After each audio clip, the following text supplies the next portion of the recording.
A titanic arm woven out of darkness and obsidian rose from the formless shadow, spanning almost 2 kilometers in length. Then, it fell slowly, the vast palm striking the slope of the mountain with calamitous power. Strands of black silk flew in the hurricane wind, and a whirlwind of snow escaped from beneath them into the frigid air. The mountain groaned as the shade of condemnation pressed down upon it, and a huge head followed the titanic arm. The shadow of the dead tyrant slowly pulled itself out of the shadow and straightened, towering above the world. Its size was truly unimaginable. The tenebrous figure of condemnation was as tall as most mountains on earth, and even here in the artificial world of Ariel's game, it seemed improbably immense. Standing at the lowest point of the slope, near the rippling sea of clouds and the tapestries of black silk hiding it, the shadow of the cursed tyrant reached more than halfway to the highest point of the Snow Castle mountain. If condemnation raised its hands, they would cast a shadow upon the jagged peak. And on the giant black moth perched on top of it. The puppeteer was looking down upon the towering figure of condemnation, still eerily motionless. Compared to the immense shade, it seemed almost petite. From the tip of its antennae to the edges of its folded wings, the giant black moth was no more than a kilometer across, barely a quarter of condemnation's unfathomable height. Its actual body was even smaller. Once the titanic shade straightened, the cursed tyrant finally reacted. It shifted, its wings trembling subtly. An eerie clicking washed over the world, making the winds go mad with terror. The puppeteer stared down at the shadow of condemnation. And the shadow of condemnation glanced up, casting its lightless gaze at the puppeteer. Go. Tear each other apart. Sunny strained against the invisible strings, screaming silently as they cut his very being apart. No matter how fiercely he resisted and how badly he hurt himself by fighting against the strings of doubt, he could not free himself from their hold. On the contrary, with every passing moment, the insidious influence of the puppeteer spread, binding him tighter. And although he was desperately hoping that the shadow of condemnation would clash with the eerie black moth, there was no guarantee that it would. That shade was different from the rest, possessing a mind of its own. However, that mind was peculiar and alien, not easily understood. Sunny had no idea what guided it, and therefore, he did not know what condemnation would do. The tenebrous giant could indeed attack the puppeteer. It could turn around and crush Sunny under its foot, as well. It could even do nothing. But that did not matter too much, really, because no matter what it did, the puppeteer would have to react. Even if condemnation showed no immediate hostility to the insidious moth, the moth would not be able to ignore the threat it represented or tolerate its presence in the snow domain. The puppeteer would be forced to act, and therefore, the clash between it and the shadow of condemnation was inevitable. Sunny was going to use that chance to escape his bindings. Come on. To his relief, the shadow of condemnation seemed to sense the silent malice of the giant moth perched atop the mountain. Still looking up, it slowly raised its titanic foot and took a step forward, breaching a vast distance with that single step. It was climbing the mountain. Yes. Consumed by doubt and pain, Sunny felt a hint of vicious glee. He did not hope that the titanic shade would be able to kill the puppeteer. Even if the accursed moth was physically weak, it was still a cursed one, while the shade of condemnation was merely the shade of a once mighty being.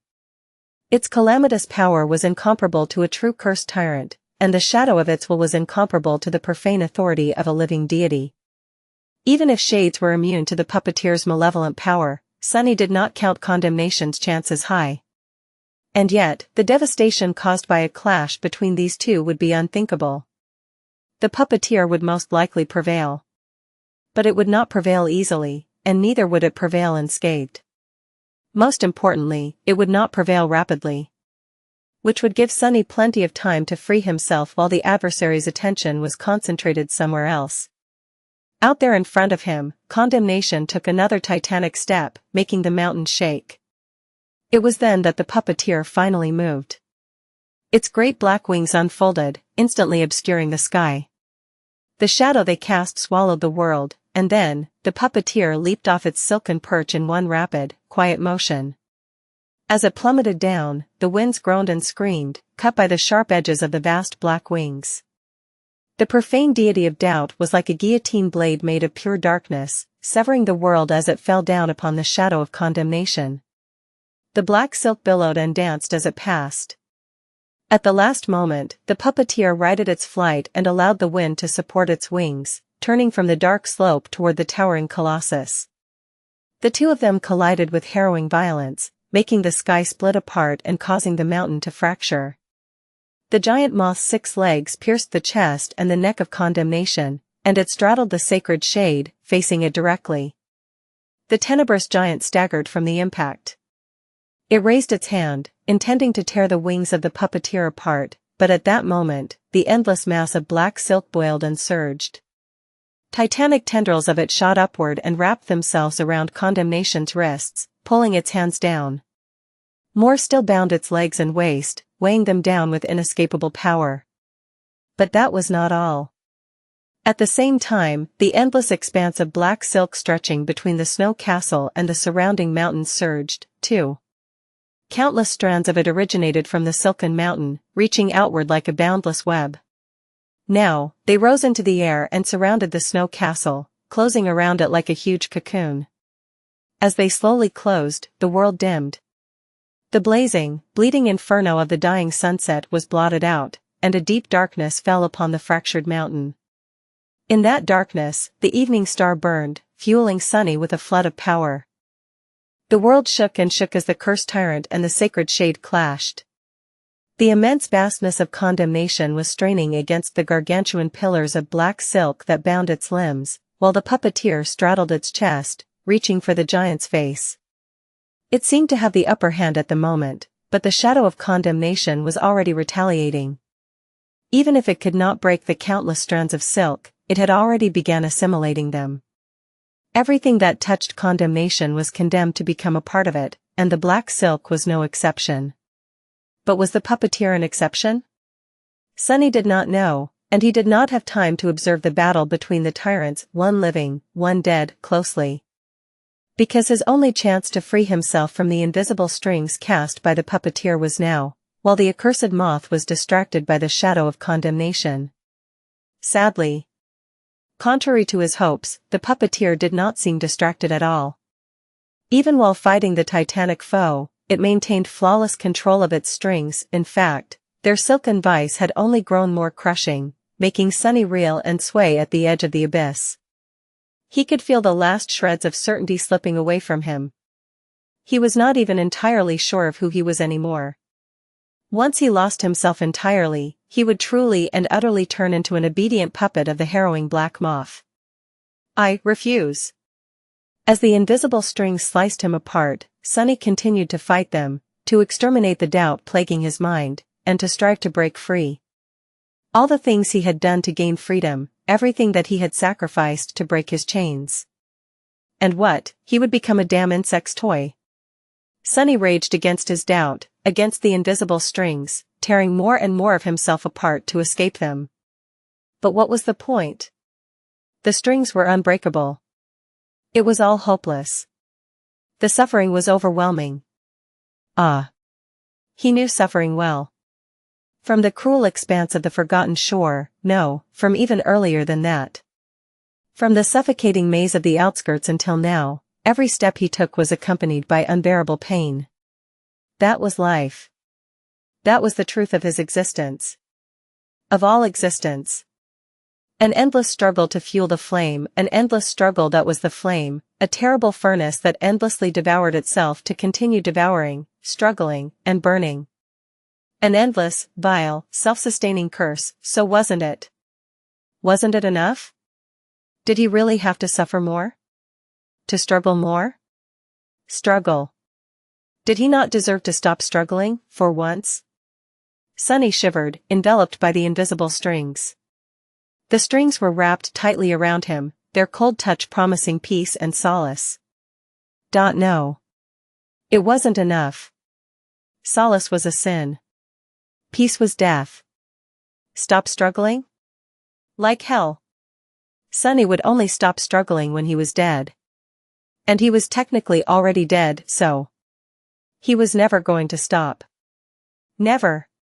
Life was a struggle? Living hurt? Good. Pain was a gift. As long as he could feel pain, he knew that he was still alive. So what if the flame needed fuel to burn? Sunny himself was a part of the flame all of existence was, so why would he want to starve and extinguish himself? Why would he not want to burn as brightly as he could, to pursue his desires as passionately as he could, to feed the flame with his longing? That was life. Why would he not want to live? Damn moth. Get the hell out of my head, you lying wretch. The vast shadow surged, ripping the strings apart. Countless strands of silk broke. But not enough of them to set him free.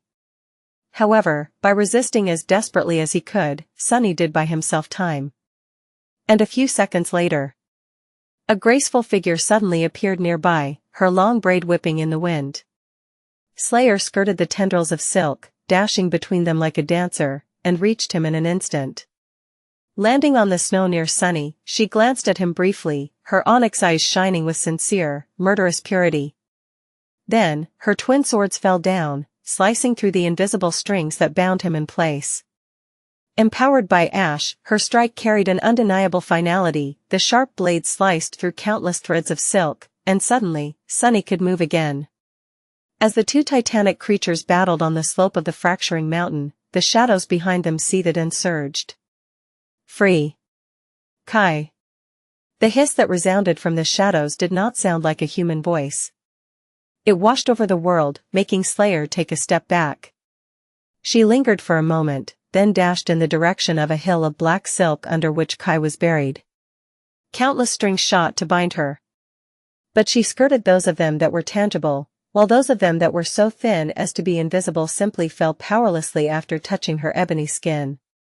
After all, Slayer had managed to survive thousands of years in the shadow realm. Other shadows had lost themselves to its dark expanse, but even in the embrace of death, she never did. Even if her memories were gone, she always remained uncompromising, the pure nature of her unblemished spirit tolerating no doubt.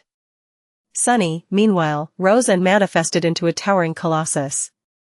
Well, it was a little presumptuous to call himself a colossus when the shadow of condemnation and puppeteer were nearby. Compared to them, his shadow colossus form, even though it was taller than ever before, seemed certifiably puny.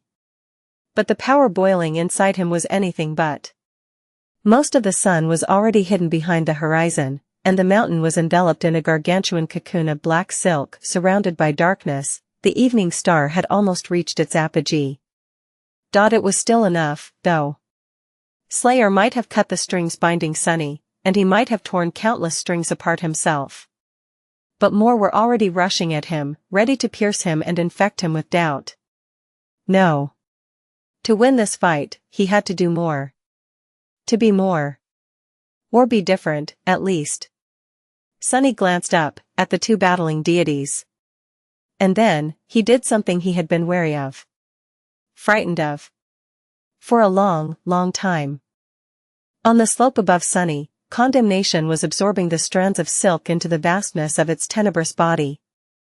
The mighty black tendrils binding its limbs had already been assimilated, tearing as the towering giant broke free of their hold. So were the lower segments of the puppeteer's legs, 4 of its legs, at least, which had been thrust into condemnation's chest. The giant moth let out a peculiar clicking sound as its limbs snapped, rivers of eerie black ichor flowing out of the awful wounds like a tide. Everywhere the drops of dark liquid fell, the slope of the mountain itself seethed and boiled, giving birth to monstrous apparitions. Losing its purchase on the body of condemnation, the detestable moth should have plummeted down from a great height. However, instead, it was flattened against the towering shade's titanic chest, slowly drowning in it, as if attracted by the pull of an irresistible force. For a moment, it seemed as if the puppeteer was in a desperate situation. But then, Sunny saw something that stunned and terrified him. Something that should not have been possible. Condemnation's huge head separated from its body in a harrowing fountain of obsidian shrapnel. The black moth had 2 legs left, after all, and using them, it had just finished brutally tearing the titanic shade's head off its neck. The puppeteer glanced small and delicate in front of the mountain-sized shadow of condemnation, and yet, it easily raised the enormous head with its 2 thin legs. Sunny was not sure if the giant black moth had a mouth. But he was entirely certain that the head of condemnation was being devoured, somehow. It was rapidly reducing in size, torrents of darkness flowing down the towering shadow's beheaded body while pieces of obsidian rained down like dark meteors. Their impacts damaged the slope of the mountain even more, sending deep cracks running through it.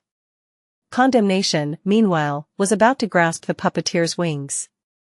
However, those wings moved at the last moment, the sharp edges slicing through the titanic shade's wrists like gigantic blades. In an instant, the towering giant lost both of its hands. Beheaded and mutilated, condemnation swayed and moved its arms to embrace the puppeteer, seemingly unconcerned about the frightening state of its material vessel. Pieces of the slope, glacial ice, and vast tapestries of black silk were already being absorbed into its body, turning into condemnation's flesh. The titanic shade was going to offer the puppeteer a distressing fight. But Sunny knew that it was going to lose. It could even be entirely destroyed, not sent back into his soul or the shadow realm itself, but simply annihilated, ceasing to exist forever or possibly becoming nourishment for the eerie black moth. Sunny had not known that shades could even be destroyed. But he should have known better. There were few absolutes in the world of the nightmare spell. The fact that none of his shades had been destroyed before simply meant that he had not met a creature capable of destroying them yet. As the rank and class of his enemies reached the peak of profane power, he was bound to meet one soon.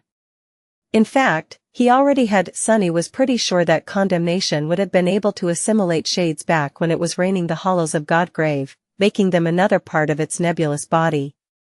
So why would the puppeteer be any different? That was why Sunny could not rely on the rogue shade of condemnation. If he wanted to defeat the detestable moth and win the death game, he could only rely on himself. And for that, he had to become someone who could kill the puppeteer. Sunny himself was incapable of that feat. He was a supreme titan, yes, albeit a severely weakened one. However, even if he had faced the corrupted spirit of doubt wielding all his harrowing power, the result still would have been the same. All his power was useless if he could not bring himself to use it, plagued by doubt and controlled by the strings of black silk. Sunny had no hope of overcoming the puppeteer. So, what could he do? He could become someone else. He was a shadow, after all, and shadows were inherently formless. At the same time, they were adept at assuming any form they wished, or rather, the form of what was casting them. Sunny had learned to do the same with the help of shadow dance. And yet, he had been holding himself back from mastering the fifth step of shadow dance, the step that would allow him to shadow the attributes and various traits of other beings, due to how perilous it was. He was afraid to lose himself in their forms forever. That fear was pointless at the moment, though, because becoming a marionette controlled by the puppeteer was a far worse fate than becoming something he could not recognize. So, Sunny forcefully suppressed his murderous rage and brought the bleeding fragments of his frayed mind together, preparing to break through to a new level of mastery over shadow dance. He collected the insights and attainments he had glimpsed as a saint and a sovereign, plunging himself into a state of artificial enlightenment. The concepts and ideas he had brushed against, but chose to ignore, shone in the darkness of his mind and fused together. The experiences he had tried to forget surfaced in his memory, becoming revelations. Sunny felt a clear picture of what he had to do, and how to do it, assembling in his head, creating a path he had to follow in order to successfully perform the fifth step. All that was left to do was try. Succeed. And survive succeeding. I must remain myself. As the detestable moth and the headless giant tore each other apart in front of him, Sunny focused all his being on one impossible task. Become a creature capable of slaying the puppeteer. But what creature could that be? Well, wasn't that obvious? Stalwart, attribute description, the stone saint is highly resistant to all forms of damage, as well as fully immune to mind and soul attacks. As the mystical stone-like metal of the jade mantle encased the shadow colossus in a fearsome black carapace, Sunny extended his senses to perceive every little detail of the armor forged by Nether, the prince of the underworld. He had to become one of Nether's children. He had to become a stone saint. When Sunny thought about it, a stone saint was one of the best possible shapes he could attempt to assume to master the fifth step of shadow dance, even if he did not consider the nature of the battle against the puppeteer. After all, Saint was his first shadow. She had spent close to a decade by his side, saving his life countless times, just as he had saved hers. Saint was not only his most loyal follower, but also his battle companion and, at numerous points, had been his teacher. There were few beings in the world he knew better than he knew Saint. Not only that, but Sunny had also taken her into the embrace of shadow countless times, and as his power strengthened her, he had fathomed the stone saints in great detail, body and mind. Additionally, Sunny already shared a degree of kinship with these stone-like creatures. After all, he commanded the jade shell and the jade mantle, a piece of Nether's inheritance had already become a part of him. So, if Sunny wanted to assume the shape of another creature to the point of manifesting its attributes, a stone saint was a good choice. He had mastered the first step of shadow dance by shadowing Nephites, whose battle style he knew the best. And now, he was going to master the fifth by shadowing Saint, whom he was familiar with on a level that was only possible between the Sovereign of Death and one of his shadows. This was going to be different from anything he had done before.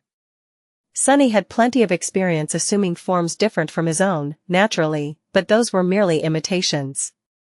Even the shadow spawn form, which he had mastered more than any other, transformed only his appearance and the physical structure of his body. The rest of him, things hidden from view, remained the same. Today, though, Sunny had to delve much deeper into personifying someone other than himself. Imitation was not going to cut it. He had to become the genuine thing. And so, Sunny summoned the image of Saint into his mind and allowed the shadow colossus shell to crumble.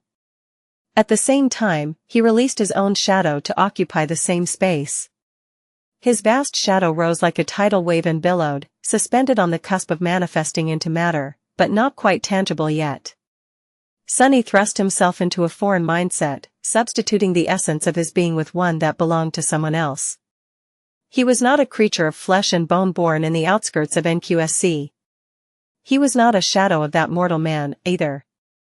I was born in the underworld.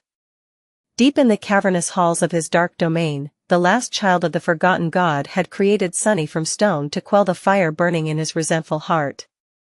However, that fire only grew hotter. Designed to bring peace, Sunny and his siblings were instead born into an endless war. I was raised on the battlefield. He was proud. He was strong.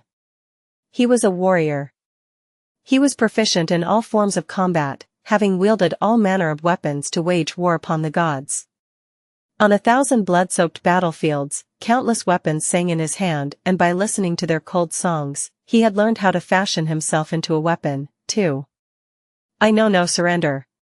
There were beings out there who could destroy him, however, there were none who could bring him to his knees. His stone-like body was nearly indestructible. His spirit was indomitable. His conviction was as firm as a mountain, as clear as crystal. His ferocious heart knew no submission, only loyalty. He was an orphan. His creator was long dead, and his siblings had all been either destroyed or consumed by corruption. Now, Sunny was alone. Forlorn, forsaken. Until Sunny slowly manifested himself into existence.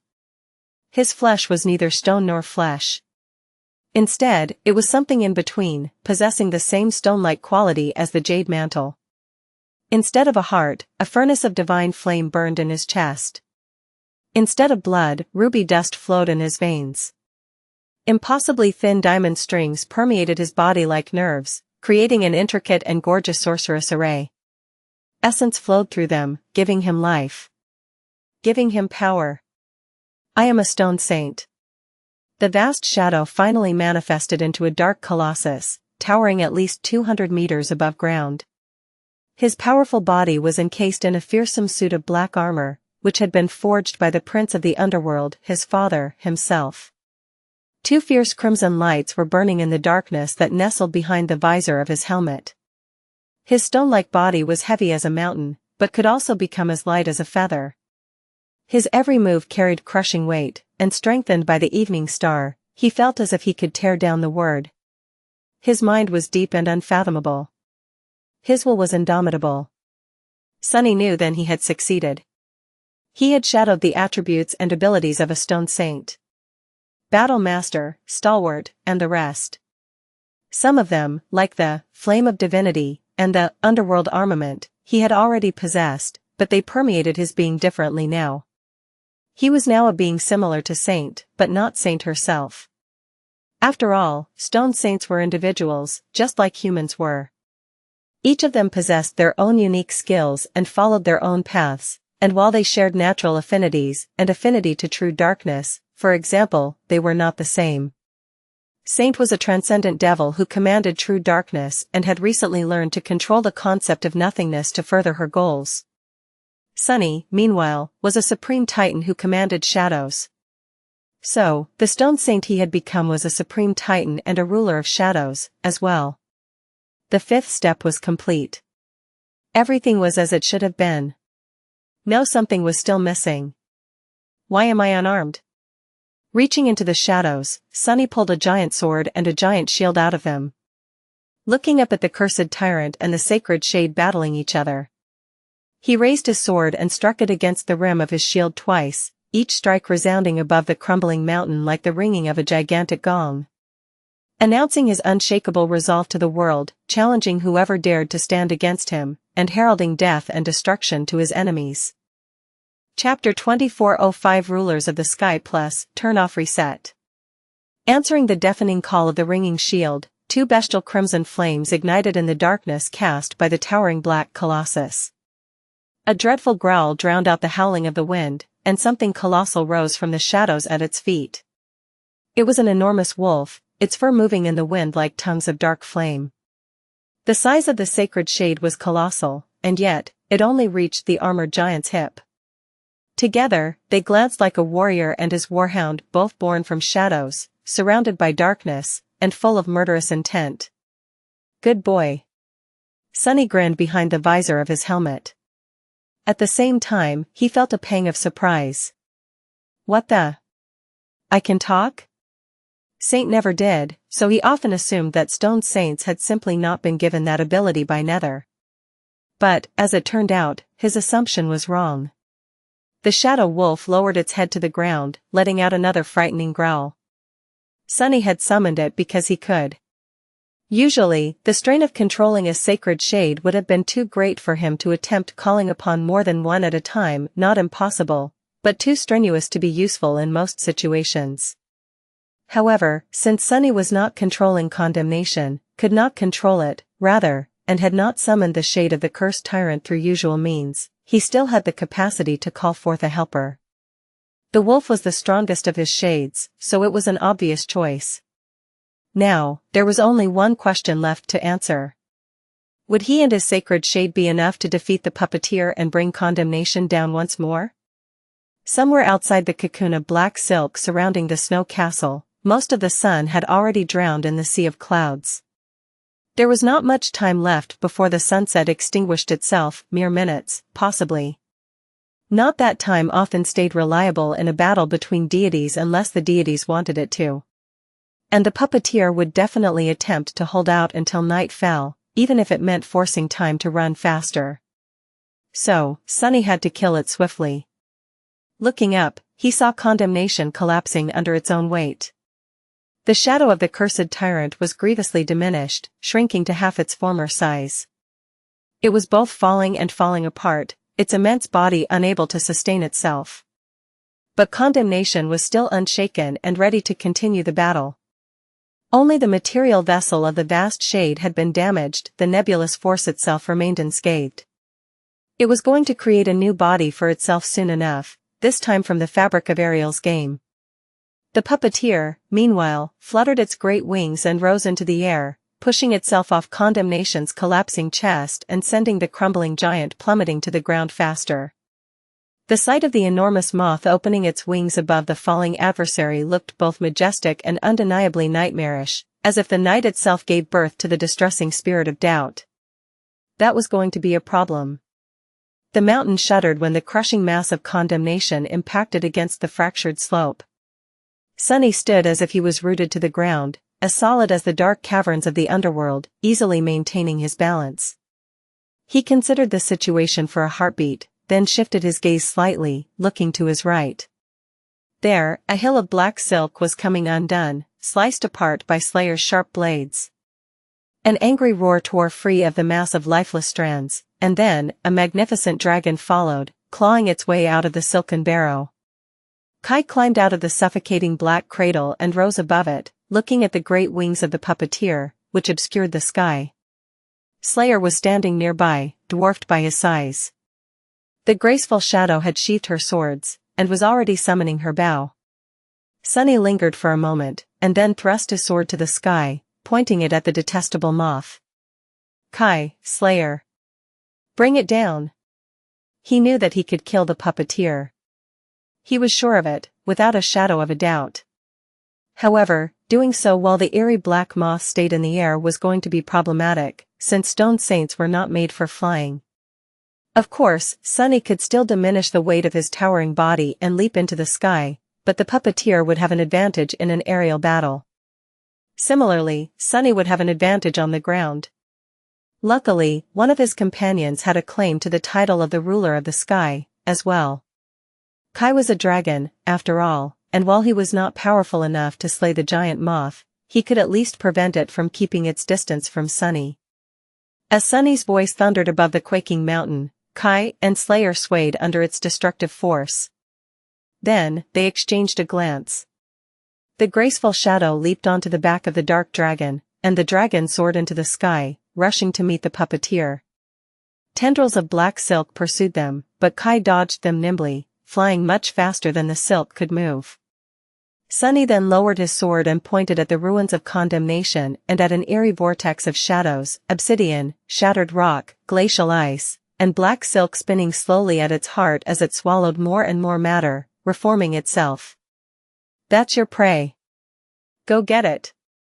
The wolf was, first and foremost, a predator. And a predator knew how to target its prey when it was weak, weakened, or ailing.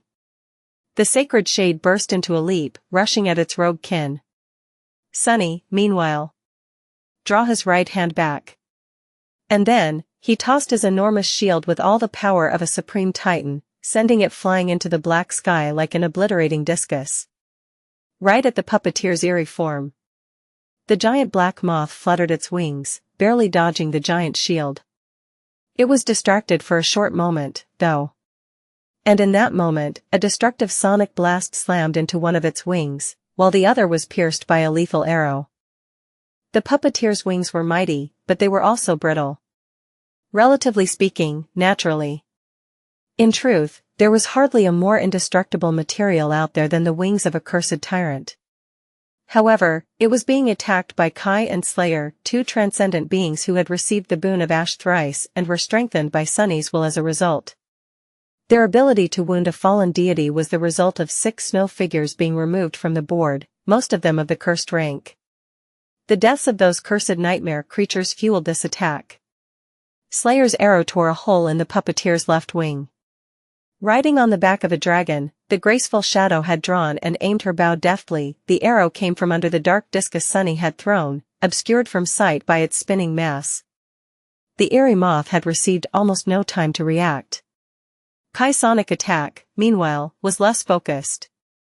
It failed to tear the great black wing, but it did push it aside with great concussive force, making the wing fold.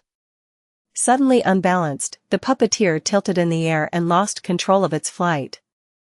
It plummeted down, straining to regain balance while innumerable strands of silk reached down from the dome of the black cocoon to catch it. However, the shield the giant moth had skirted slammed into them a moment later, pushing the silk tendrils away. Sunny lowered his torso, and then launched his towering body up the slope, running to the spot where the puppeteer would fall. He was not going to receive another chance to end the distressing battle, most likely, but that was fine. His stone mind was calm and composed, full of nothing but cold calculation. He could feel the depths of the mountain vibrating under his heavy footsteps, and as it did, his movements accelerated. Great tendrils of black silk rose from the surface of the shattered slope to entangle him, but he cut some with his sword and sidestepped the rest, refusing to allow them to bind him and slow him down. The strings of doubt tried to catch him in their vile embrace, as well. However, they failed to pierce his skin and fell powerlessly to be crushed under his feet, finding no purchase in his stalwart mind and spirit. Doubt. How could this cowardly, insidious spirit dare to set its sight on him, a champion of the underworld? The feeble moth was going to learn the price of its arrogance soon.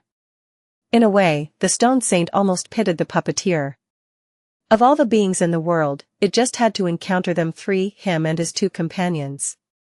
Not only had they slaughtered its thralls, but each of them was also singularly resistant to the sinister moth's harrowing powers.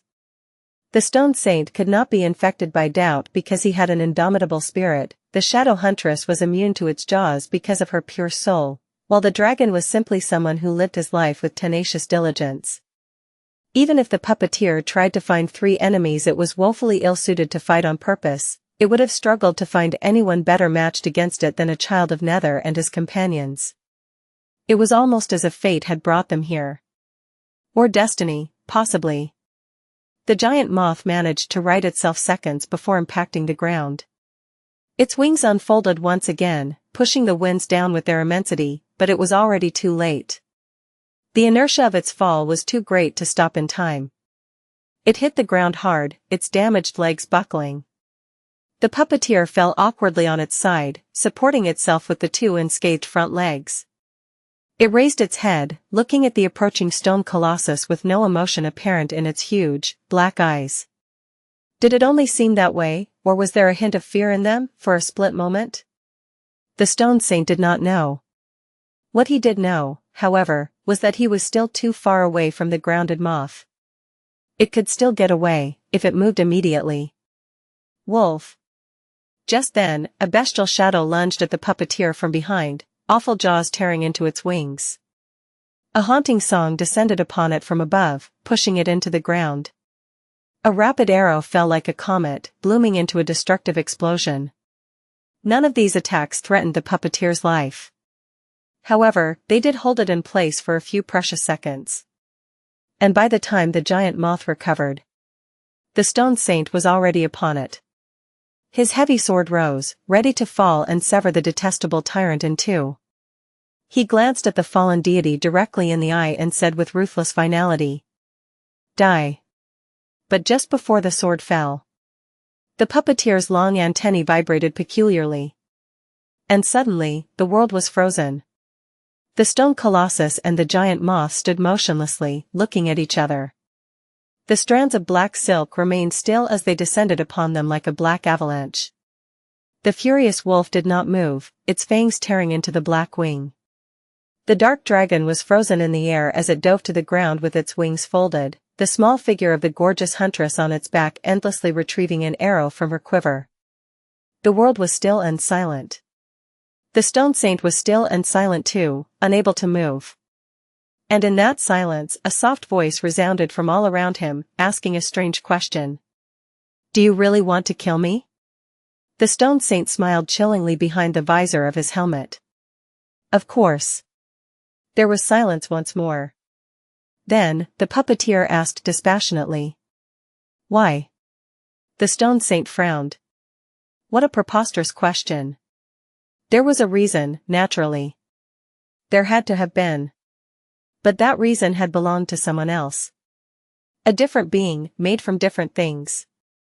To a shadow that was full of doubt, and hope, and pain.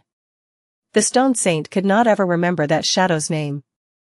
How was he supposed to remember its reasons? His frown deepened. "I don't remember." The giant moth seemed to look at him with pity. Its soft voice enveloped him like a rustle of fine silk, making the crimson flames burning in his eyes dim a little. "Are you sure you want to kill me, child of Nether?" The stone saint hesitated. The spirit of doubt was kneeling on the shattered ground in front of him, its black wings broken and torn. The eerie moth was great and awful. However, so was the stone saint. He was the Jade Titan, and the mantle of the underworld lay heavy on his shoulders. If he wanted to kill the cursed creature, the only choice it had was to die. Even now, the puppeteer was only keeping itself alive by slowing down the flow of time to such a crawl that it seemed to stand still. But interfering with an absolute law to this degree was an unbearable burden even for a being like the eerie moth. It would not be able to hold time still for very long, let alone indefinitely. So, if the Stone Saint wanted to kill the spirit of doubt, he could. But did he want to? Why would he, indeed? The Stone Saint glanced at the giant moth chillingly, feeling a peculiar compulsion to answer its question honestly. I am not sure. However, I burn with the flame of divinity, while you are a nightmare creature of the void. Are we not enemies, you and I? Are we not destined to maim and slay each other? I am holding a sword, while you are on your knees. Is that not reason enough to kill you? The puppeteer's enormous black eyes glistened like gorgeous gems, reflecting innumerable versions of the Stone Saint and his merciless blade in their compound depth. It spoke softly. Ah, but look around you, warrior of the underworld. Look who brought me to my knees. The wolf, the huntress, the giant, and the dragon. They are shadows of death, he is a herald of night. The servants of the gods surround us, you and me. The same gods whom your prince is at war with. Are they not your true adversary, instead of me? The Stone Saint gazed at him chillingly. At war with. The ferocious flame burning in his chest blazed, full of pride and animosity. The spirit of doubt was right. The gods were enemies of the prince of the underworld, and therefore, of his children. So many had been shattered on the innumerable battlefields of the war, so many had fallen. So many were yet to fall. There was no peace left anywhere in the world. There was no mercy left, either. Surrender was impossible, and those who lost would not be spared. So, the war could only end when the gods fell, or when all of existence fell. The puppeteer's soft voice flowed into his ears like honey. You are a child of Nether, and therefore, of the forgotten god, who dreams in the void, who dreams of the void. I am a being of the void, and while there is a conflict between us, doesn't it pale in comparison to the conflict between us and those who serve the vile gods? Are we not more alike than we are apart? Are we not allies, before we are enemies? Allies. The Stone Saint regarded the kneeling moth silently, then shifted his gaze to the frozen figures of his own companions. His frown deepened. The three shadows. The gorgeous dragon whose scales were the color of midnight, its eyes burning like silver stars. The servants of the gods. The vile, hateful, cruel gods. Why was he fighting side by side with the adversary? The Stone Saint glanced at the spirit of doubt. You might be right. There was indeed a semblance of truth to what the sinister moth had said. He smiled chillingly behind the visor of his helmet. But, spirit of doubt, did you not say it yourself? The Stone Saint gathered his will, sensing the pressure of the snow domain crushing him. That you made a deal with Weaver. Something about the puppeteer's eyes changed. But it was too late. Not letting the eerie black moth say anything else, the Stone Saint sent his will and authority outward. And while the gods are truly hateful, no one is more odious and vile than the traitor, demon of fate. You have aided Weaver, spirit of doubt.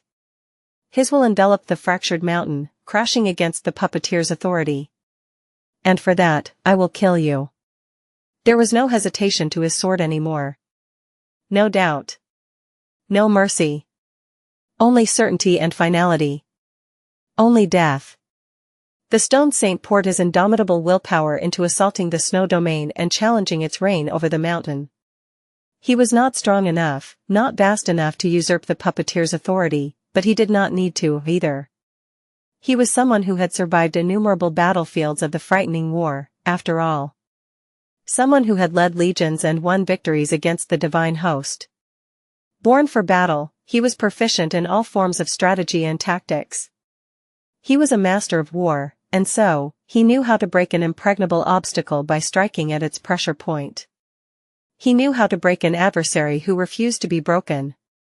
For the spirit of doubt, that pressure point, the deadly vulnerability, was the strain it was enduring to exert influence on the absolute flaw.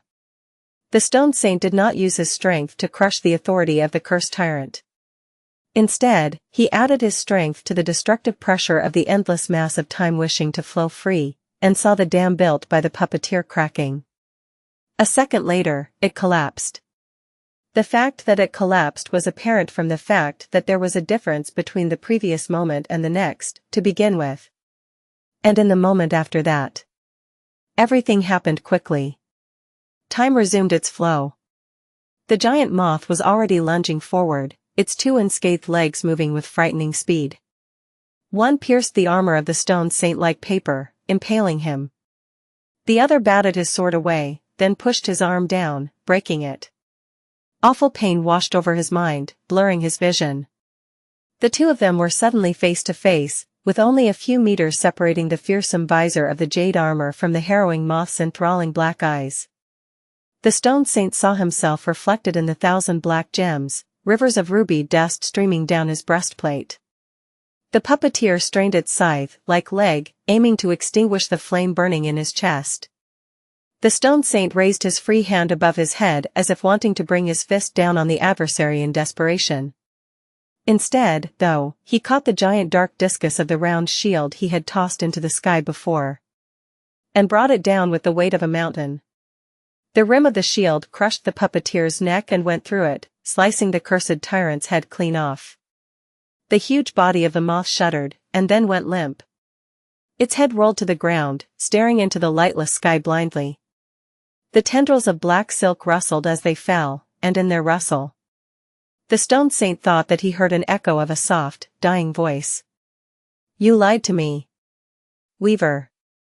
The voice had only wished to be free.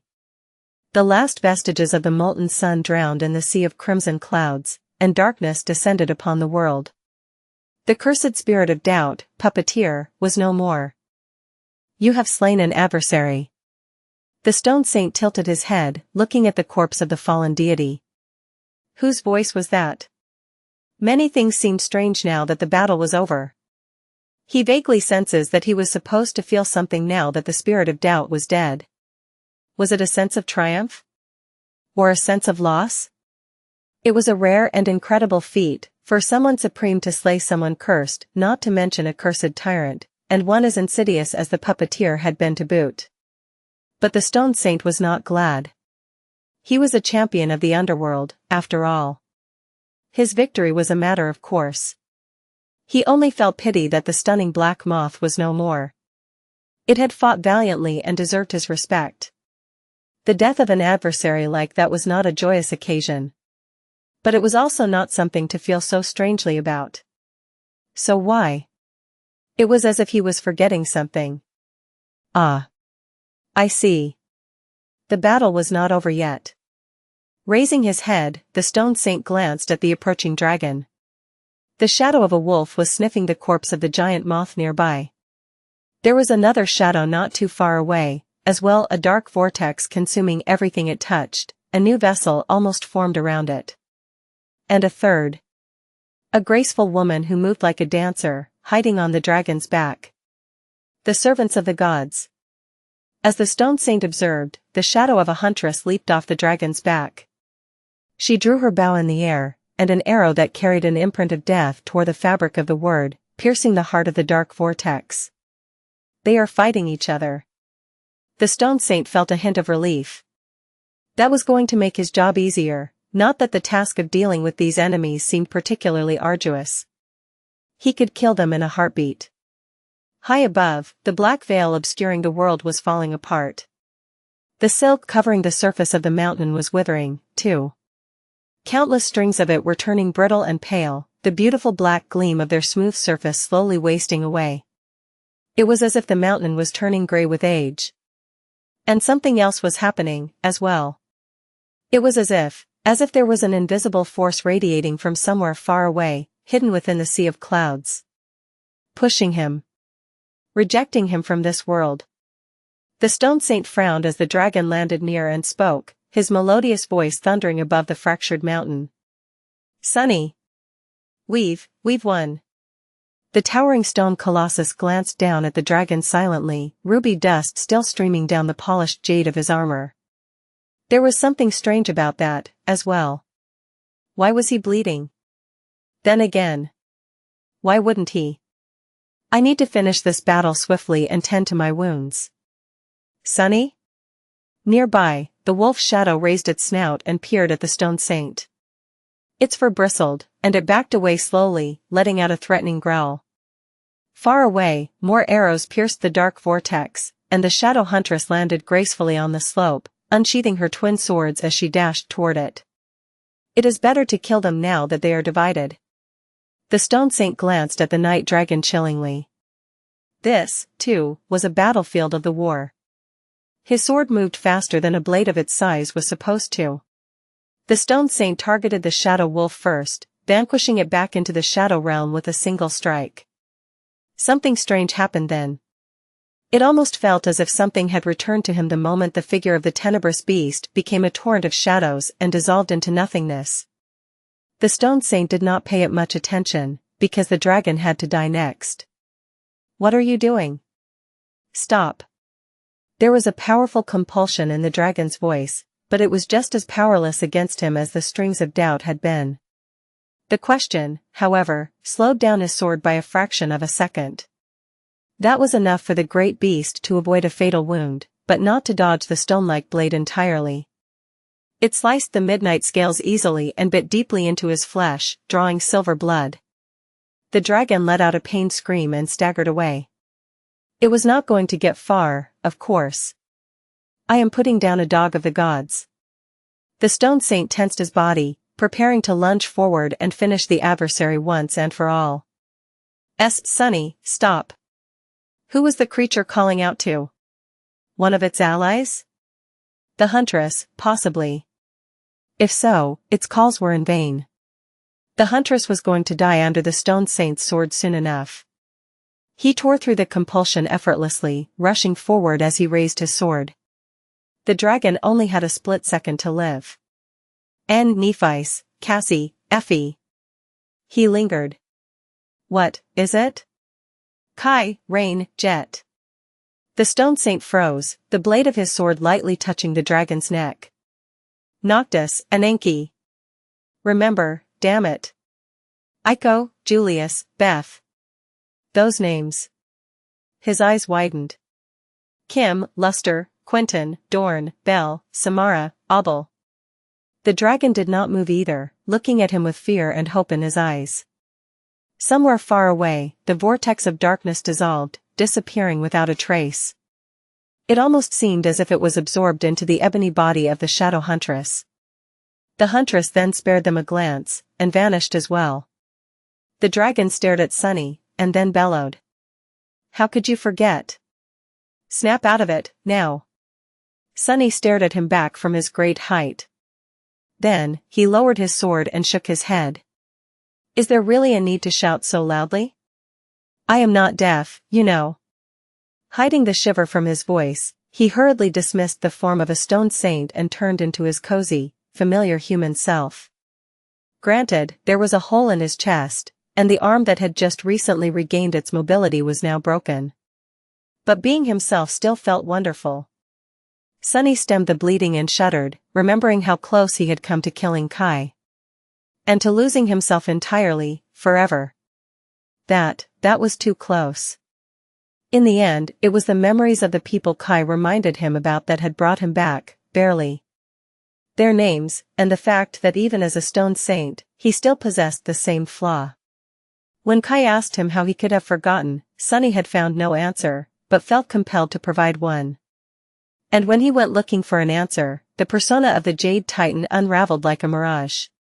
He was not sure what would have happened if he had spent more time wearing it, though, and fell into the delusion of a foreign form deeper. To answer your question, I did not really forget. I just convinced myself that I was someone else very well. I am a very persuasive person, you know? I am so persuasive, in fact, that I once convinced myself into existence. That was how he had crossed the hollow mountains without becoming nothing. Kai stared at him in utter disbelief. Which looked quite strange, considering that he was still in the form of a dragon. Convinced yourself, into existence. What? Sunny shrugged. It's true. Kai released his transformation and turned into a human once more. There was a flabbergasted expression on his sunken, tired face. There was also blood running from a deep cut on his shoulder, which made Sunny wince internally. Indeed. It's really you. All around them, the cocoon of black silk was falling apart. The corpse of the puppeteer towered above them like a dark hill. The snow tyrant was dead. Sunny stared at the enormous severed moments, then sighed. Find peace within me, you sinister moth. Your nightmare was long, but now, it is over. He had to hurry. His adversary was dead, which meant that Sunny had precious little time to achieve what he had come here to achieve. Come on. We need to find the snow castle. The death game was coming to an end. The snow tyrant was dead, and the game was over. Sunny could feel a subtle pressure, as if the realm of Ariel's game was rejecting him. He suspected that it would expel him soon enough, but actually, he had no idea what exactly would happen. The figures placed on the board by Weaver and Ariel had stayed in place for thousands of years, waiting for new players to arrive, but they never did, forcing the captive tyrants to take matters into their own hands. The two demons had never finished the game either. Ariel had simply surrendered when pushed into a hopeless situation. So, there was no telling what would happen next. Would Sunny have to seek a way out of Ariel's game himself? Considering the sensation of rejection he felt, it did not seem so. Would he be freed from his role as the Ash Tyrant and return to Ravenheart, then? What about his figures? What about the remaining figures of the defeated side? Would the two cursed devils stay imprisoned in the death game, or would they be liberated from their roles as well? Would they be purged by the distressing entity dwelling beneath the clouds, instead? He did not know. But come hell or high water, he had to hurry and get his prize. Hell or high water, huh? Gods knew that Sunny had experienced his fair share of hells, and his fair share of harrowing bodies of water as well. Find the figurine, Kai. He ignored the pain in his broken arm and torn chest, turning to look at the peak of the mountain. There had to be an entrance to the snow castle somewhere up there. Sunny cast his shadow sense into the depths of the mountain, feeling a sense of urgency. Yes, he did not know what was going to happen. But something was telling him that they did not have a lot of time left. The expelling pressure was mounting, and Sunny already had to exert his will in order to stay rooted in the miniature realm of Ariel's game. The huge body of the puppeteer loomed above him, hiding tantalizing treasures. The wings of the great moth could be used to craft incredible armor and garments, its limbs could be forged into god-slaying weapons, and the 5 soul shards hidden somewhere in the depths of its corpse could become anchors for the spellweave of immensely powerful memories. But there was no time to harvest any of these sacred relics. Even if there were. Sunny was not sure that he would have. He had seen how the world itself seemed to have been tainted and corrupted by drops of puppeteer's ichor. Was it really a good idea to covet its treasures even in death? It was as if even the corpse of the fallen deity was a source of unceasing corruption. Perhaps these treasures were not sacred, but cursed instead. So, the only thing Sunny wanted to find was the jade figurine of the snow tyrant. He needed to hurry. He had already gained a lot by defeating the spirit of doubt, anyway. The puppeteer's shade was now in his soul sea. He had mastered the 5th step of shadow dance, as well. Granted, using this mastery was a terribly dangerous affair, it had almost cost Kai his life, after all. But even if Sunny abstained from performing the 5th step in the future, he would still reap the benefits of having mastered it. Because Serpent had to have become a supreme titan as a result. And if Sunny did become a carrier of the nightmare spell again one day, who knew? A shiny new aspect legacy relic could be waiting for him, ready to be claimed. And there was Slayer, as well. Sunny might have been lost in the form of the Jade Titan, but he had not missed her destroying the Shade of Condemnation. After all this time, Slayer had hunted down her prey, after all. So persistent. Unlike the wolf, however, whose shade had returned to the lightless expanse of his soul after being destroyed, condemnation was simply gone. It was absorbed by the murderous shadow, somehow, almost like a sacrifice she had made to herself. After that, Slayer simply vanished. Just like Saint and other shadows would vanish to return to the nurturing dark flames of Sunny's soul and undergo an evolution. Slayer is evolving? Would she gain a higher rank? A higher class? Maybe even unseal her aspect? He was both excited by that prospect and wary of it. Sunny felt excitement for obvious reasons, since the more powerful his shadows were, the more powerful he himself would become. His wariness was also easy to understand. Our weekly duels are about to become way more bothersome, aren't they? Still, this was a boon he had received in the battle against the puppeteer, too. He glanced at the head of the giant moth silently. Sunny used to think that the Mountain King had been the final form of the puppeteer worm. But now that he had met the spirit of doubt, he knew that he had been wrong. The Mountain King had never been the puppeteer, and neither had it been one of the puppeteer's kin. Rather, he was merely a discarded chrysalis that a worm of doubt had left behind once, a long time ago, after using it as a host to mature into a harrowing moth. A mortal king who had become infected by doubt and turned into a monster, unleashing a distressing curse upon the world. That curse continued to grow and mature until it became the spirit of doubt, puppeteer. And now, it was dead. If Sunny was honest with himself, he still couldn't believe that he had won. That he had killed a cursed tyrant, and one as insidious as the puppeteer had been, at that. Granted, he and his companions were so perfectly matched against the sinister moth that it almost seemed like that entire clash had been arranged by someone for their benefit. If it had been. Sunny did not have to guess by whom. Weaver. Just how deep did the influence of the nebulous demon go? What had the demon of fate longed to achieve? Were all them merely puppets dancing to the movement of the strings tied to Weaver's 7-clawed fingers? The strings of fate. Found it. Kai flew across withering silk, landing in a storm of snow near Sunny. The jade figurine lay on his palm, wearing a crown. Sunny smiled weakly. Yeah, I found it, as well. Out there, in the depths of the mountain, his shadow sense discovered a gigantic cavern, and a castle built within it out of ice. The cocoon of black silk had entirely fallen apart by now. The mountain was quaking, the fractures covering its slopes growing wider. Something was moving beneath the clouds.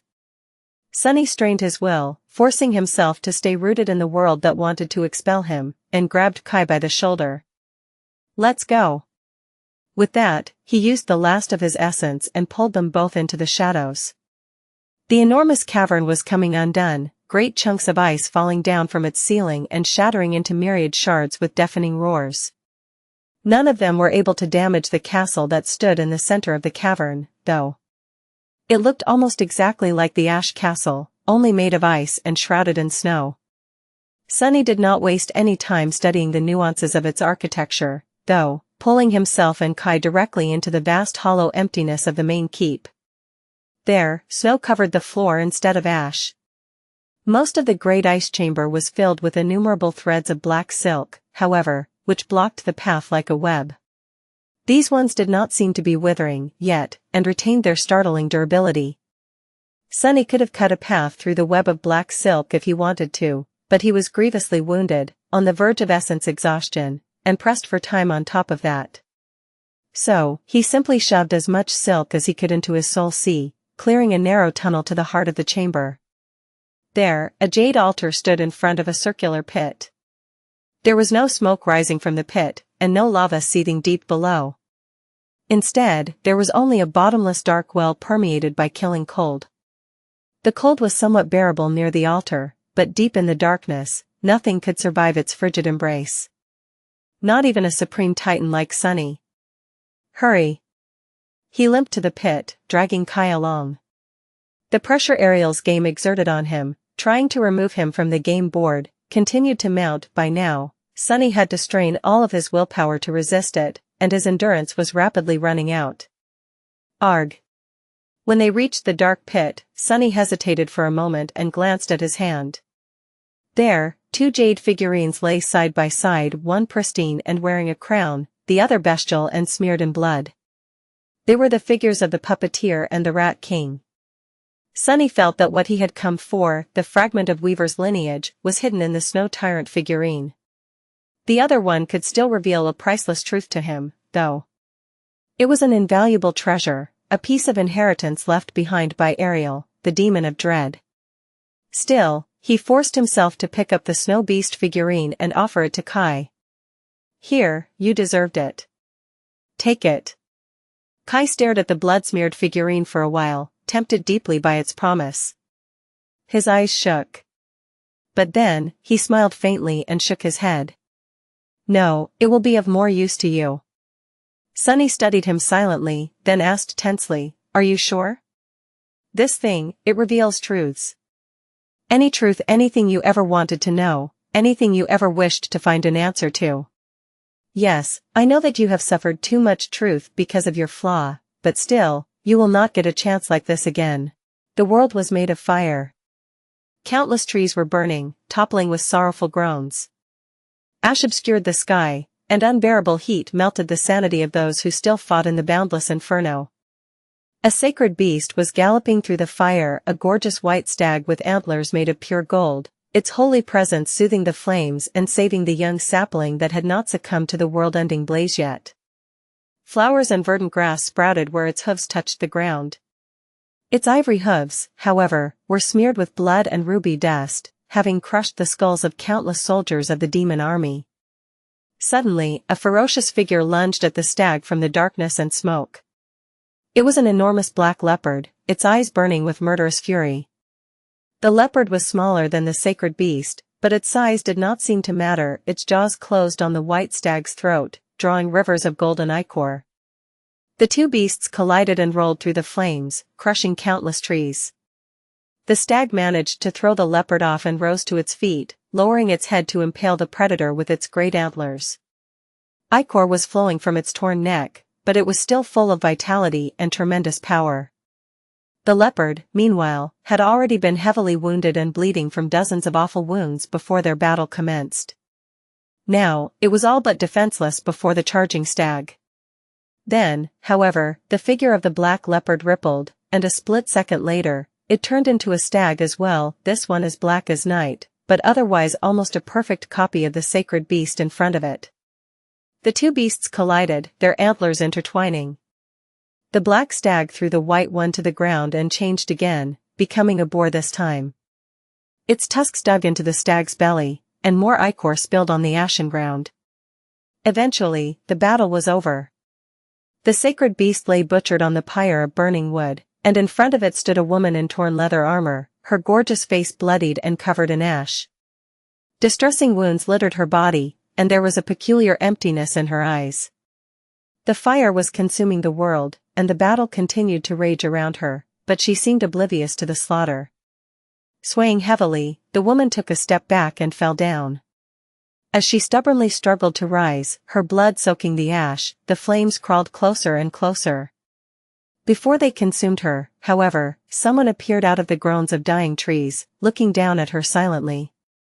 It was a tall figure wrapped in a nebulous mantle, wearing a fearsome mask of black polished wood.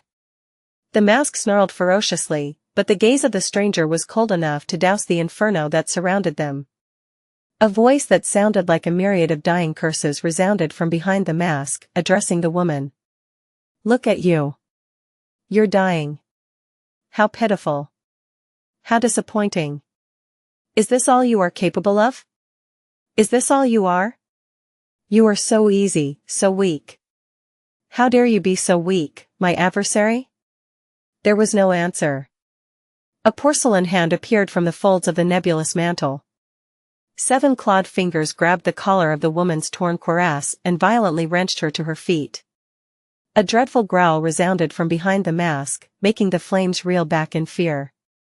Do you even remember your own name, pathetic thing? The woman stared at the black mask absently. Then, however, a hint of recognition ignited in her eyes. Her lips moved, and she said hoarsely. You. I killed you. The masked figure laughed. Did you? Did you really think that someone like you could have killed me? That you are qualified to kill me? Me, the demon of fate? Weaver threw the woman to the ground and grew still, staring at her with a dreadful, inexplicable emotion. Then, the towering demon crouched near her and whispered in 1,000 insidious voices. Well, perhaps you did, possibly you are, maybe you will. That is your fate, after all, and you are fated. So, tell me. Weaver's voice turned into a litany of dreadful snarls, full of scorn and indignation. Who gave you permission to die? You are not allowed to die yet, wretch. You and I are not done yet, so even if all existence ends, you must remember your fate. You must remember me. A porcelain hand moved, suffocating the inferno around them. The flames died in terror, their very idea extinguished and erased from the tapestry of fate forever. You can forget everything else, everyone else, you can even forget your own name. But don't you dare forget the name of Weaver, the demon of fate. We must see each other again, you and I. So. Come find me in the Shadow Realm. Come and see if someone like you can really kill Weaver. Then, after you've learned the true meaning of despair. Then, I'll allow you to die, Orphany of the Nine. Hearing her own name, the woman, Orphany, seemed to regain some of her strength. Her eyes regained their focus, and she glanced at the nebulous demon with dark, concerned killing intent. Weaver laughed and rose, turning away from the bleeding huntress. That's better. The demon of fate glanced down, and then exhaled slowly. Their shoulders seemed to fall, and the eerie voice resounded once again from behind the fearsome mask. Are you there? Weaver straightened and glanced up, as if seeing something no one else could see. As if addressing someone whom no one else could hear. Are you watching? The demon of fate chuckled hoarsely. Watch well then, Epigone. Let me show you how gods die. And with that, Sunny suddenly became aware of himself. Wait. Is Weaver talking? To me? He had a split second to feel boundless shock. And then, the burning world shattered. Instead, a chaotic torrent of scenes poured into his mind, too great for him to fathom. All Sunny could discern was a few frightening images.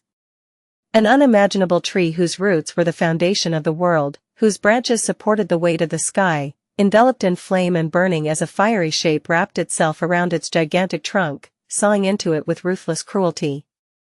The moon shattering and the stars being extinguished as an unfathomable being swiped its claws at the proud towers of a gorgeous white castle, the city below it drowning in a flood as all its citizens screamed and died. A vast shadow enveloping two great armies on the bloodied sand of a boundless desert, the deafening cacophony of the harrowing battle replaced by utter silence so abruptly as to cause an even greater horror. A great red dragon plummeting into the watery depths as golden ichor spilled from its severed neck, sinking to the bottom of a gorgeous sea as its dying throes shattered and broke the world, cursing it to be plunged into mist and twilight forever. A vast army assembling on the edge of the abyss, somberly preparing to wage war on death itself. The invading legions drowning in the tide of endless shadows, their blood spilling on the obsidian dust. Unfathomable figures clashing within the raging essence storms as the last, desperate battle of the Doom War shook the very foundation of existence. And then, at the end of it all, a nebulous figure in a tattered mantle walking through the darkness with unsteady steps, cracks covering its wooden mask. In front of the torn figure, at the heart of the Shadow Realm, was something so distressing, unknowable, and inconceivable that simply beholding it shattered Sunny's mind into 1,000 fragments, making him blind and deaf, unable to think. And yet, he still saw Weaver dragging their tattered body forward as the demons made their desperate last stand against the gods around them. A trail of ichor was left on the obsidian dust behind the demon of fate, glowing with a gorgeous golden glow in the cold darkness. Fools. All of them, such fools. A laughter resounded from beneath the cracked mask as Weaver finally reached their destination, the very heart of the Shadow Realm, and the unspeakable horror that was hidden there. The Void Gate. The Void Gate stood wide open, now. Sunny was mercifully blind, so he could not see what Weaver saw when they gazed beyond the gate. The demon of fate laughed again. Now. One final trick. But before the cunning demon could do anything, a bone blade pierced their back, tore through their flesh, and severed their shadow before exiting in a fountain of ichor from their chest. Weaver staggered and glanced back. There, a woman in bloodied armor was holding the hilt of a bone dagger, life rapidly draining from her cold, dark eyes. Her face was hidden behind a tattered, torn veil, but the demon still recognized her. You. The two of them fell down at the same time. Golden ichor and crimson blood mixed before being swallowed by the obsidian dust. The woman's lips twisted into a vicious smile behind the torn veil. She twisted the dagger with a faltering hand, then grew still smiling. Her eyes dimmed, turning hollow and glassy. She was dead. The demon of fate was not going to survive much longer, either. A deep sigh resounded from behind the mask. Looking at the dead woman, Weaver drew one last, arduous breath. You are just in time. The last thing Sunny saw startled and confused him, because it did not. Sunny felt the final truth enter his body and infect it, spreading like a malignant code. The very nature of his mortal vessel was being changed and rewritten, his cells being torn apart and reassembled according to the new blueprint. The agony of being undone and rebuilt was simply appalling, making him stagger and fall. It was the opposite of the gentle process of evolution and renewal that Awakened experienced when attaining a new rank, violent, unnatural, and profoundly wrong. Sunny could feel that he was becoming something that he had never been meant to become, changing into something that he had never been meant to be. For the fourth time. The legacy of Weaver took root in his body, reshaping it. This time, the change mainly affected his flesh. His muscle tissue, tendons, internal organs. Everything was being reforged and tempered, becoming much more resilient and tenacious than before, full of inhuman vitality. How does this even make sense? He was a shadow now. An immaterial being who only possessed flesh when wishing to manifest as a human. So why the hell did it hurt so much? Sunny gritted his teeth and let out a tortured growl as his body was rebuilding and rearranging itself. It must have glanced quite monstrous to an outside observer. His muscles were rippling and twisting like snakes under his skin, and disgusting squelching noises were resounding from inside him. If there was one mercy, it was that he was not prone to bleeding. Otherwise, the scene would have been immeasurably morbid on top of being deeply disgusting. Arg!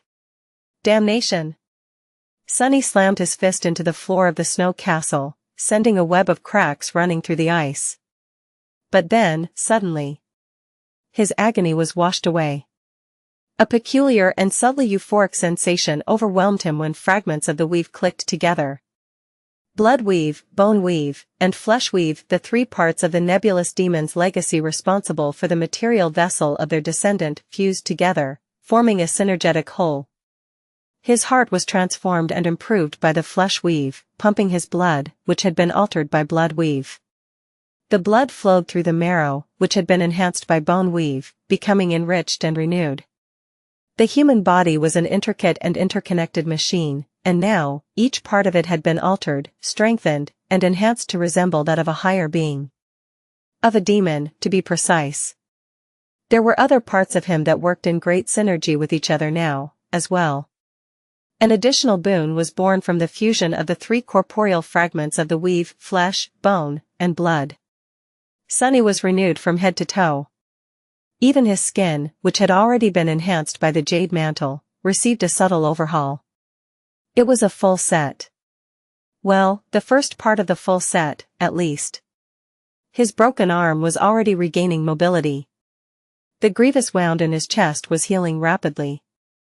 It was not only flesh that was repairing itself, either. The acquisition of flesh weave had served as a catalyst, and his bones were mending themselves as well. Sunny did not lose a lot of blood often, but if he did, more would be produced at greater speed. He let out a stifled laugh. Finally. He could finally call himself a tenacious cockroach with full confidence. What a feat! The transformation was coming to an end. Sunny exhaled slowly and sprawled on the ground, feeling the coldness of the ice soothe his heated body. He felt excellent, really. Remarkably strong, quick, agile, resilient, enduring. He was full of energy and brimming with vitality, his senses having turned sharper than before. The world was clear and crisp. It was clearly and crisply coming undone as the mountains shook and groaned around him. It was also straining to expel Sunny, the pressure rapidly mounting. Sunny! Are you okay? Sunny turned his head and glanced at Kai, who loomed above him with a worried face. He raised a hand and formed a circle with his thumb and index finger. "I'm fine. I'm great, actually."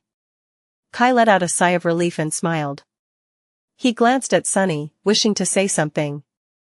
In the next moment, however, Kai's figure turned hazy and vanished, disappearing without a trace. Sunny stared at the empty space where Kai had stood a split second before absently, then turned his head to stare at the ceiling. He was sent back to the dream realm. Sunny would be expelled from Ariel's game soon, too. Now that he had gotten his prize, there was no reason to stick around. So, he inhaled deeply and waited to be banished from the artificial realm. As he did, Sunny could not help but think about what he had learned. About what Weaver had done. That damned demon. The magnitude of the truth that had been revealed to him was too great to fathom in a few short seconds. There was so much knowledge he had gained, and its nature was so world-shattering and shocking, too. His thoughts were scattered as a result. Weaver. Weaver had not been killed by Slayer, despite what Sunny was led to believe by one of the previous truths. And yet, she did kill the demon of fate eventually, fulfilling her fate. She killed Weaver twice. Slayer. Orphany of the Nine. That was her name, even if she did not remember it. Curiously enough, Slayer had not forgotten her name during the innumerable years she had spent wandering the realm of death as a feral shadow. Instead, she had begun to forget herself immediately after slaying Weaver for the first time, as if cursed as punishment for taking a demon's life. That first time might have been her own triumph. But the second time. Sunny was certain that the sinister demon had orchestrated their own ultimate death, or had at least foreseen it. Possibly even Weaver could not escape their fate, especially not when 9 fated paragons of doom were working to bring it about. But even if Weaver could not escape their inevitable demise, they could at least influence the tapestry of fate enough to design it. So how had the demon of fate died?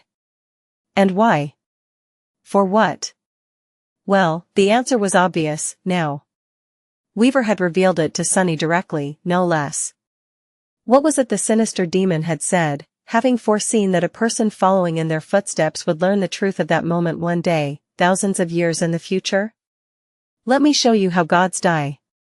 Sunny's whisper was almost inaudible. Weaver had promised to show him how to kill the gods. And they did. Finally, Sunny knew the answer to the questions that had been plaguing him for a decade. How had the gods died? What had happened to the demons? Now, he knew. Weaver killed them. Weaver killed them all. A hoarse, unbelieving laugh escaped from his lips. It had been right in front of him the whole time. The description of Bone Weave said so. When children of the forgotten god rebelled against the gods, Weaver was the only one to refuse the call of war. Despised and hunted by both sides, they disappeared. No one knew where Weaver went and what they did. Until it was too late. Where had Weaver gone and what had Weaver done? They had gone to create the nightmare spell. Sunny had been confused when he saw the final image of the vision shown to him by the sacrifice of the snow tyrant figure, but now he realized the truth. The vast void, the myriad of stars, then strings of silver light connecting them. What he had seen was the birth of the nightmare spell. Or rather, its evolution from an infant state to the universal force it was today. To Weaver's version of an absolute law. The many stars burning in the black void were the souls of living things.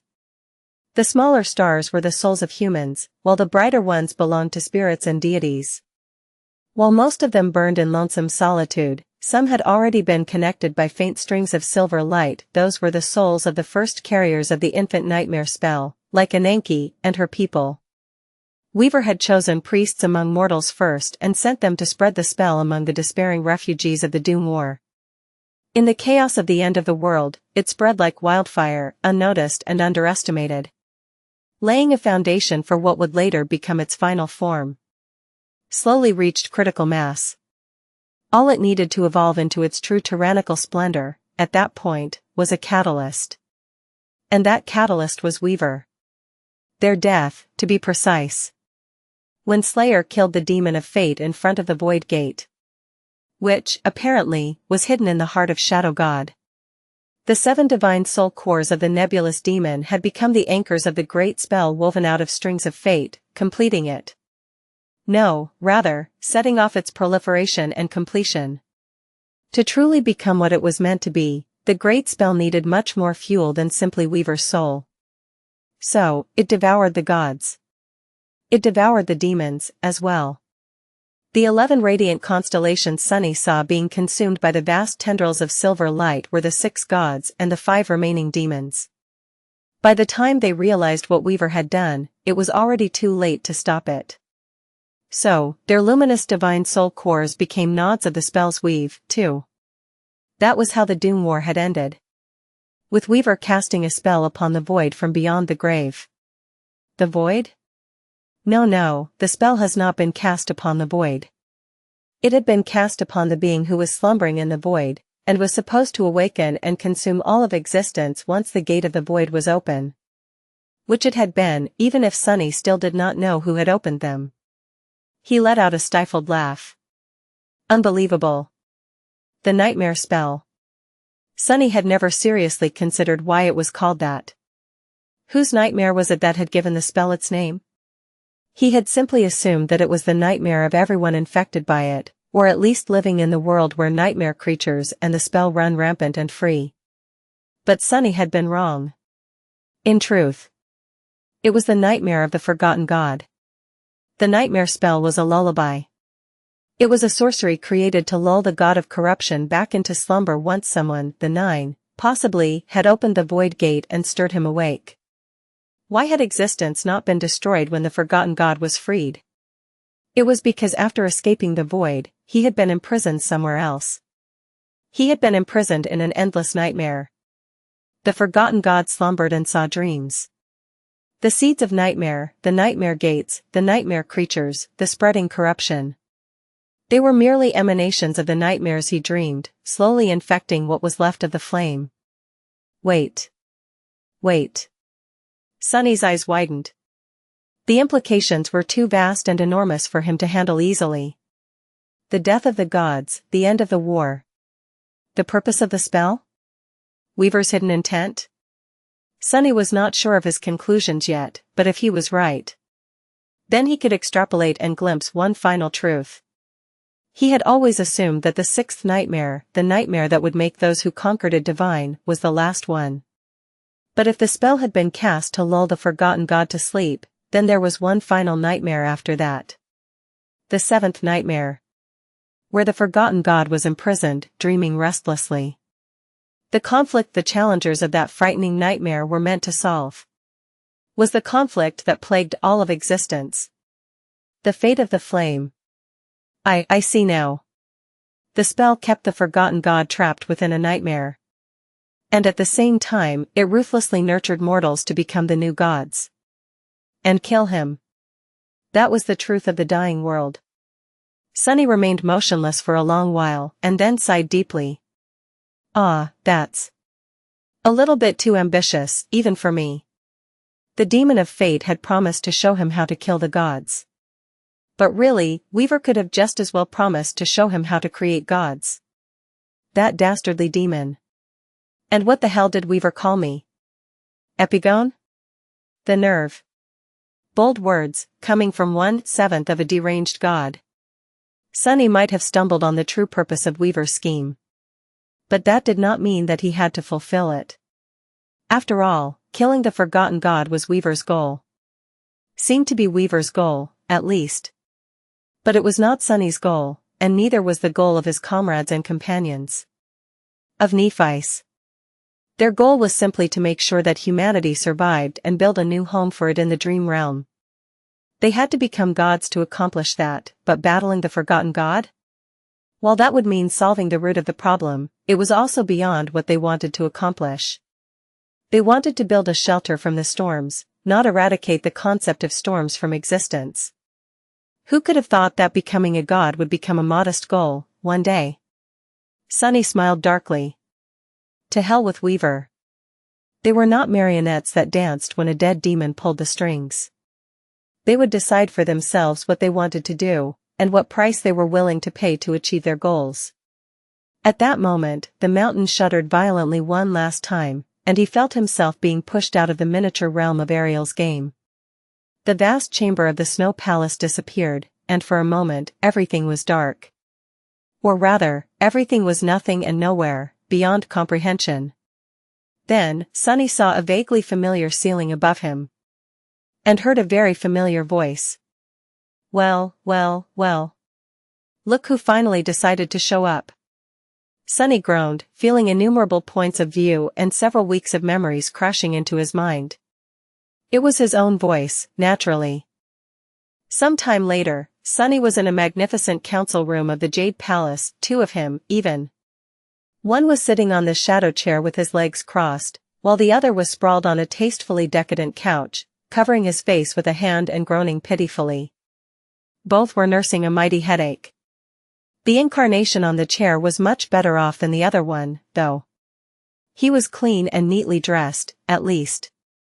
His other self, the one who had just returned from a harrowing adventure in the realm of Ariel's game, was covered in layers upon layers of ash, soot, dried blood, and dirt of all kinds. The hole in his chest barely healed, and the scar where his severed arm had been reattached was yet to disappear completely. All in all, the sight of him was quite pathetic. The first incarnation was a little disheveled too, though. That was because its body had gone through the agonizing process of inheriting the flesh weave as well. All of them had, really. That bastard. Sunny gave himself a venomous look and shook his head. His other incarnation ignored him. Of course, the two of them were really a single person once again, so whatever pain one of them felt, the other felt as well. The headache they were suffering from had been caused by the process of several weeks of isolated memories merging together, in fact. Still. If Sunny had an opportunity to appear composed and nonchalant while simultaneously throwing a tantrum and drowning in self-pity, he would be a fool to pass it up.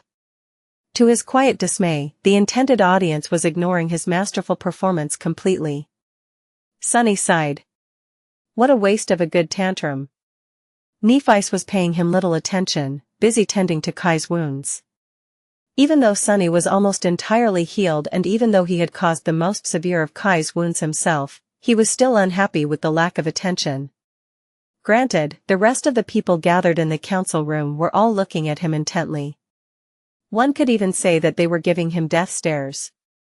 To be fair, Saishan, Revel, and Hell had a reason to be unhappy with him. Sunny coughed. What? Do you have to ask? Even Cassie's voice was full of reproach. All those days ago, when one of his incarnations and Kai had vanished suddenly from the toy room of the Jade Palace and left the startled Song Sisters behind, 3 nightmare creatures took their place. To be precise, a cursed tyrant and 2 cursed beasts took their place. Sunny had already been moving his other incarnations toward Ravenheart, stunned by the sudden loss of connection to the naughty shadow, but he would have never made it to the Jade Palace in time. The 3 Song Sisters could have died right there and then. But they didn't. Of course, they would have never been able to defeat a cursed tyrant, let alone one commanding 2 cursed beasts. Luckily, the narrow confines of the toy room bought them a few seconds to save themselves, and Saishan used those seconds quite cunningly. She lured the distressing creatures toward the Jade Queen's dollhouse, which swallowed them up just like it had swallowed her and her sisters decades ago. The cursed ones were still trapped inside of it. In fact, over the last 2 weeks, Sunny had spent numerous hours staring at the tiny figures of the detestable horrors wandering the gorgeously decorated rooms of the dollhouse. Someone had to guard the 2 harrowing toys, the dollhouse and the jade board, at all times, after all. So, Sunny had spent the better half of a month doing just that. After a while, Nephice joined him as well. They did not know what would come out of the jade board next, so having this much power concentrated in Ravenheart was a necessity. The missing incarnation remained lost, but it wasn't like they did not have any information about what it was doing at all. In fact, they could see the figures move across the game board twice a day just fine. Sunny could also feel every excruciating moment of his soul receiving damage, and saw new shades entering his soul sea from time to time. Powerful, harrowing shades. Oh, And then the shadow of condemnation went and vanished entirely. His dastardly avatar seemed to be having great fun out there all by himself.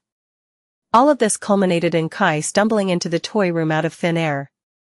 Before Sunny could let out a sigh of relief, though, he found himself in utter agony, feeling his flesh rebuild and rearrange himself.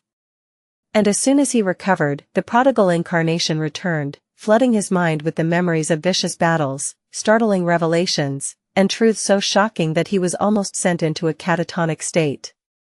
Luckily, he also regained memories of somewhat coming to terms with this new knowledge initially, at least so that episode did not last long. Sunny looked at Nephi's, then responded Cassie's mental question. I don't have to ask, but come on. They weren't even maimed that badly. How long do I have to spend in the doghouse? Whatever wounds the Song sisters had received were almost instantaneously healed by Nephi's from a vast distance. That, too, was a reason they were alive and well. Sunny might have been a little reckless, but could he really be blamed? If Xianxia had not told him about visiting the toy room numerous times as a kid and returning alive and more or less unscathed each time, he would have exercised more caution. Why would a sovereign be extra careful in a place where literal children used to play? Kai was fully healed by now, so Nephi's left him and walked over to the head of the table. Sitting down, she studied Sunny for a while, both of them in turn, and opened her mouth to speak. Before she could, however, Death Singer spoke first. Look. There's two of them. Changing Star, can I have one? Please? Pretty please?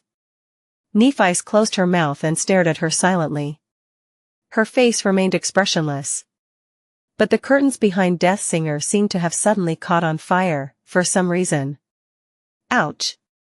Death Singer shook embers out of her hair and gave Nephi's a sorrowful glare. Greedy!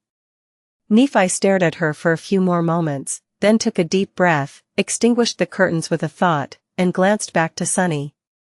So? What exactly happened? He smiled awkwardly. Well, do you want the short version or the long version? Nephi shrugged. Let's start with a short summary. Sunny scratched the back of his head. Okay. Let's see. Chapter 24:14 The Incredible Adventures and Astonishing Deeds of Heroic Dreamer Sunless and His Dashing Best Friend Nightingale, Abridged, Volume 9, plus, Turn Off Reset. Sunny leaned back in his chair. He had a story to tell. And after having suffered through the story personally, he was going to enjoy himself telling it. He began off in a solemn tone. A long time ago, the Demon of Fate and the Demon of Dread played a game. Only, being insane bastards, they played with great and cursed nightmare creatures instead of game pieces. And, what would you know? Kai and I got sucked into the death game realm and given a choice between winning an unwinnable game or meeting our deaths. So, we went and won. Nephi sighed. A little bit less short, please. Xianxia, meanwhile, glanced between them with a stunned expression. Excuse me? Demon of Fate, Demon of Dread? Cursed nightmare creatures? Sunny grinned. You're excused. Anyway, where do I begin? First, we eradicated a swarm of 100 great beasts.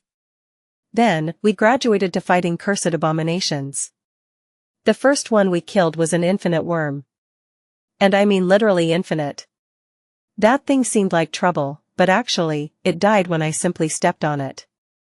Revel stared at him for a few seconds, then turned to Kai. Kai waved a hand weakly, still exhausted from the ordeal. His voice was faint. It's true. It's all true. Her eyes widened. No, but...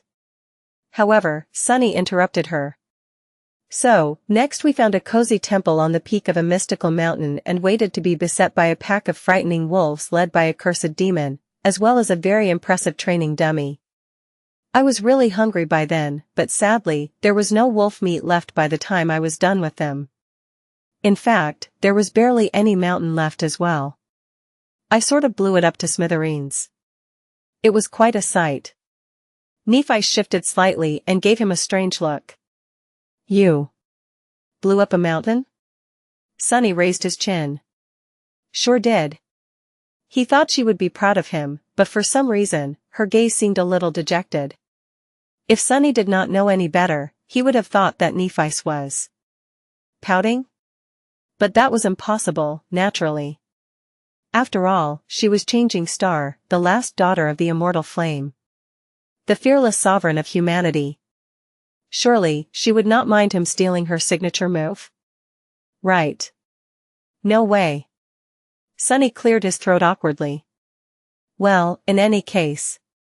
Next, we killed another cursed demon and 2 cursed monsters. How? To be honest, I don't actually remember, but it must have been in quite a spectacular fashion. Deathsinger glanced at him, then at the other him laying on the couch with a miserable expression on his grimy, but unmistakably dashing face. She raised an eyebrow. Wait a minute? How can you not remember slaying a cursed demon and 2 cursed monsters, though? Those were cursed nightmare creatures they were talking about. Actual deities. Sunny gave her his most sincere, innocent smile and shrugged nonchalantly. It must have slipped my mind. There was silence in the room for a while. Eventually, everyone turned to look at Kai in unison. Exposed to their gazes, Kai smiled awkwardly. Oh. Actually, I don't remember either. Nephice and the Song Sisters seemed deeply betrayed by that statement. Their reproachful gazes were obviously saying, "You too, Nightingale? You too?" Kai coughed and glanced away in embarrassment. Sunny chuckled. After that, though, something incredible happened.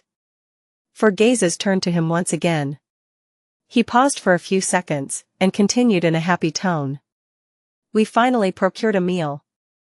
Well, at least I did. There was this cursed beast, you see, an endless swarm of rats. And I mean literally endless. Turns out, a cursed rat roasted over lava is simply delicious. Blighted, diseased, and poisonous, but nonetheless piquant and delectable. I positively stuffed myself, and can you blame me? Deathsinger paled a little and moved away from the incarnation on the couch.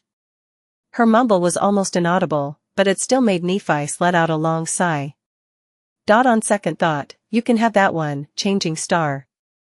He's all yours. Then, she glanced at the incineration on the chair and batted her eyelashes. Sunny wisely pretended not to notice. Now that I had a full stomach, it was finally time to take on the Cursed Tyrant. The Cursed Tyrant was an acquaintance of an acquaintance, as it turned out, quite a pleasant fellow, really. We had a nice chat. This time, it was Cassie's who interrupted him. You chatted with a cursed tyrant? Her voice seemed to tremble a little as it resounded in his head. Sunny smiled. Indeed, I did. We discussed refined topics like philosophy, theology, and peaceful resolution of violent conflicts. Sadly, our enlightened debate reached an impasse. So I cut off the cursed tyrant's head. He sighed and glanced into the distance thoughtfully. That, I find, is a surefire way to win an argument. The council room was filled with a stunned, incredulous silence for a long time. Sunny did not hurry to say anything else either. At least for a while. Then, he glanced at his audience and smiled again. And here I am. He scratched the tip of his nose. Well, technically, I've been here all along. But you know what I mean. His smile widened. Nephi stared at him for some time, then rubbed her temples. Yes. Here you are. She hesitated for a moment, then glanced at Kai. Did he forget to mention anything? Kai considered the question seriously. I don't think so. Well, I guess. There was also that dragon. Nephi suddenly stood up, interrupting him. Actually, never mind. Let's continue this conversation later, shall we? Better yet. Forget I asked. Her gaze softened. You two must be awfully tired. Go wash off the grime of battle, eat a proper meal, and rest. There will be plenty of time tomorrow. Kai nodded in gratitude and rose to leave. Sunny stood up, as well. If you'll excuse me, then. Both of his incarnations headed for the door. The one covered in soot was let go, but the other one. Someone suddenly caught him by the collar. Turning around, Sunny was met by Neff's heated gaze. Not you. You stay here. If you will. I have a few questions to ask. Yes. I have a few questions to ask, too. Cassie's voice had an edge to it now. Sunny forced out a pleasant smile. Why, naturally. Something was telling him that he was in for a long, restless night.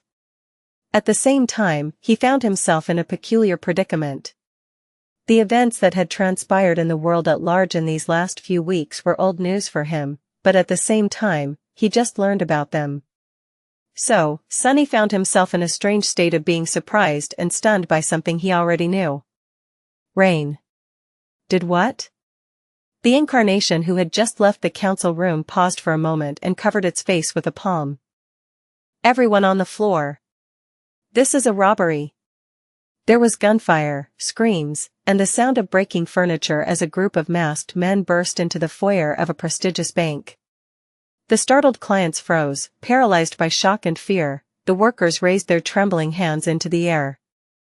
The awakened security guards lunged forward while summoning their memories, but a few seconds later, they were already sprawled on the ground, groaning or unconscious. June should have known that his first mission as a member of the Shadow Clan would go terribly wrong. Ah. I hate amateurs. He had spent close to a month in the peaceful silence of the Dark City, being trained by the graceful Stone Devil, learning how to use the Mark of Shadows, and establishing bonds with other members of the Shadow Clan. Usually, a new recruit would have been given more time to adjust to their role and get used to things, but June was in somewhat of a unique position. His status as an elite among the black market operatives gave him a perfect cover to be seen in places where other members of the Shadow Clan could not enter without drawing attention, as well as a convenient reason to meddle in all kinds of unsavory business. So, he had been sent on a mission earlier than usual. And now, he found himself in the middle of a bank robbery. To be precise, June was wearing black combat fatigues, hiding his face behind an abomination mask, and holding an automatic rifle while watching his fellow robbers herd the hostages to the center of the foyer. The rest were breaking into the security system of the bank to activate the lockdown protocol. Having made sure that everyone was proceeding smoothly, he turned to the person who had fired a burst of bullets into the ceiling and regarded him chillingly. The man sensed his gaze and turned, asking in a hoarse voice. What? Instead of answering, June silently punched him in the solar plexus. His jab had not been telegraphed in any way and lacked a wind-up, so it did not seem very forceful. And yet, the awakened henchman folded in two and fell to his knees with a pained gasp, struggling to breathe. June calmly grabbed him by the hair, jerked his head upward, and asked in a chillingly calm tone. What are you doing? He pointed to the ceiling. Have you watched too many movies, moron? This bank is built to withstand nightmare gates. It is a box made from monster hide and reinforced alloy, so where do you think your bullets go when you start shooting randomly? Do you want to kill someone with a ricochet? The man hissed, trying to struggle free from his grasp, and glanced up at June with fury. However, that wrath was replaced with fear after meeting his cold, murderous, and eerily calm gaze. The enforcer shivered behind the snarling mask.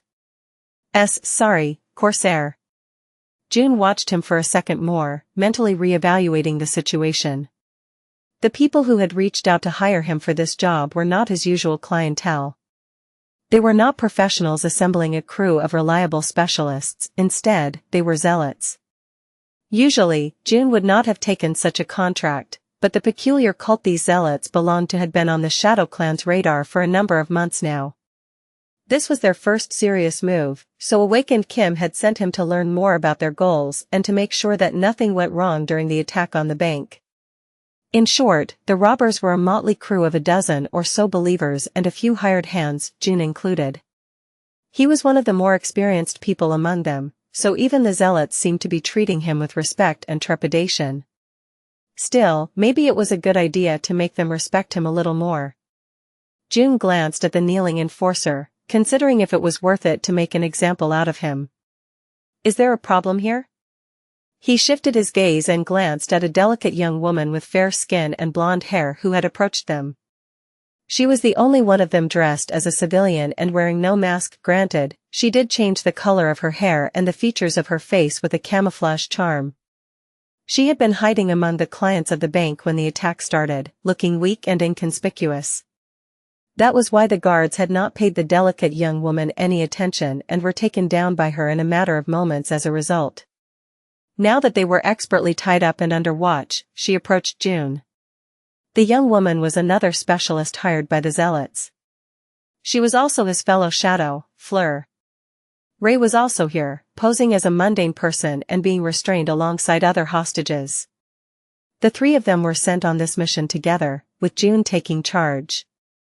However, they were not supposed to show any sign that they knew each other prior to being hired to rob the bank. Fleur had to stay away from him to avoid drawing attention. June knew her well enough by now to know how competent she was despite being quite young, so there had to be a reason why she had gone against his instructions. Something was wrong. Letting go of the kneeling henchman, he wiped his hand on his fatigues and gave her a frigid look. No problem whatsoever. We were just having a friendly chat. Using the opportunity, the henchman scrambled away. Fleur studied June for a moment more, then nodded and turned away. Her delicate fingers, though, moved to form subtle signs. June glanced the other way, paying no attention to them. He did, however, sense the signs formed by the shadow of her fingers on the floor. We are in huge, huge trouble. Maintaining a nonchalant attitude, he tensed inwardly. Look right. June did just that. The hostages were divided into two groups.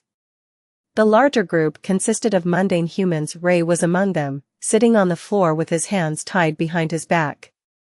Despite being amateurs in June's eyes, the robbers were not, in fact, hapless. They had reliable means of identifying awakened, it was just that Ray's aspect made most of such means useless. The smaller group, consisting of only a handful of people, was isolated to June's right. He glanced at them, immediately noticing two stunning young women, both handcuffed with special enchanted cuffs. His attention was not focused on them because of their beauty, naturally, but rather because both seemed much too calm for the situation they were in, which was not at all a good sign. June frowned, feeling a very bad premonition. One girl was of medium height, with tan skin and ashen hair, looking at the world with the imperious, cold gaze of a legacy scion. The other looked much more approachable, beguiling, even, looking around with lively curiosity in her gem-like onyx eyes and a slight smile playing on her soft lips. It was that easy, captivating smile that made it hard to look away from her. Well, that and the fact that she looked vaguely familiar. No, not just vaguely. Fair skin, raven black hair, the girl strongly reminded June of someone he knew all too well. His mouth was suddenly dry. Don't tell me. Fleur gave him another signal. Yes. That is the Princess of Shadows, Rain. Boss's little sister. June closed his eyes for a moment, remembering every curse word he knew. You gotta be kidding me.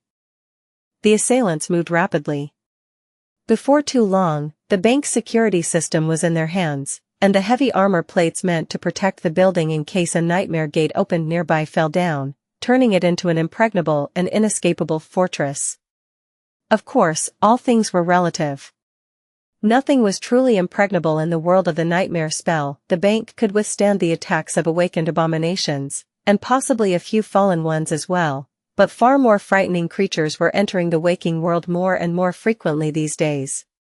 What seemed like reliable security measures just a few years ago were rapidly falling behind and becoming obsolete. The robbers were not really worried about fallen and corrupted abominations either.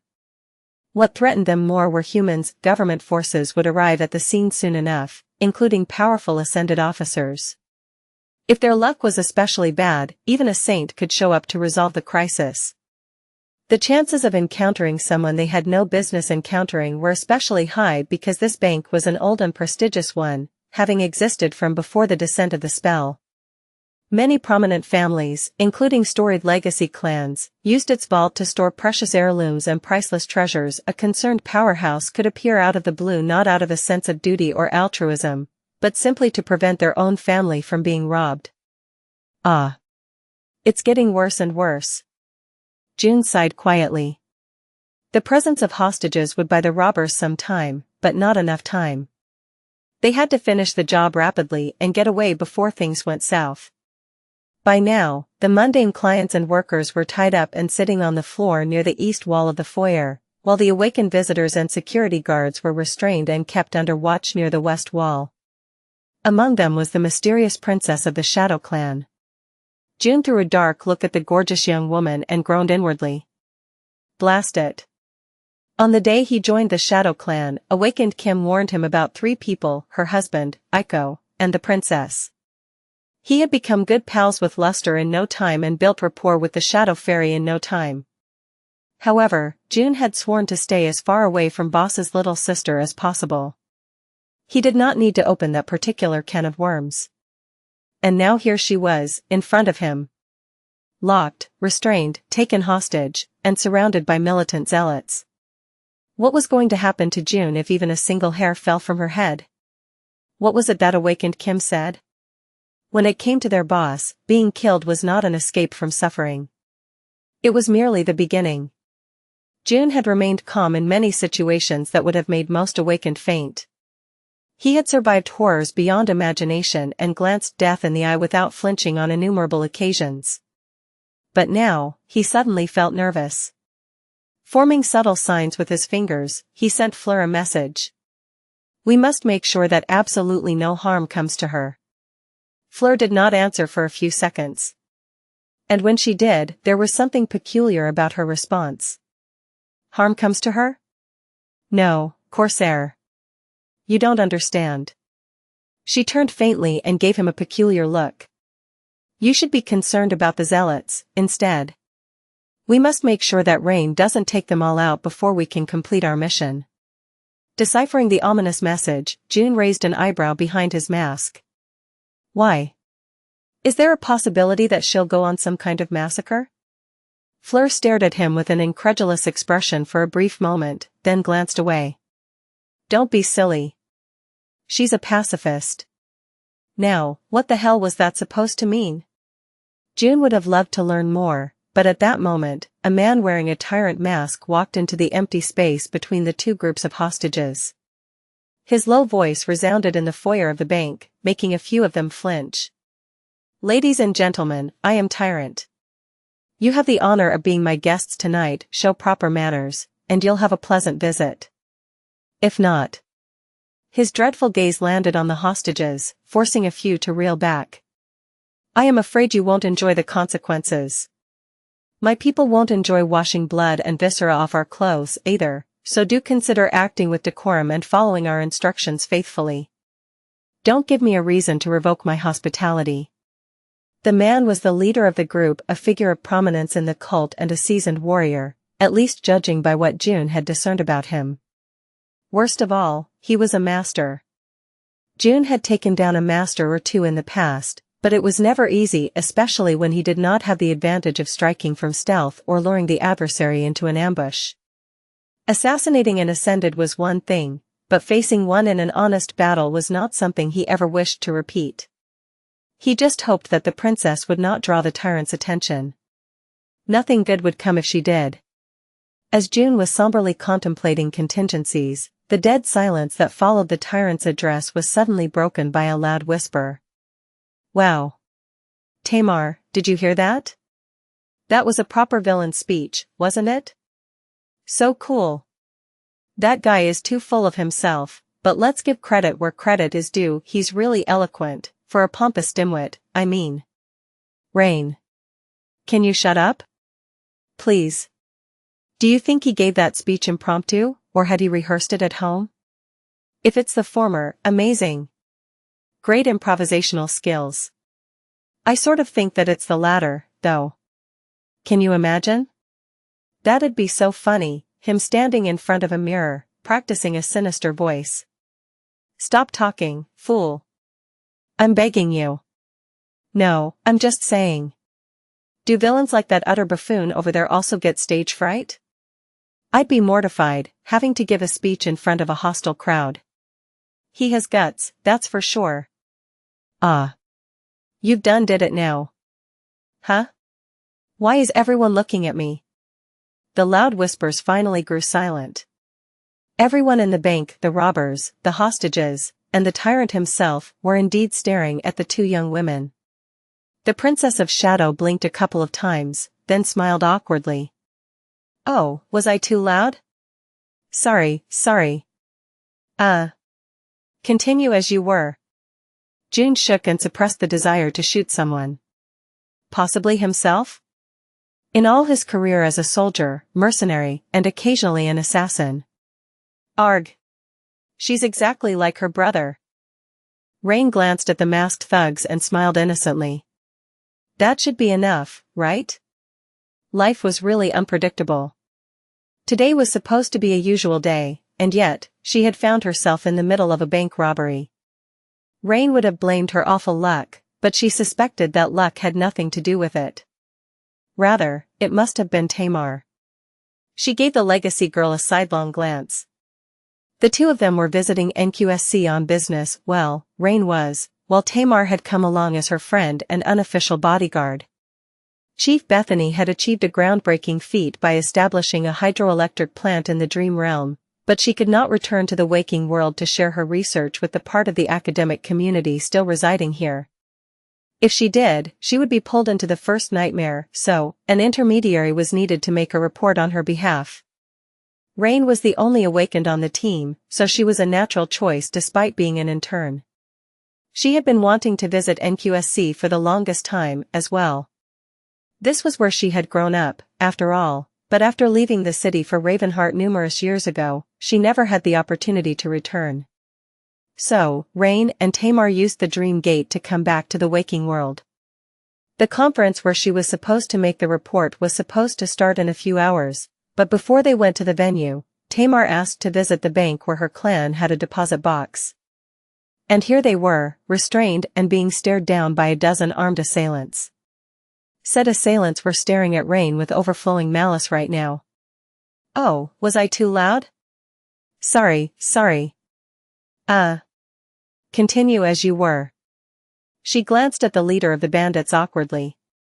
Of course, she had not just offended him for fun. Rain might have been young, but she knew people well. She had met all kinds of men and women, numerous of them at their worst or at their best.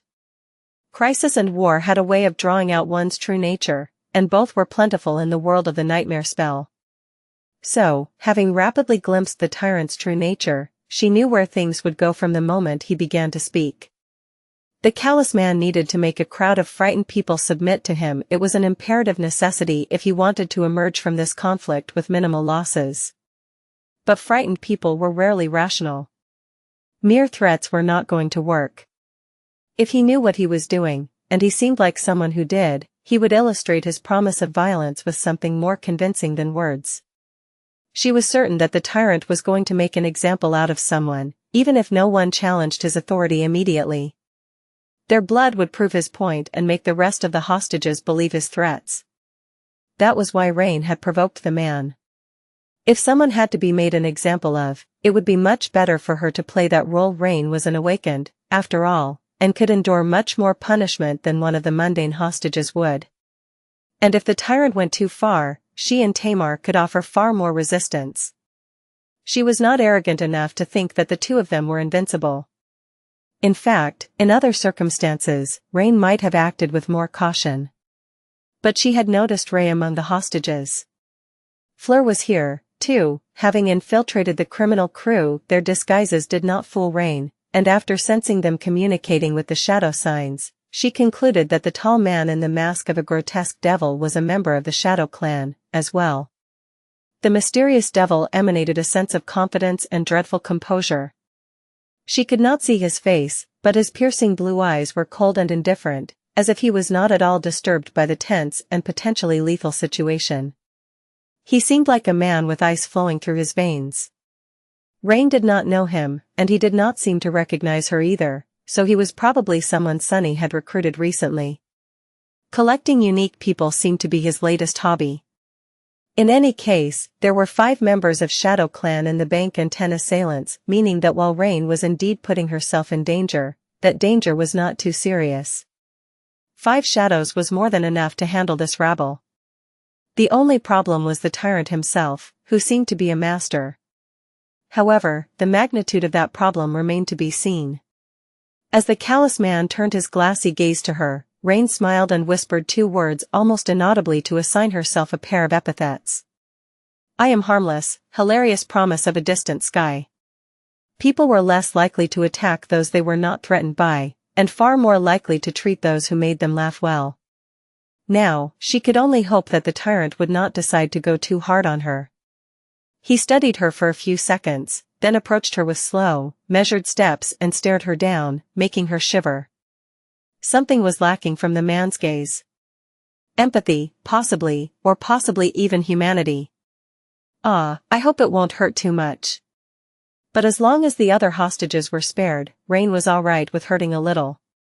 To her relief, however, the tyrant suddenly let out a low, unnerving chuckle. Why, thank you, young lady.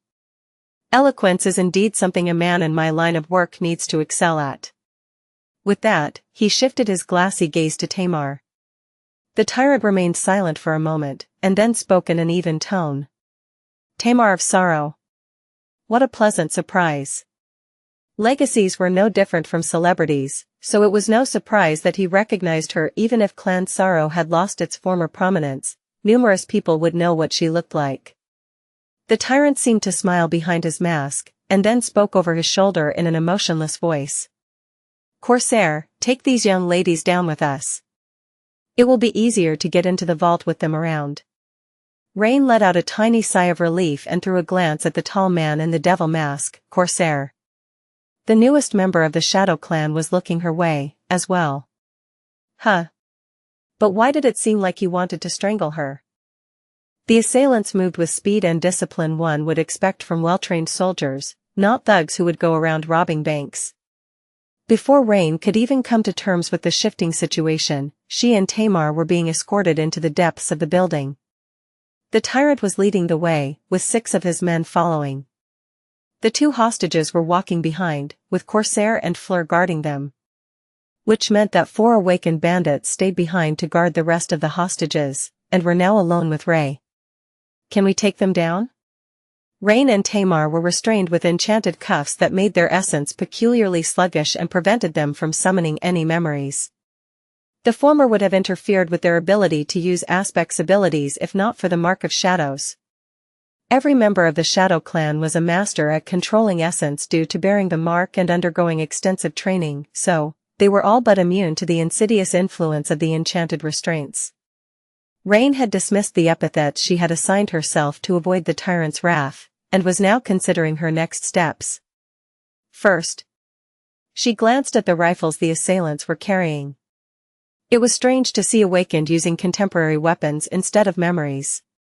Sure, while it was difficult to seriously harm a master with a bullet, awakened themselves were far more susceptible to modern firearms. In fact, it was only marginally harder to kill them with a high-powered shot than it would be a mundane human. So, the rifles posed quite a real threat to Rain, Tamar, and the other shadows. Still, possibly because she had spent so many years in the dream realm, seeing awakened carrying modern weapons felt very peculiar. More than that, memories were simply a better choice, not only because they were deadlier, more powerful, and could possess potent enchantments, but also because they were far easier to carry and conceal. Rain signed a question. Why are you armed that way? It was Corsair who responded, hinting that he was in charge of this mission. Memories are unique, so they are easier to identify and trace. Anonymity is key in these matters. She considered his words for a moment. That was an unexpected but logical perspective. But the readiness of his response was a little peculiar. You seem to know a lot about this stuff. Robbed many banks recently? Corsair responded calmly. It was a weird thing, but after practicing for a while, One could discern tone and emotion in the movement of the other person's shadow when communicating with shadow signs. Fleur, for example, signed softly and smoothly. The new recruit, on the other hand, signed precisely and mechanically, with the measured indifference of a finely tuned machine. Not many. Rain and Tamar looked at each other. Where, exactly, had her brother found this guy? He was sort of cool. Wait, did he really rob a bank before? Come to think of it, there had indeed been a similar mission in the works. The assailants were descending into the basement of the bank, with one of them quickly unlocking the armored doors that stood in their way from a handheld console. They seemed well prepared for the job, even if locking themselves in a bank with the government forces guaranteed to arrive and surround the building rapidly was pure madness. Rain signed another question. What is their plan, exactly? Corsair responded after a short pause. We were not told the details. One of them has a spatial movement aspect ability, though. He is their escape route. Wait, he must be really new. How come he uses shadow signs so confidently, then? It took her ages to learn this peculiar manner of communication. Was this guy a genius? That was so unfair. Rain suppressed her envy and asked the final question. So, what do we do? Shall we take them down? Corsair shifted faintly, and she could feel his cold gaze. Please don't do anything yet, princess. At least not until they reveal all their cards. Rain frowned. It was reasonable to assume that the tyrant had an ace or two up his sleeve, but... what if they hurt the hostages? His response was curt. They won't. She had no choice but to believe him.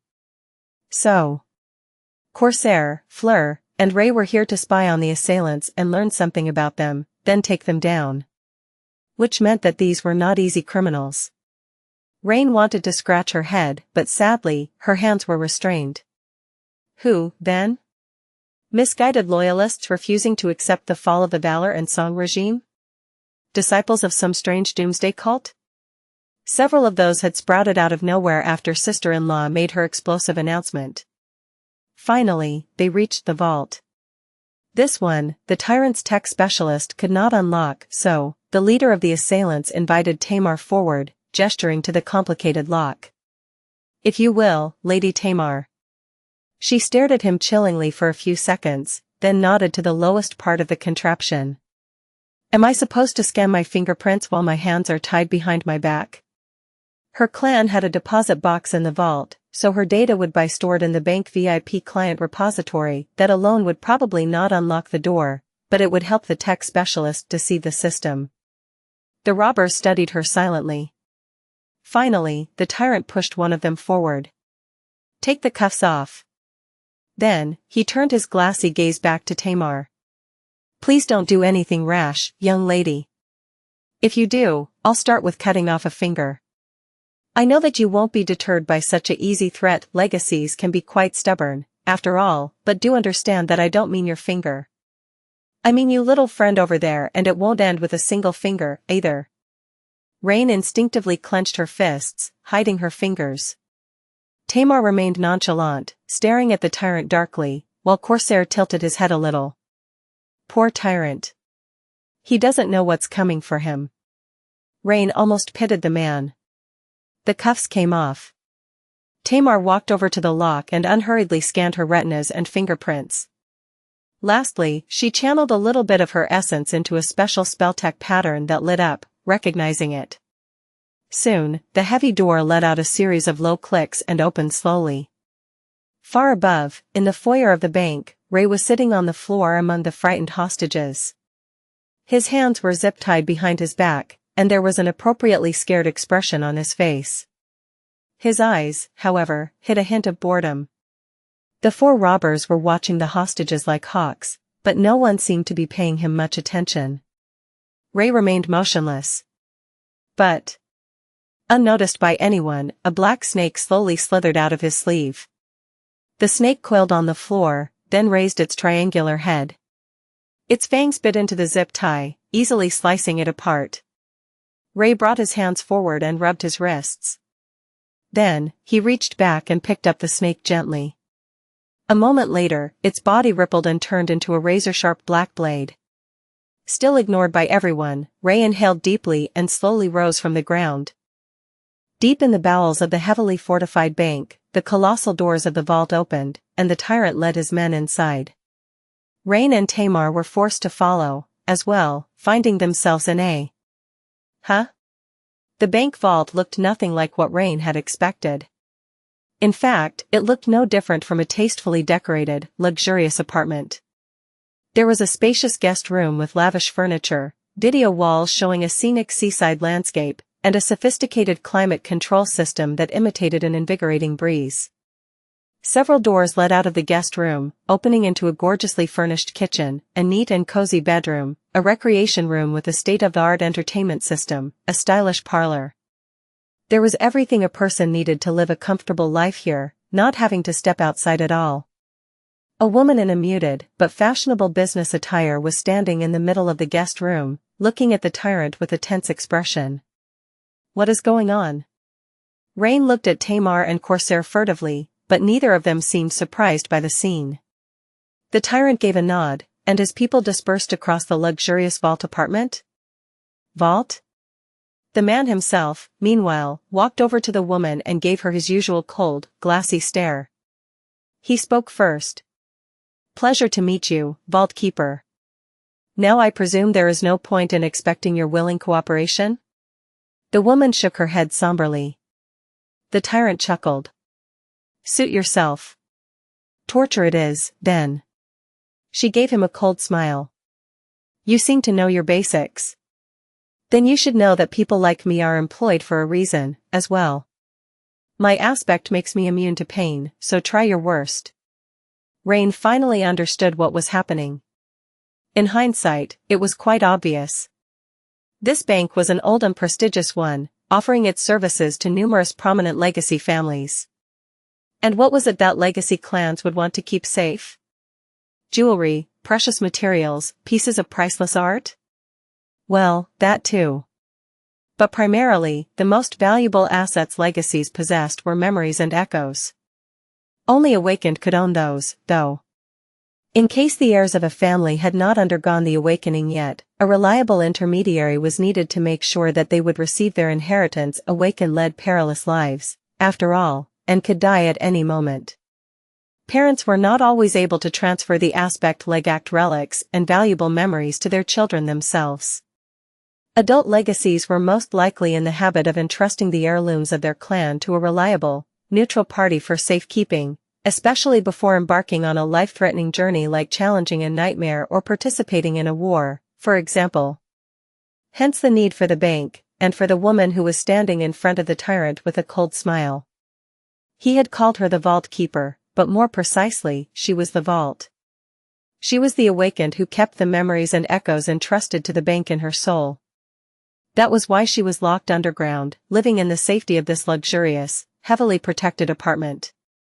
And just in case someone invaded the underground safe room, the Vault Keeper possessed an aspect that negated pain and was therefore immune to more mundane forms of torture, making it that much harder to force her to transfer the memories and echoes against her will.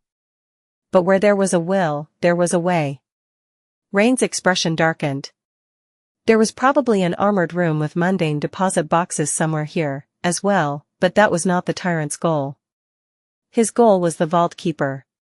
The man studied her silently for a moment, and then seemed to smile behind his mask. Bold words, but will you be responsible for them? We will see just how potent your aspect is soon, Vault Keeper. Are you truly immune to all pain? Does that encompass all physical pain, or do you not feel the agony of having your soul torn apart, either? What about fear?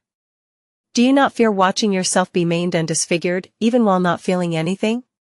She pursed her lips, but remained silent, looking at him with a pale face. Yeah, no. I don't know what Corsair's mission is, but I am not going to watch an innocent woman be tortured right in front of my eyes. At that moment, the tyrant chuckled again. Well, no matter. As much as I'd love to test your limits, insolent fool, there is no time for that. So let me introduce you to my friend. Suddenly, a whirlwind of radiant sparks surrounded him. The whirlwind was too large to manifest into a memory, which meant an echo? Suddenly, there was a sound of claws scraping against the floor. A grotesque creature appeared in the spacious room, towering above the humans. It was about 3 meters tall, with a gaunt torso and long, pale limbs.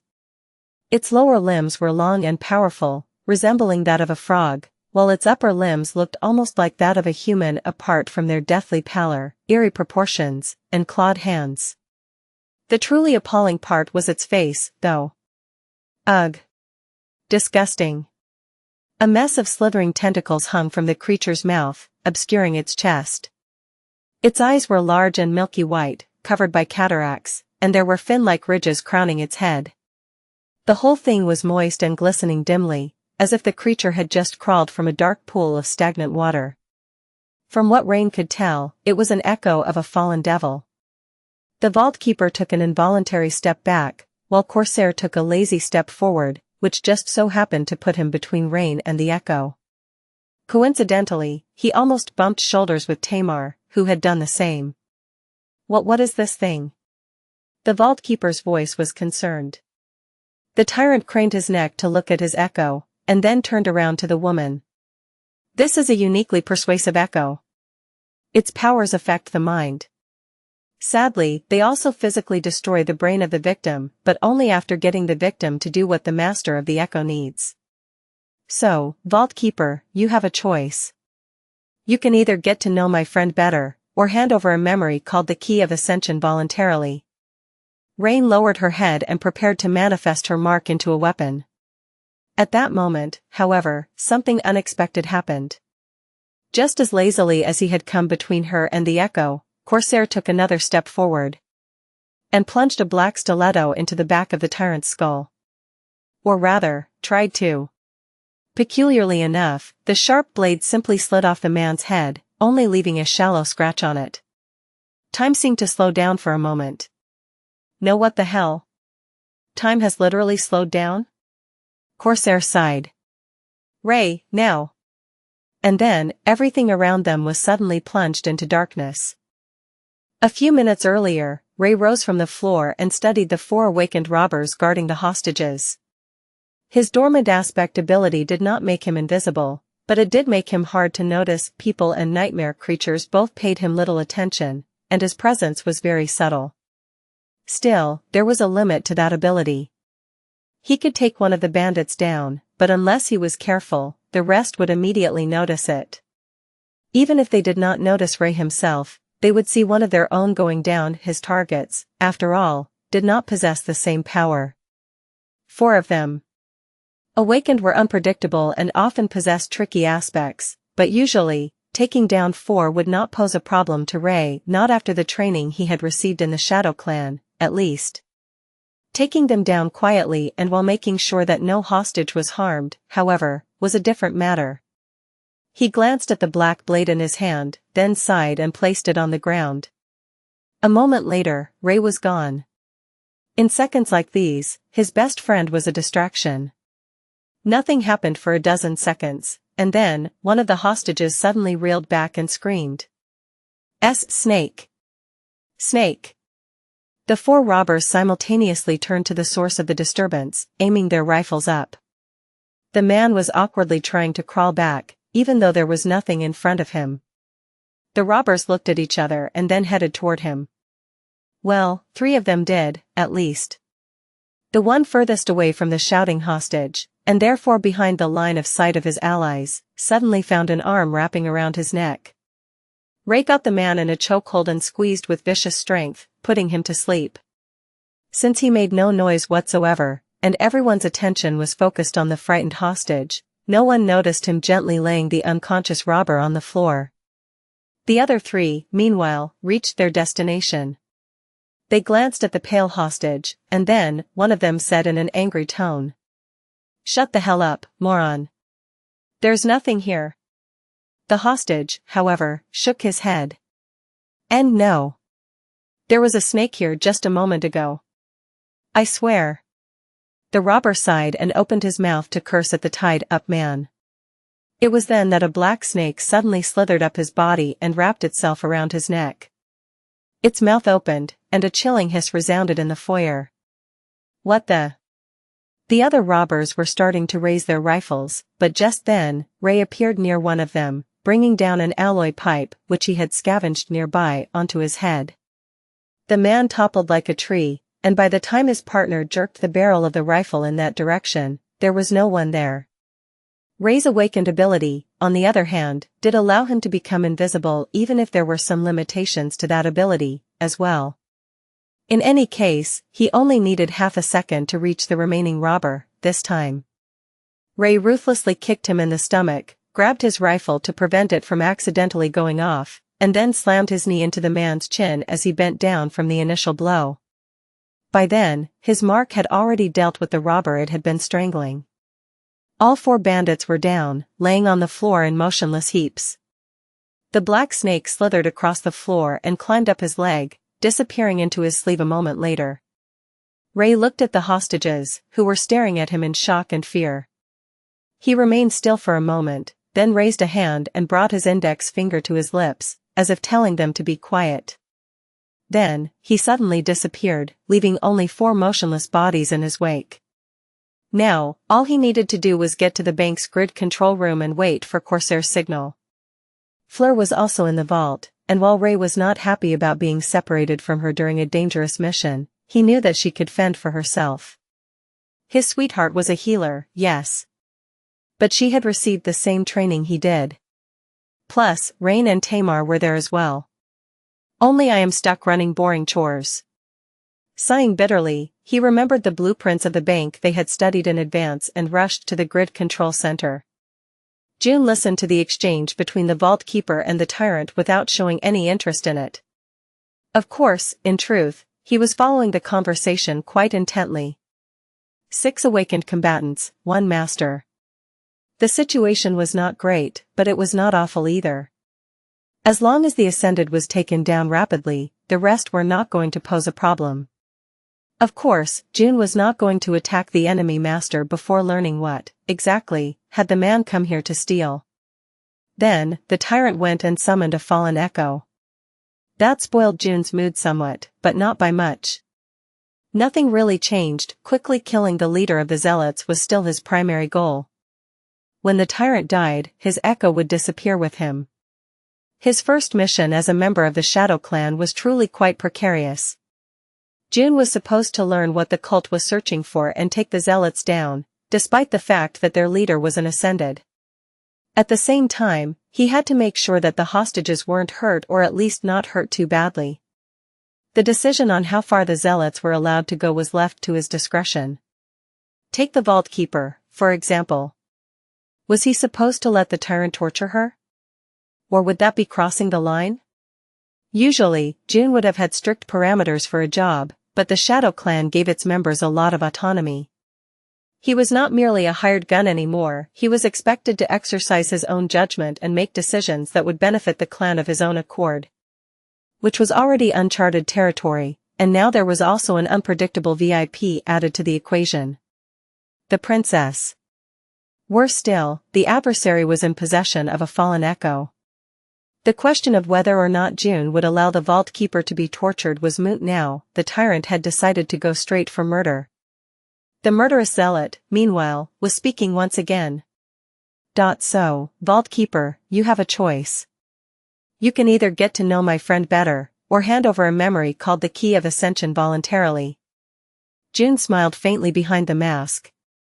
Thank you kindly. The man just offered June the name of the memory the cult was searching for. Which meant that June did not need him alive anymore. Suppressing his killing intent, some enemies were quite sensitive to it. June took a step forward while manifesting his mark into a weapon and stabbed it into the tyrant's skull. There was no warning, no indication that he would attack. Just a rapid and ruthless strike that was supposed to end the zealot's life. But that was the thing about fighting Awakened. Awakened were very hard to predict. The second his weapon met the adversary's head, it felt as if he was trying to pierce metal. The bastard must have possessed a powerful defensive aspect. Well, crap. June activated his own Awakened ability, slowing down time. Ray, now. Somewhere far away, Ray heard his voice through a special communication memory shared between the three members of the team and cut the power. The artificial lights, the video walls, the climate control systems, everything in the vault that needed power to function was immediately disabled, plunging the spacious room into utter darkness. And darkness was the territory of the shadows. June possessed quite a strange aspect. His dormant aspect ability was subtle, but versatile and very useful. It made him exceptionally observant. His senses were sharper than those of most people, and he could discern many things that the rest would not notice. More than that, time seemed to slow down around him when he was focused or full of adrenaline, but that was merely an illusion. In truth, time flowed at its usual pace, and it was rather June's ability to perceive and assess his surroundings that outpaced it. In other words, he saw the movements of his enemies in slow motion.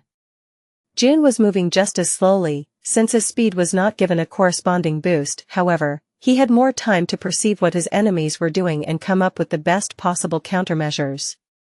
Added to his already excellent observation skills and conditioning, that made him seem like someone with an impossibly quick reaction speed and insidiously keen judgment.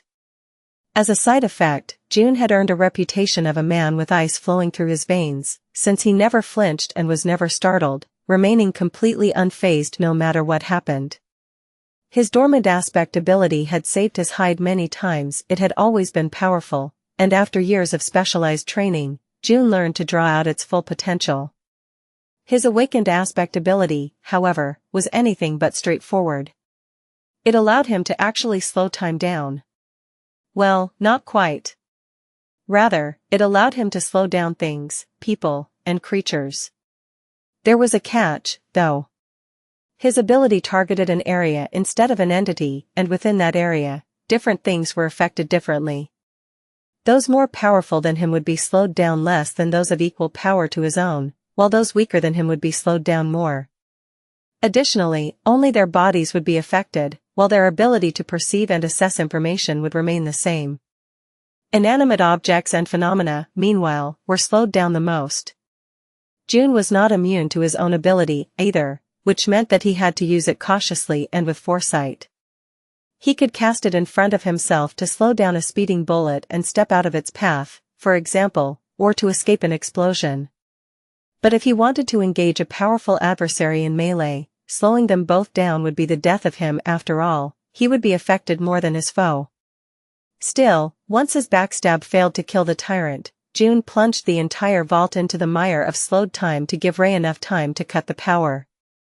Once darkness swallowed the entire bank, the shadows received a decisive advantage against the enemy. June made a sign, telegraphing his intent. Tyrant. At the same time, Tamar of Sorrow made one, as well. Echo. In the next moment, June deactivated his awakened ability, and the underground vault exploded into chaos. Corsair. The tyrant's voice thundered in the darkness, full of murderous wrath and something else entirely. In fact, it was a full-blown sonic attack. Luckily, June had already disappeared from his previous position, so he was not caught in the destructive shockwave. Fleur dashed forward, grabbing the vault keeper and pushing her to the ground. Tamar of Sorrow had already destroyed her restraints and exploded forward with breathtaking speed. The young woman seemed to step on air as she soared above the fallen devil. Her mark of shadows assumed the form of a black greatsword, and she brought it down on the towering creature's detestable head with a spin. The princess took a leisurely step to the side, putting the mass of the lumbering Echo between herself and the awakened robbers, then opened her mouth as if to say something. The Zealots opened fire. You absolute idiots. June wasted a whole fraction of a second to bemoan the lack of professional standards the wannabe outlaws were displaying. Who the hell fired blindly in a closed space? Sure, neither the tyrant nor his Echo would be harmed by mundane bullets, but the 6 awakened henchmen could easily shoot each other instead of their enemies. And indeed, none of the bullets hit their marks. Fleur and the vault keeper were on the floor. Tamar of Sorrow was 3 meters above ground. Princess Rain was protected by the mass of the towering Echo, while June was protected by the tyrant. The ascended zealot had already turned back, so a few bullets hit him in the back of the head, ricocheting away with metallic ringing. Stop firing, you. Before he could finish the sentence, June crashed into him like a battering ram. His goal right now was to separate the tyrant from the rest of the shadows and bring him as far away from the princess as possible. So, he grabbed the man and allowed momentum to carry them both in the direction of the nearest wall. They hit it with devastating force, breaking through. June had known all along that while the outer walls of the vault were heavily armored and even protected by runic sorcery, the ones separating the rooms inside were merely decorative. So, he and the tyrant fell into the vault keeper's parlor in a rain of debris. As they fell, June stabbed the ascended man 3 times, 1 time in the neck, 1 time between the ribs, and 1 time in the inner thigh, hoping to cut at least one of the arteries. Sadly, the tyrant's entire body seemed to be protected by the mysterious aspect ability. June's black stiletto scraped harmlessly against the man's skin, failing to pierce it. Perhaps a more powerful weapon would have done the job, but June was an awakened, and therefore, his mark of shadows was only as powerful as an awakened weapon would have been. Blast it. Usually, summoning memories would have been a bad decision in this situation, not only because memories took time to manifest, but also because they came into existence as whirlwinds of radiant sparks. Members of the Shadow Clan thrived in darkness, though, so illuminating themselves in such a manner was unwise. That was why the memories forged for them by the Lord of Shadows manifested from strings of darkness, instead. Some of them, weapons in particular, could be summoned instantly, as well. Sadly, June found himself unable to summon memories. The world seemed to slow down as he came to terms with the sudden revelation, contemplated possible reasons, and came to a probable conclusion. It seemed like the enchanted restraints placed on awakened hostages were not enchanted at all. Rather, they were merely meant to mask someone's aspect ability. The tyrant's aspect ability, most likely. The man could suppress the flow of essence, thus interfering with the aspect abilities of other awakened and preventing them from summoning memories. So, what was June supposed to do if his weapon could not pierce the ascended zealot's flesh, and he could not summon a different blade? The tyrant's mask had been destroyed by the sonic attack, revealing his chiseled face. He opened his mouth, beginning to say something. It had the potential to be a taunt or another sonic blast. Having considered his options, June swung his fist and punched the master in the face. Striking the tyrant with a fist felt like striking armored alloy. Which was not too bad, since June had had the unfortunate experience of ripping from an APC or 2 with his bare hands before. No matter how strong an ascended was, they were still beholden to the laws of physics. The tyrant was thrown down, the back of his head cracking the floor. Before he could recover, June struck him again, and then again, and again. His arms moved like pistons, his fists falling down like hydraulic power hammers. He could not stab the enemy to death, so blunt force trauma and concussive force were the next best thing. June put as much strength as he could muster into each punch, making sure not to shatter his own bones in the process. Being a member of the Shadow Clan was not without its perks, but there were drawbacks as well. Possibly the most significant of them was that servants of the Dark Lord did not belong to the Flame Domain anymore, and were therefore devoid of Changing Star's grace. Miraculous flames were not going to descend to soothe their pain and heal their wounds, so they always had to be cautious. More cautious than those who walked in the light were, at least. Come on. The tyrant seemed a little dazed, but not at all as hurt as June had hoped he would be. Worse still, the man was already coming to his senses. There was blood pouring from his nose and from his mouth, where a tooth or 2 must have been dislodged, but his eyes had regained their murderous glint. 3 moments had already passed since the moment the power was cut, even if it felt like much longer. That meant that things were about to get far more difficult for the shadows. It took some time to summon memories, but those of them that produced light were usually the simplest and weakest of them, which meant that they could be summoned rapidly. If even one of the zealots had reacted quickly, the darkness that gave June and his people a decisive advantage could be dispelled at any moment. But June had to concentrate on the tyrant. Now that the man had regained his senses, trying to crack his skull with a barrage of blows was not an option anymore. Engaging a master in hand-to-hand combat was a dangerous idea at the best of times, but trying to grapple one was pure suicide. So, June disengaged and jumped back, activating his awakened ability once again to slow the tyrant down. His essence felt sluggish, but his control of it was refined enough to break through the unknown hex. The ascended zealot still moved with a speed that left June appalled, jumping to his feet and summoning a whirlwind of sparks to illuminate his surroundings. To June, the innumerable sparks seemed to drift slowly through the air. He studied his adversary. The tyrant was older than he had assumed, his unshaven face pale and harsh.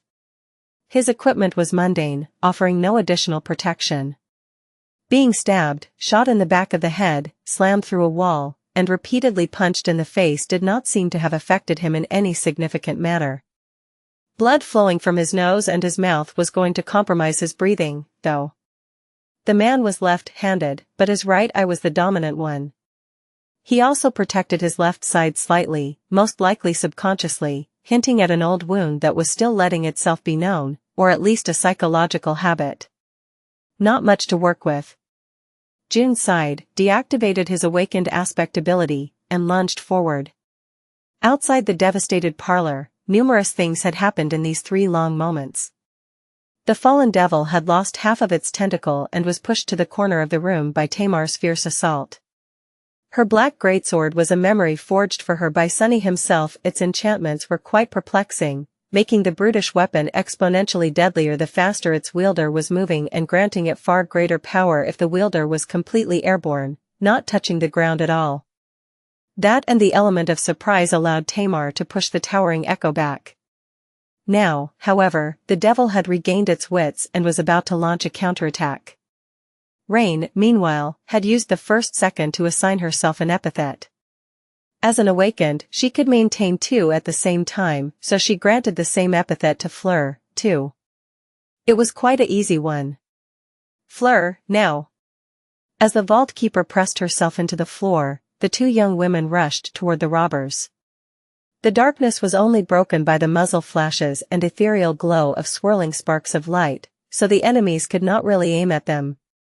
Still, 6 automatic rifles produced a lot of bullets. Rain was hit in the shoulder. Despite the epithet she had assigned herself, she was not entirely bulletproof.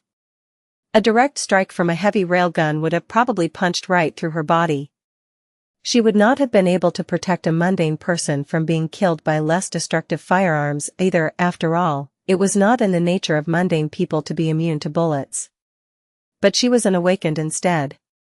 Awakened did possess some measure of resistance to mundane weapons, so the epithet she had given herself did not have to fundamentally change her nature. It simply had to enhance a quality that she already possessed, so the effect was more than potent enough to allow her to shrug off the hit and continue to move forward as if nothing had happened. The same held true for Fleur, even if the epithet assigned to her was not tied to a true name, and was therefore less effective. Both of them reached the Zealots in one piece. What happened next was quite predictable. Rain and Fleur were exceptionally skilled awakened warriors with fully saturated cores and rich, harrowing experience of fighting a war in Godgrave under their belts. More than that, they could see in the dark, while their enemies could not. The only difficulty was that Rain could not kill their opponents, and had to subdue them while keeping everyone alive instead. The robbers were already summoning luminous memories, as well. And yet, none of them managed to benefit from that light. By the time the first lantern manifested itself into existence, all 6 assailants were already either dead or unconscious. Rain and Fleur had bulldozed through them at breathtaking speed, moving as quickly and subtly as real shadows would. All in all, it took them no more than 6 moments. And on the 7th second, Tamar hissed, stepping on air to push herself back. The Echo still managed to reach her with its claws, sending the young woman rolling across the floor. At the same time, Corsair was tossed through the broken wall. Instead of crushing into the ground, however, he spun and landed on his feet, regaining his balance a split second later with an inexplicable level of nonchalance. The tyrant and his Echo faced the 3 shadows, sending a shiver running down Rain's spine. I better think of something quick? The tyrant walked out of the ruined parlor like a sinister spirit, 3 luminous memories igniting above his shoulders and above his head like 3 eyes of a furious monster. His black fatigues were covered in dust, and his face was smeared in blood. His glassy eyes were gleaming with cold, murderous wrath. Walking over to stand side by side with his Echo, he glanced at the three shadows darkly. The vault keeper moved to stand behind them, shielding her eyes from the bright light. For awakened against a master and an echo of a fallen devil. They looked at each other. Should we stall to give Ray an opportunity to get down here? Rain hesitated for a moment. She did not know the plan of Corsair's team, but was pretty sure that Ray had dealt with the 4 henchmen the robbers had left to guard the hostages by now. The young man was not the most formidable fighter of their cohort, but he was its hidden weapon. He was exceptionally lethal, often striking from the shadows to bring down enemies much more powerful than him. However, the tyrant's potent defensive aspect ability would make it hard for Ray to kill him in a single strike. More than that, they would have to engage the ascended man in conversation to stall for time. And Rain had a feeling that letting the tyrant talk would be a big mistake. What to do? Corsair shifted slightly, taking something off his belt. Rain's eyes widened slightly when she recognized what the tall man was gripping in both hands. Grenades? What was he planning to do? And what kind of awakened carried grenades around, anyway? She had only seen them in movies before. Corsair seemed to smile chillingly behind his devilish mask. Tamar raised her greatsword slightly, preparing to dash forward. Fleur braced herself, shielding the vault keeper with her body. The tyrant opened his mouth. And froze in confusion, failing to make a sound. Well, naturally he failed. After all, Rain had assigned him an epithet just then. The tyrant became the mute tyrant. Ouch. Forcefully placing an epithet on an unwilling ascended was difficult, strenuous, and burned through her essence with dire speed on top of that. The sinister master would most likely shake the effects off in a moment or two, but that was all right. Because Rain was not done yet. She wanted to try something else, as well. Turning to the echo, she concentrated and named it, turning it from a nameless echo into the gross friend of the mute tyrant. And then, she assigned an epithet to the echo, connecting it to the given name. This one was quite easy, and did not go against the nature of the echo at all. In fact, it was reliant on its nature. Just like that, the gross friend of the mute tyrant became the dismissed gross friend of the mute tyrant. Begone. Rain poured her essence and willpower into the epithet, praying that this unconventional application of her aspect would work. And did it. A second later, the echo exploded into a whirlwind of sparks, pouring back into the tyrant's soul. Attack. The gross echo was not destroyed, merely dismissed. So, the ascended bandit could easily summon it again. It would take some time to manifest the grotesque devil for the second time, though. They had to finish the tyrant before that happened. The sinister master was, without a doubt, surprised by the sudden vanishing of his echo. The shadows, however, were accustomed to all kinds of strange and inexplicable things. After all, they came from the dark city, where the Lord of Shadows reigned. Rain's brother was a weirdo to put all other weirdos to shame. If he proclaimed himself to be the second most bizarre person in the world, 2 worlds, even no one would dare to claim the first place. So, they reacted instantly. Tamar exploded forward, turning into a blur.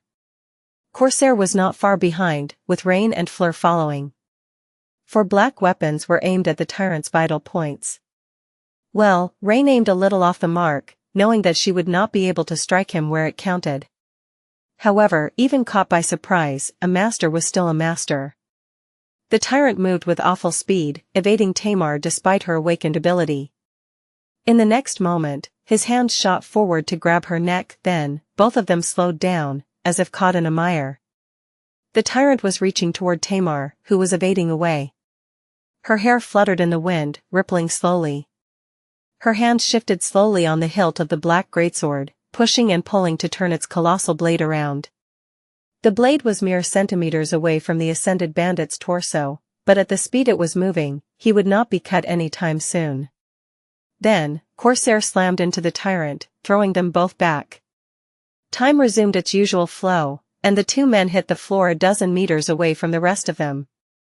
Something rang as it rolled on the floor.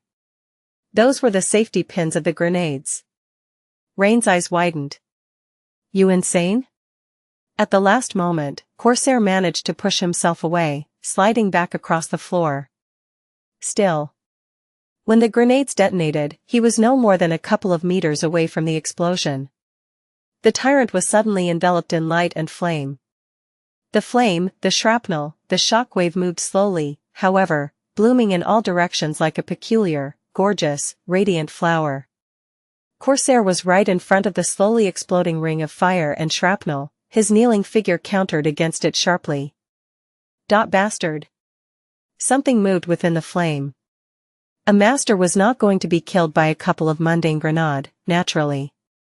He was not even going to be seriously hurt by them. Unless Rain got involved. Dismissing the mute epithet, she assigned 2 new ones to the slow, combustible tyrant. Then, she opened her mouth. And spoke the true name of fire. Chapter 24:24 The word is mightier than a grenade plus, turn off reset.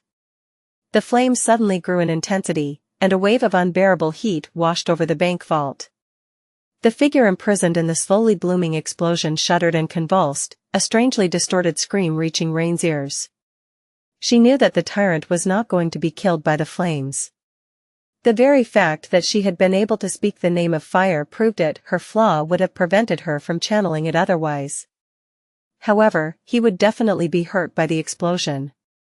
A lot. Not only was the tyrant more susceptible to being burned because of the epithet she had assigned him, but her other epithet synergized with Corsair's aspect, slowing the burning master down even more. The man himself rolled away from the explosion, escaping it entirely. Jumping to his feet near Rain, she gazed at her with his piercing blue eyes and said evenly from under his monstrous mask. "Don't I thought you were a pacifist?" Rain smiled radiantly. "I am." With that, she turned to the burning master and dismissed the combustible epithet, replacing it with another one. Hyperalgesic. Extremely sensitive to pain. Rain was not going to admit why she even knew that word, but she did. And as a result, the peculiarly distorted scream turned into a strangely distorted howl. Corsair stared at her with his calm blue eyes. But did Rain imagine it, or had the tall man shivered faintly? Surely, it was just her imagination. Some time later, the commotion was over. The robbers, who had turned out to be zealots, were unconscious and restrained. The badly burned corpse of the tyrant was covered by a sheet. Rain had not killed him, naturally. Like the peaceful and harmless person that she was, she simply made him wail and convulse in agony while Tamar and Corsair finished the job. She had suggested sparing the murderous zealot and merely knocking him out, even, but Corsair had other ideas. She could understand his decision. As well, the awakened criminals were already difficult to contain, but imprisoning an unhinged master demanded a wealth of resources the government did not possess. The government was barely holding the world from falling apart as it was. In any case, the lockdown was lifted from the bank. Corsair, Ray, and Fleur disappeared without a trace, while Rain and Tamar stayed behind to have a talk with the government forces. Tamar's status as a legacy and a former centurion of the 7th Royal Legion would come in handy to explain how a dozen awakened criminals and an ascended mastermind ended in their current pitiful state. After checking on the hostages and releasing them from the restraints, the two of them walked outside. As they waited for the police to arrive in front of the bank's doors, Rain glanced around, her gaze lingering on the graffiti marring the walls for a moment. She sighed. NQSC had really changed. In the past, there would not have been graffiti in such a prestigious district. Especially one lacking any artistic value. Just a mess of letters drawn in faded paint. There would not have been crazed zealots robbing banks either. She glanced at Tamar. Hey. We did not just happen to be in that bank by accident, did we? Tamar gave her an impassive stare. Eventually, though, she shrugged. Maybe. Rain raised a hand and flicked her on the forehead. I knew it. Why, though?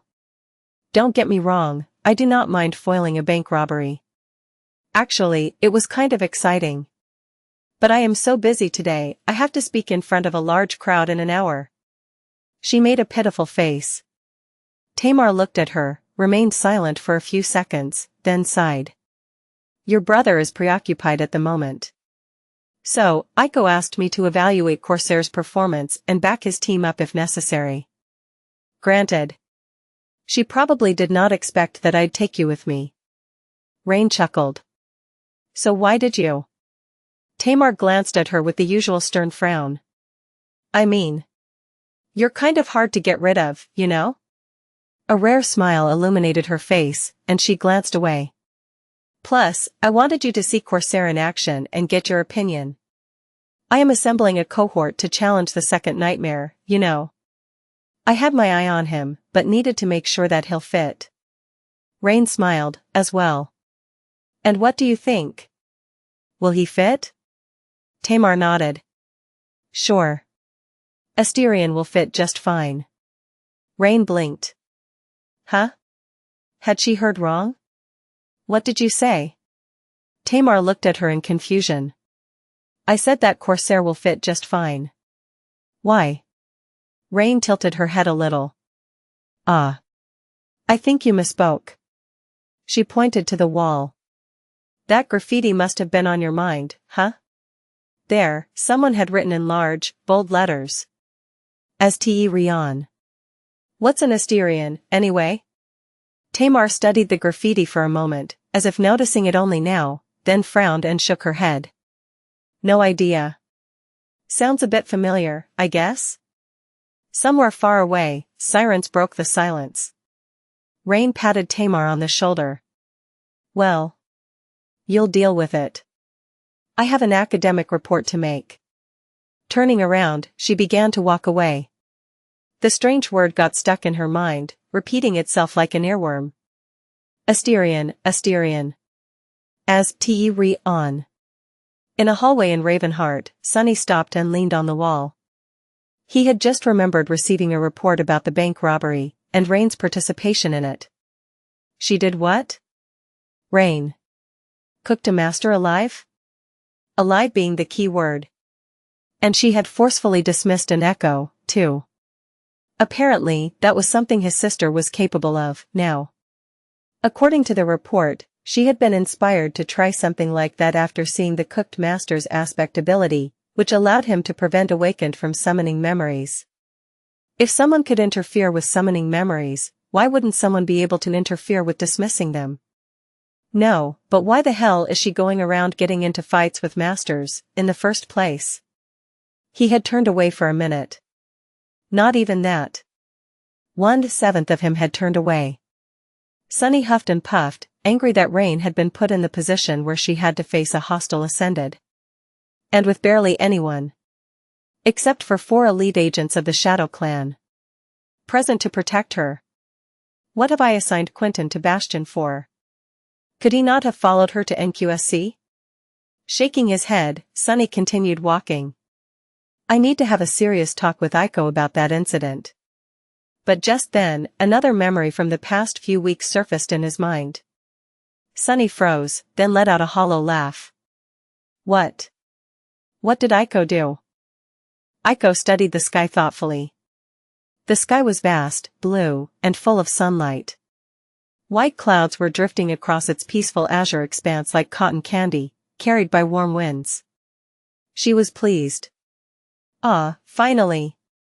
It was nice to see the light of day again after spending so long on the forgotten shore. The starless void of its orphaned sky was black and cold, with not even a moon to keep it company. Poor thing. The land itself was devoid of warmth and light, as well it was quiet and tranquil, but not exactly vibrant. So, visiting Bastion was something Aiko had been looking forward to very much. Not the least of all because people could actually appreciate her stylish outfit here.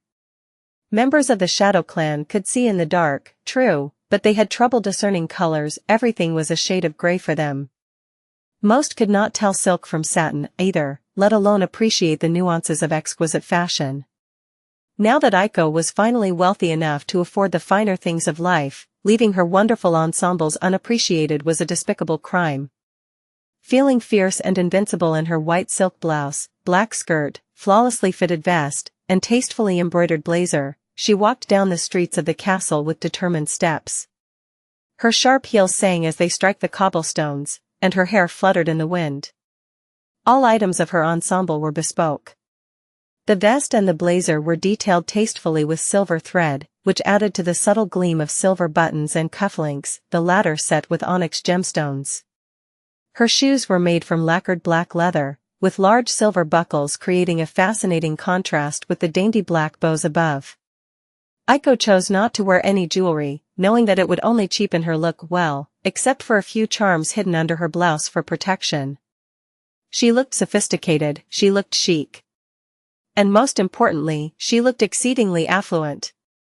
Anyone who knew anything would recognize just how exorbitantly expensive each item of her stylish ensemble was. Those who knew a thing or two about fashion, meanwhile, would be amazed to recognize the subdued cut of her outfit for what it was. The ensemble Aiko wore was not just any random arrangement of complementary clothes. It was actually a tasteful reimagining of the suit Morgan of Valor had worn to the last ever Valor Ball, designed and sewn by the same tailor who was supposed to have retired after the fall of the Sword Domain. That was why it had cost Aiko a fortune. Worth it. She grinned, almost missing a large puddle in front of her. Her shoe was about to touch the dirty water when the petite girl floated into the air, gliding gracefully to the dry cobblestones on the other side. Landing softly, she turned back and smiled triumphantly. Not today, puddle. Ignoring the stares of the passers-by, she raised her chin and continued on her way with confident, albeit quite modest in length, strides. Reaching one of the inner walls of the castle, Aiko floated to the battlements instead of passing through a nearby gate. Standing there, she enjoyed the view of the glistening lake and of the great city beyond. Bastion had grown tremendously since the first time she saw it. Back then, when Aiko was a youth who had just escaped the Forgotten Shore, there was not even a city on the shores of the lake. Every awakened sheltered by the great citadel, including her and Kai, lived within the castle. There was nothing but ash and nightmare creatures waiting for them beyond its walls. Things were different now, naturally. Bastion sprawled around the lake, with no end in sight. The city was vast and immense, sheltering close to 100 million people. Unlike the claustrophobic cities of Earth, which endlessly grew upward or burrowed into the ground to stay within the narrow confines of defensive barriers, it stretched in all directions freely. The buildings of Bastion were relatively low, not only because building towering human hives in the dream realm, where most of modern technology turned useless, was all but impossible unless sorcery or people with powerful utility aspects were involved, but also because there was no need to build them high. Aiko liked it better. She liked looking up and not feeling crushed by the looming mass of alloy and concrete, or crimson coral, and breathing in the vastness of the sky with a full chest. Naturally, sustaining a city of such size in the dream realm was no easy task. In fact, the rate with which Bastion had sprouted from the ash was nothing short of impossible, if not for the innumerable awakened working day and night to build homes for the refugees of Antarctica and new settlers. None of it would have been here. The city was at capacity at tearing at the seams, though. These days, most of the settlers were channeled to other citadels across the vast reaches of the former Sword Domain, while those in the west traveled along the River of Tears to settle down in one of the human strongholds situated in its basin. There were innumerable problems to be solved in Bastion. It was all boiling and changing, taking form and crumbling, always one step away from complete collapse. Which meant that there were innumerable opportunities to be reaped. Aiko was not the same youth anymore either. She had changed, too. She had gone from running a gambling den in the bright castle to running the entirety of the dark city, as well as the powerful shadow organization dwelling there. Naturally, there's the boss, but let's be honest here. That walking calamity can't even manage himself. I mean, how did he manage to lose one of his incarnations? Who does that? Who has incarnations, and who goes around losing them? Aiko scoffed and prepared to glide off the wall. At that moment, however, a polite voice interrupted her. Excuse me, my lady. Flying is forbidden in the inner rings of the city. Turning her head, Aiko tried to look at the awakened guards who had approached her while patrolling the wall. Sadly, she had to crane her neck to actually look them in the eye. So, instead, she floated up until she could look down at them snobbishly. Good to know, thank you. However, I am obviously floating, not flying. The guard who had spoken to her blinked. What is the difference? Aiko gave him a confused look and did not respond immediately, as if stunned into silence by the question. Eventually, she said. Velocity. Velocity is the difference. She floated with the help of the awakened ability, and pushed herself with the help of her dormant ability. So, her speed had never been too great. The guards looked at each other. The other one shook his head. No, as stated by the regulations regarding unconventional spatial movement, flying is constituted by aerial movement with the help of a self-generated directional force, while floating and gliding are constituted by the lack of said directional force. You were obviously flying, my lady. I am deeply sorry, but we will have to fine you. It is really a small sum. Aiko smiled dangerously. Oh? Well, in that case, by all means, over my dead body. They wanted to fine her? In their dreams. The guard stared at her with lost expressions. Excuse me? Aiko crossed her arms haughtily. Do you even know who I am? They studied her expensive outfit for a few seconds, then frowned. No, we don't. We have no idea. But what does that? Aiko smiled radiantly. Wonderful. With that, she allowed the wind to carry her over the lip of the wall and glided rapidly toward the crowds of people below. After all, since they had no idea who she was, they would not be able to find her in the city of 100 million people. The guards were so shocked that they were a second too late to react. Hey, wait a moment. But Aiko was already gone, enjoying the gorgeous boon of anonymity. Directional force, directional force. Bah, how silly. As if I'll allow myself to lose money over something like that. Chapter 24-26 The Fine Nuances of Printing Money Plus, Turn Off Reset. Bastion was too vast now to travel across it on foot. Granted, Aiko's destination was not far from the lakeshore. Leaving the ferry, she thought about hailing a carriage, but then stumbled upon a shop window and became enthralled, staring at the displayed items with gleaming eyes. It occurred to Aiko that she had made a terrible mistake when choosing her outfit. Living in the darkness of the dark city must have messed up with her fashion sense, after all.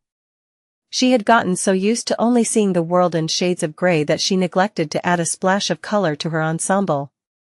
Ah, what an oversight! Aiko was utterly mortified. That red scarf. Those ruby cufflinks. Those shoes with scarlet soles. No, no. She couldn't. After all, her outfit was an homage to the criminally underappreciated icon of fashion, Morgan of Valor herself, not a shameless imitation. Morgan had those breathtaking vermilion eyes, which held the entire ensemble together. That was why her outfits went well with red accents and ruby accessories. Aiko, sadly, did not have vermilion eyes. Her eyes were brown, so. Blue? Green? No, those won't go well with silver. Pink? How about purple? She glared at the store window, almost burning a hole in it.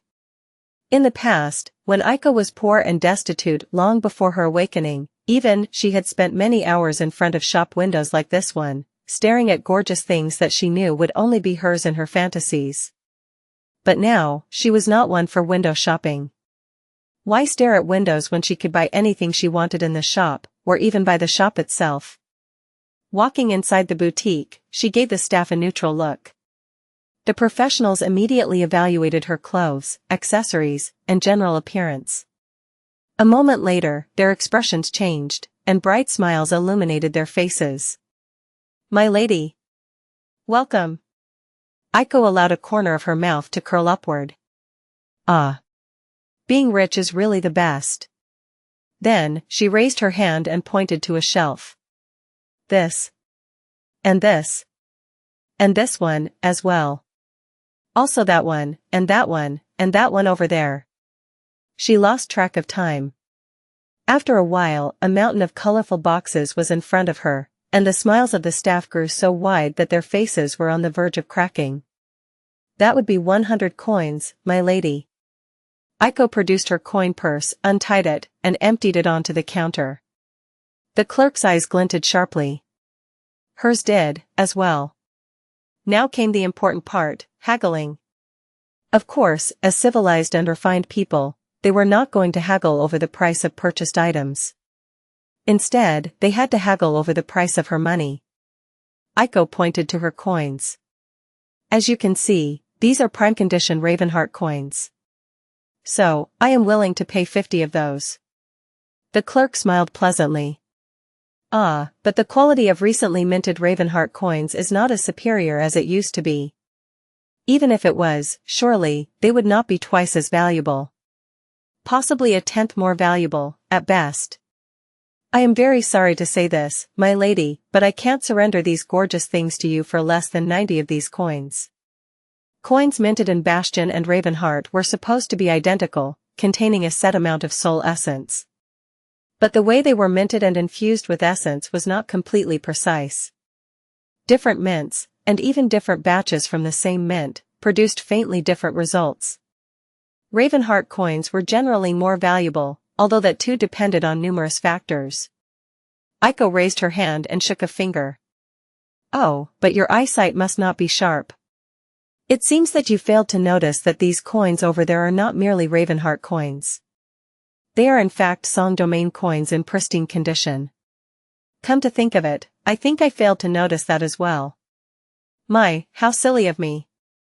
So, I am willing to part with 40 of these gorgeous coins. The clerk's face paled in fear. How did 50 coins turn into 40? Wasn't she supposed to increase the price, instead? Worst of all, he could not even dispute this tiny girl's logic. Apart from the coins minted in Bastion and Ravenheart these days, there also remained coins minted by the Fallen Song and Sword domains. Their quality was not that superior to the modern coinage, in fact, it was inferior in most regards. And yet, they were quite a bit more valuable, for no other reason than that they were much rarer.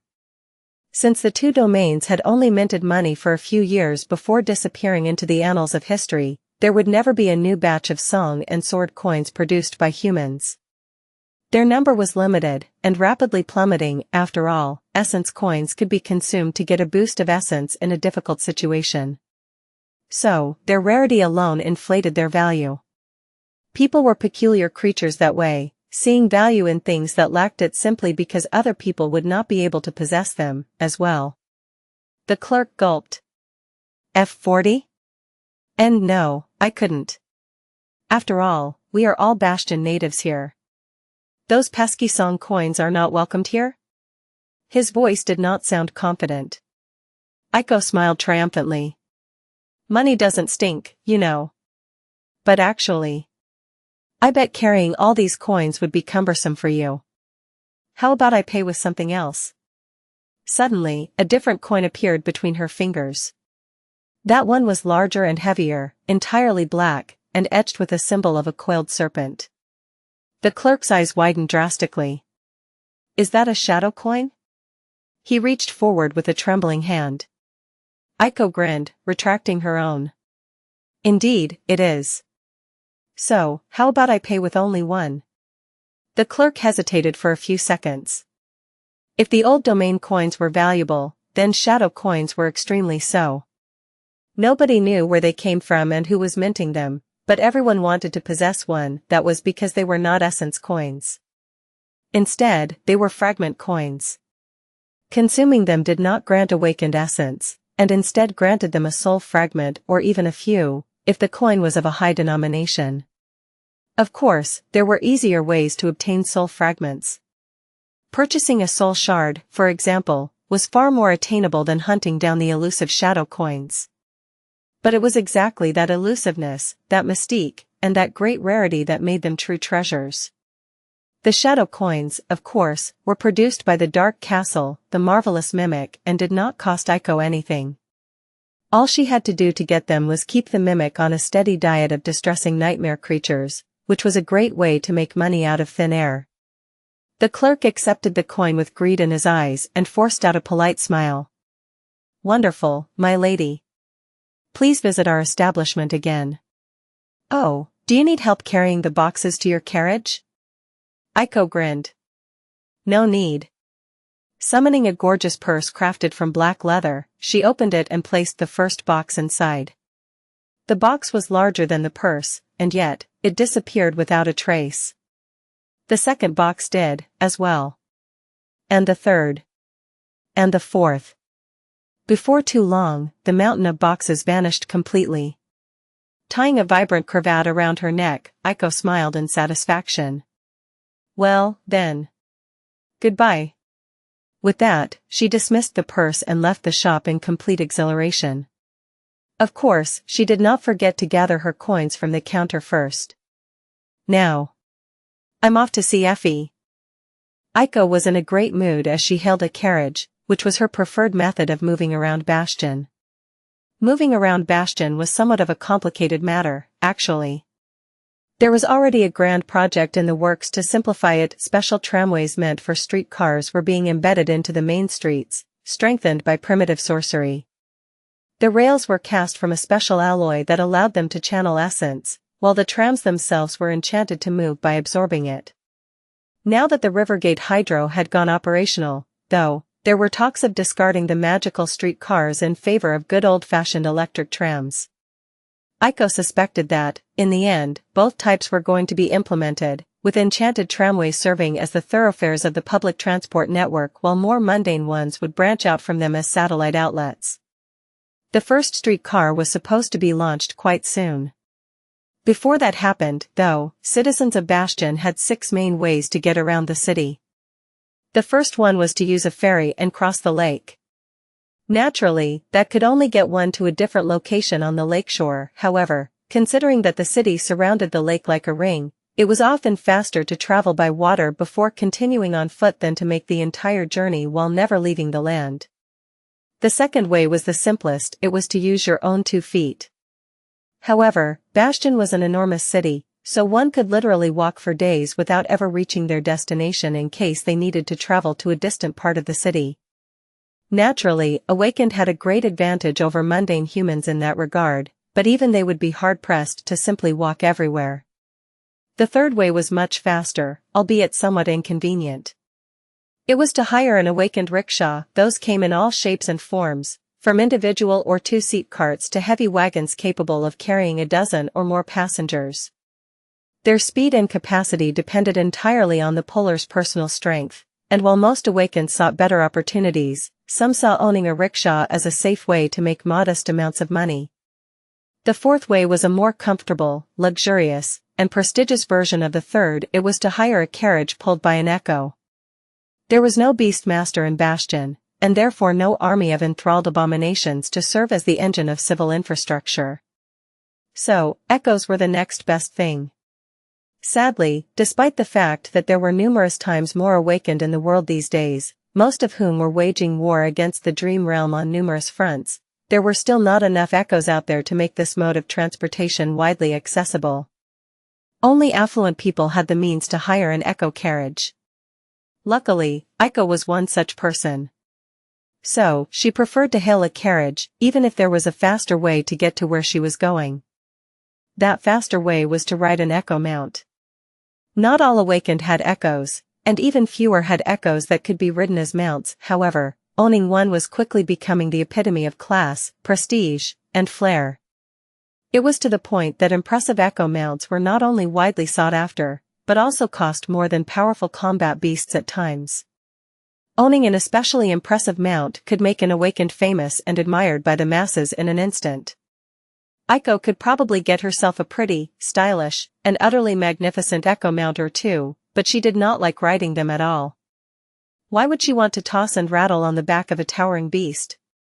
Not only would that ruin her masterfully tousled hair by actually tousling it, the horror, but it would also wrinkle her clothes, not to mention limiting her wardrobe.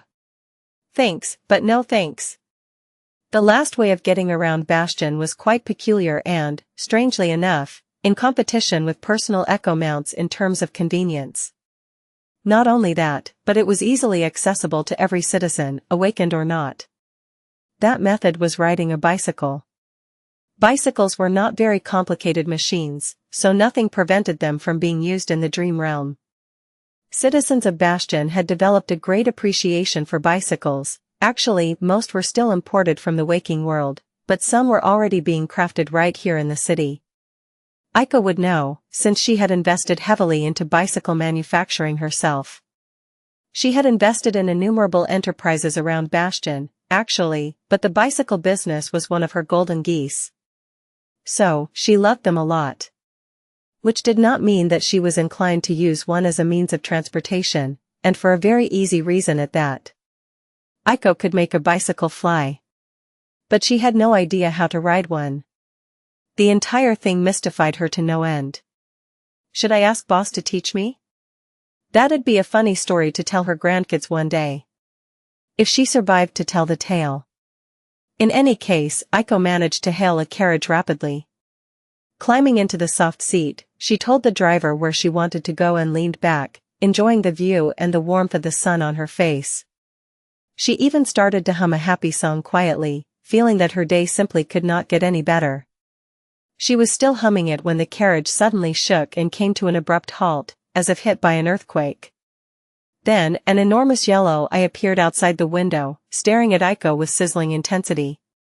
The driver reeled back on his seat, shouting in fear and indignation.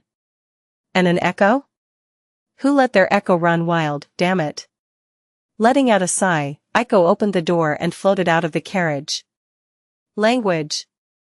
Outside, an enormous wolf sat on the ground, towering above the carriage like a small mountain of white fur. Its tail was wagging wildly, making the ground shake a little with each strike. The wolf's tongue was hanging sideways from its mouth, and it was panting happily, staring at Aiko with gleaming eyes. She glanced at the driver and frowned. That is not an echo. Can't you see? That is the venerable Saint Ling. Watch your tongue in front of a child, mister. Auntie Aiko. Auntie Aiko. Let's fly. No. Walk on your 2 feet. Don't wanna. Walking on 2 feet is stupid. What? How is it stupid? Auntie Aiko. 4 feet is the way to go. Don't you know? Yes, but Wolfie, you are a big boy now. Ling Ling is not a big boy. I am only 6 years old. I mean that you are too big to walk on all 4s. The street is not wide enough. Oh. So let's fly. Aiko suppressed a smile. Little Ling had assumed his human form, so she was holding his hand as they walked along a tranquil street. It would have been a cute scene, in normal circumstances, but the two of them made for a strange pair, mainly because she was barely taller than the little boy.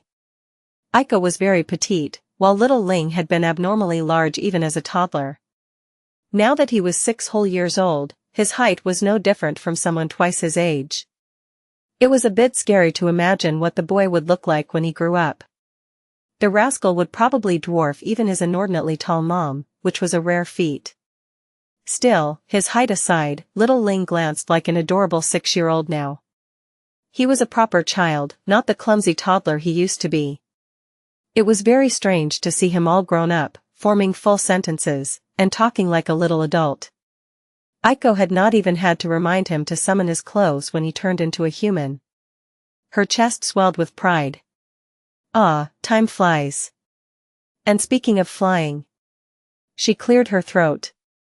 We can fly when we pass the gate, all right? Little Ling smiled radiantly.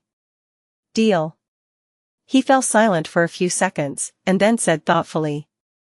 But, Auntie Aiko. Yes? Ling Ling is 6 years old now.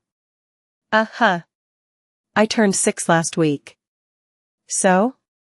My birthday was last week, too. Makes sense. And? But Auntie did not come. I am here now, aren't I? But. What about my birthday gift? Aiko laughed. Am I not enough of a gift? Little Ling stared at her with wide eyes, cornered and aghast. He frowned, thinking hard, and then smiled. Auntie Aiko is a gift. But. You are not a birthday gift. She grinned. All right. Of course, I brought a gift. Who do you take me for, Wolfie? Finally, they reached the gate of Effie's estate. As the steward of Bastion and of the entire East, Effie was supposed to reside in the main keep of the great castle. However, she mentioned something about it being too stuffy and remained in her original place of residence, which was a large estate on what had once been the outskirts of the city. Now, her estate was considered to be in the very heart of it, of course, since the city had grown tremendously. In fact, the very fact that Raised by Wolves herself was residing here made the surrounding area one of the most prestigious and sought-after neighborhoods.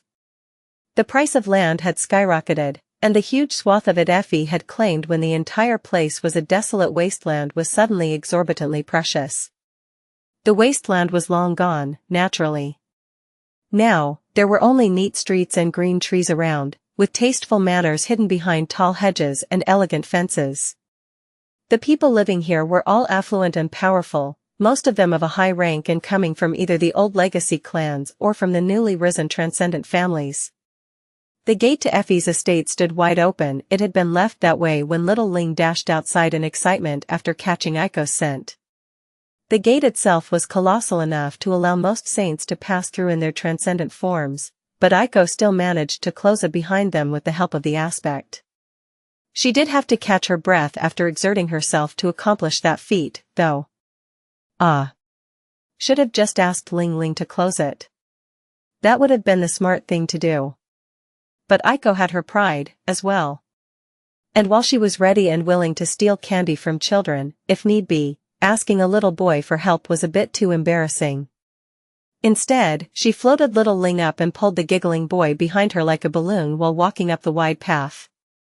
Effie's estate was truly huge. It was an entire park, really, more than spacious enough for her son to run around in his transcendent form or for her to lie down and relax on the grass in hers. And that was not even counting the beast farm hidden in a dimensional memory usually kept around her husband's neck. It took Aiko a few minutes to reach the house. Her stiletto heels were not the best fit for the gravel path, so she ended up flying, as well. The two of them rushed through the air, brushing against the treetops, before landing near Effie's porch. There, a tall and athletic figure was waiting for them, leaning on a wooden beam.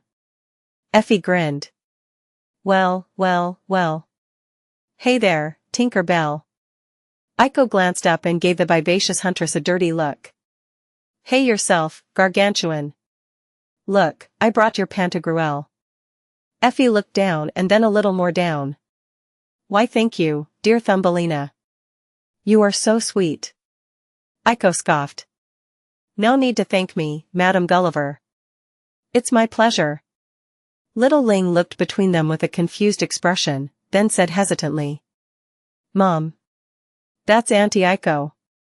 Why are you calling her names?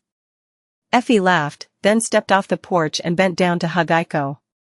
She had no one to blame but herself. Who told you to be so tiny and so cute, huh, Aiko? Instead of an answer, Aiko slammed her fist into Effie's ribs. You're going to wrinkle my blouse. Let go, you huge menace. Effie squeezed her a little tighter instead, though. I am not huge. I am comely, curvaceous, and shapely. Why, jealous much? Finally, Aiko was set free. Floating away a few steps, she straightened her blazer and gave Effie a glare. As if. Little Ling giggled. Looking at the two women, one extremely tall, the other extremely petite, he raised a hand and waved. Auntie. Say bye to Mom. Mom's gotta go. Aiko landed on the ground and blinked a couple of times. Huh? At that moment, Effie coughed. Oh. That's right. I have to run. Aiko frowned in confusion. No, wait a minute. What do you mean, you have to run? I've only just got here? Effie backed away. Well, you know how it is. I have to steward the East, and all that. They need me in the castle. And Ling's dad is off dealing with the city fields. What? Suddenly, a terrible suspicion hit Aiko. She was so agitated by it that her feet left the ground. Did you lure me here? To be a babysitter? Effie was already a few steps away. Sorry. Aiko was stunned. She was scandalized. Hey, do you know who I am? Turning away, Effie grinned. Of course I know. You're the best. Love you, have fun. A second later, she was gone, leaving Aiko alone with little Ling. Aiko turned her head and looked at the boy in complete shock. Little Ling smiled and offered her an open palm. His voice was very serious. Let's have fun, Auntie. Also. My gift? Where is it? Aiko took a deep breath, then forced out a pale smile. I'll kill her, I think. Effie's home was more cozy than luxurious, which was not what one would expect from the home of a woman who was ruling over half of all humans in the dream realm. But then again, it had been built before Godgrave, and her husband had done most of the building with his own two hands, so it would have been strange to expect palatial opulence from their residence. In fact, the home was quite similar to the wooden farmhouse hidden inside the Black Beast locket. Aiko had been to the beast farm numerous times, so she could attest to that. Of course, the wood used in the construction and to craft the furniture inside was not at all of the mundane sort. It was in fact much sturdier than any material ever produced on Earth, gathered by Effie and her husband in the haunted woods around the Greater Bastion area. Everything here was built to last. It had to be, considering that there was a transcendent child running around the house. Parents usually childproofed their homes, but Effie had to do the opposite. She had to make sure that her home was not entirely demolished by her child. To partial success. Aiko had always been a transient person, coming and going easily, so the idea of rooting yourself in one spot seemed a little strange to her. Still, every time she visited Effie, she felt like she could almost understand the allure. Effie had built herself a family, and then built herself a house. Then, she added the former to the latter, and made it into a home. Maybe that was why she was fighting so hard. In any case, today, Aiko and little Ling were alone in the large home. She guided him to the dining room and made the boy sit at the table, then wandered into the adjacent kitchen. Looking around there, she called out. So, how have you been, Wolfie? Have you been a good boy? He swung his legs, waiting impatiently. I've been good, Auntie. Oh, but I was a little sad. Mommy was away for a long time this time, because other kids needed her help. She made it back before my birthday party, though. And she brought me a present from the Western Quadrant. That's Africa. I read about it in a book. Aiko finally found what she had been looking for.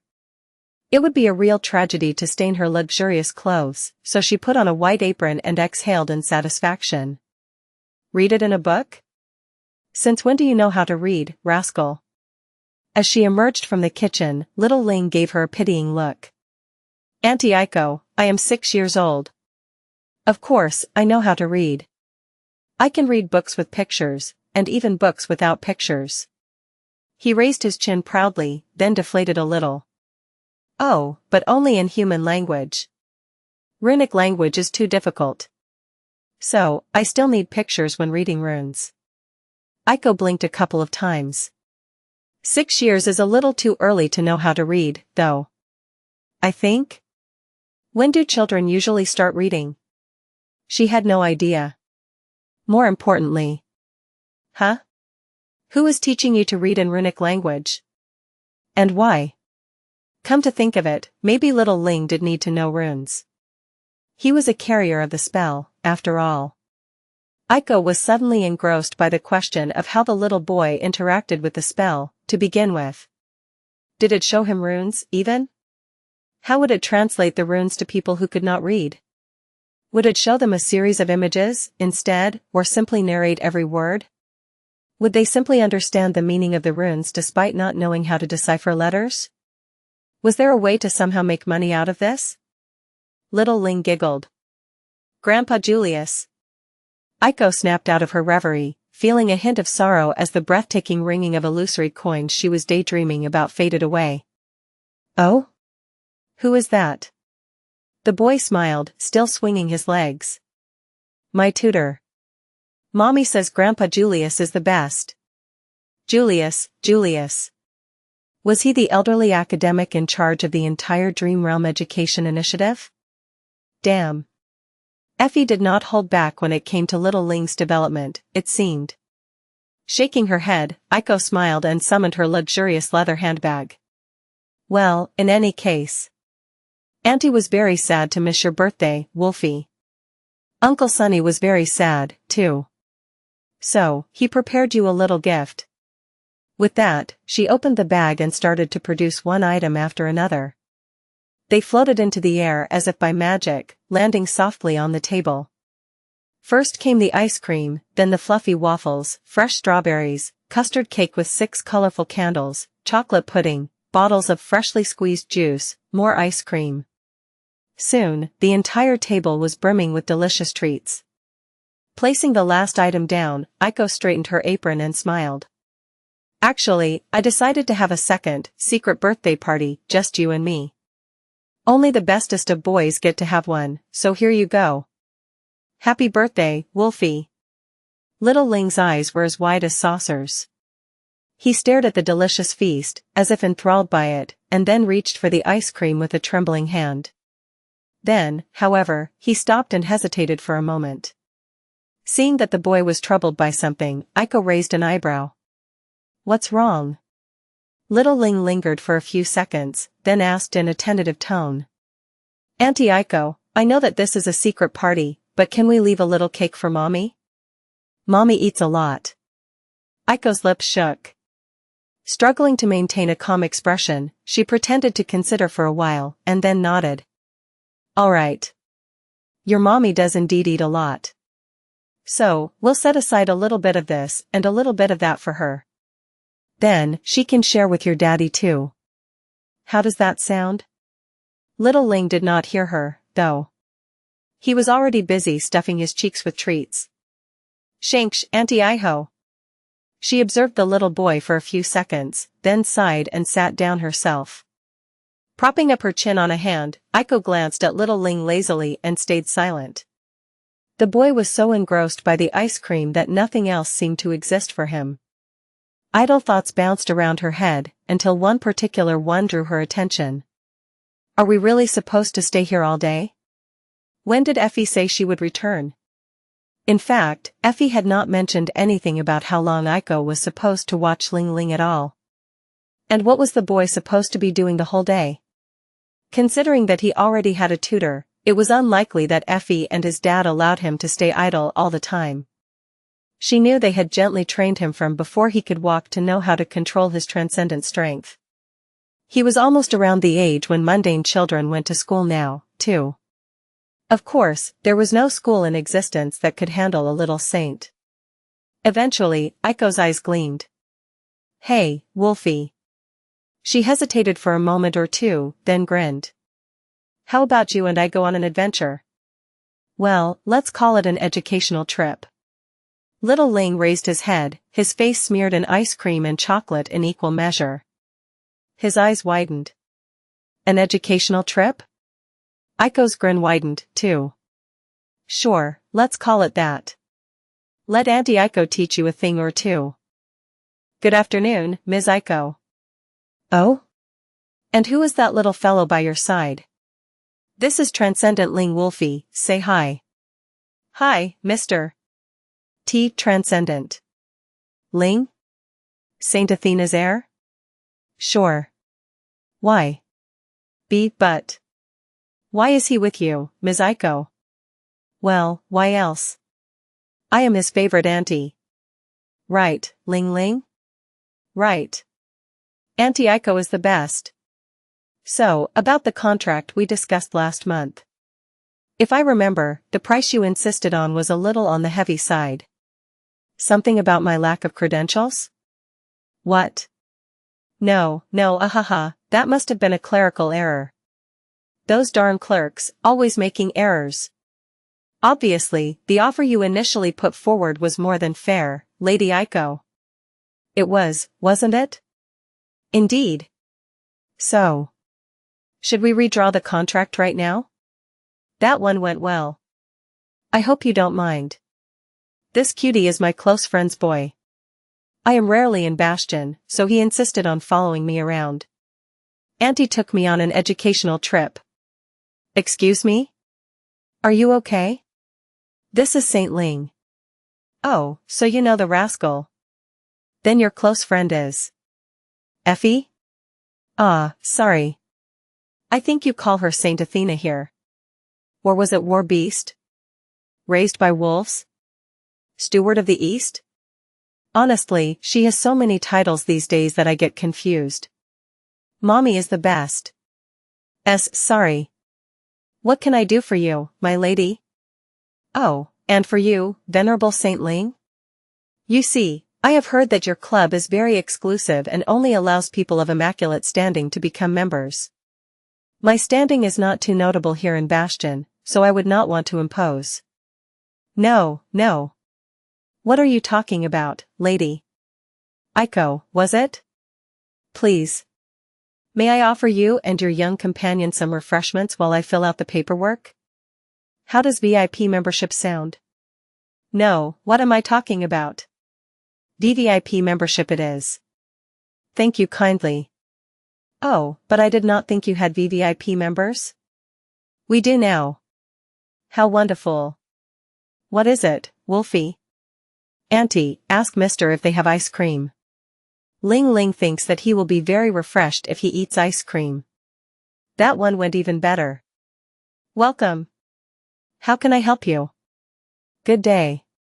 My young friend here kept insisting on getting ice cream. Well, you certainly came to the right place. So, would you like to buy our signature ice cream? I would like to buy your ice cream shop. Excuse me? Auntie Aiko. I want pistachio flavor. I see. That will be your ice cream shop and 1 cone of pistachio ice cream, please. Can I pay in cash? That one went wonderfully, too. Some time later, Aiko and little Ling were sprawled on a bench in a small park, enjoying 2 cones of ice cream. The sun was shining high in the sky, and both of them basked in its warmth, tired and deeply satisfied. Little Ling licked his pistachio ice cream, let out a content sigh, and glanced at Aiko. Auntie, can I ask you a question? Aiko shrugged. Sure, go ahead. The boy considered his words for a moment. This was the best educational trip ever, Auntie. But was it really educational? Grandpa Julius usually gives me lessons, homework, and tests. That's education. Aiko smiled faintly. Of course, it was. Listen, Wolfie. Your mom and dad, and Grandpa Julius as well, can teach you many things at home. But there are some lessons that can only be learned outside. Today, you were supposed to learn one such lesson. Can you tell me what that lesson was? Little Ling scrunched his face in concentration, remembering where they had been, whom they had talked to, and how those conversations had gone. Eventually, he offered in a hesitant tone. That everyone loves mommy? Aiko grinned. Exactly. The lesson you were supposed to learn today is that having friends is more important than having money. Little Ling glanced into the distance thoughtfully. Oh. Aiko nodded. Because if you have the right friends, you can make way more money. The boy gave her a dubious look. She bit into her ice cream, enjoyed its smooth texture and rich flavor, then swallowed and raised an eyebrow. What? Little Ling stared at her for a second more, then sighed and looked away. Nothing. It's just that I don't think you're really suited to be a teacher, Auntie. Aiko looked at him in indignation. What? Why? The boy sighed again. Maybe I should ask Grandpa Julius to give you lessons, too. Aiko scoffed. Who is going to teach whom? Let me tell you, Wolfie. I had the best tutors in NQSC when I was your age. Well, before my family went bankrupt. Money is important, you have to have money to get educated, first. She shook her head and looked around. The neighborhood they were in was close to the lakefront, so she knew it well from before the war. It was close to a ferry station and near one of the main streets. As well, foot traffic here was excellent, and the location offered easy access to several popular landmarks. More than that, one of the runic tramways was set to be built just outside the small park. That was the reason Aiko had purchased the ice cream shop on the corner. Not only was it going to bring in good income, but having a covert safe house here would be quite convenient for members of the Shadow Clan operating in Bastion. Granted, the neighborhood had become less picturesque since Aiko left the city. She had never seen graffiti here before, for example, but now several were marring the walls of the surrounding buildings. Little Ling was staring at one such questionable art piece, as well. Auntie Aiko. What letters are those? Auntie spell is not translating them. She blinked a couple of times. What the hell was he talking about? First of all, the nightmare spell is not your auntie. It is ancient, so at best, it's your grandma. Grandpa? Anyway, don't put me in the same category as the spell, please. She frowned. Secondly, don't go around reading graffiti. Those are usually bad words. What will happen to me if you learn a bad word on my watch? Goodness gracious. Your mom will kill me. Little Ling blinked a few times and looked at her with wide eyes. Auntie Aiko. What are bad words? Aiko froze. Huh? Clutching his melting ice cream, the little boy leaned forward excitedly. Bad words. What are they? She coughed. What, you have never heard a bad word before? Little Ling shook his head energetically. Nope. But now that I know that they exist, I really want to learn. Grandpa Julius says that learning is a noble calling. Will you teach me? Aiko gulped, suddenly feeling cold despite the warm day. You. Eat your ice cream before it melts, Wolfie. Forget I said anything. Oh, no. Effie was definitely going to kill her. The last stop Aiko decided to make was on the outskirts of the city, far away from the lake. She and Little Ling rode an open carriage pulled by an echo, the driver sitting on the bench in a relaxed pose. The boy was looking around curiously, having spent most of his life close to the lake. The street they were following was one of the main thoroughfares of Bastion, cutting all the way from the shore to the city gates. There were plenty of fascinating sights.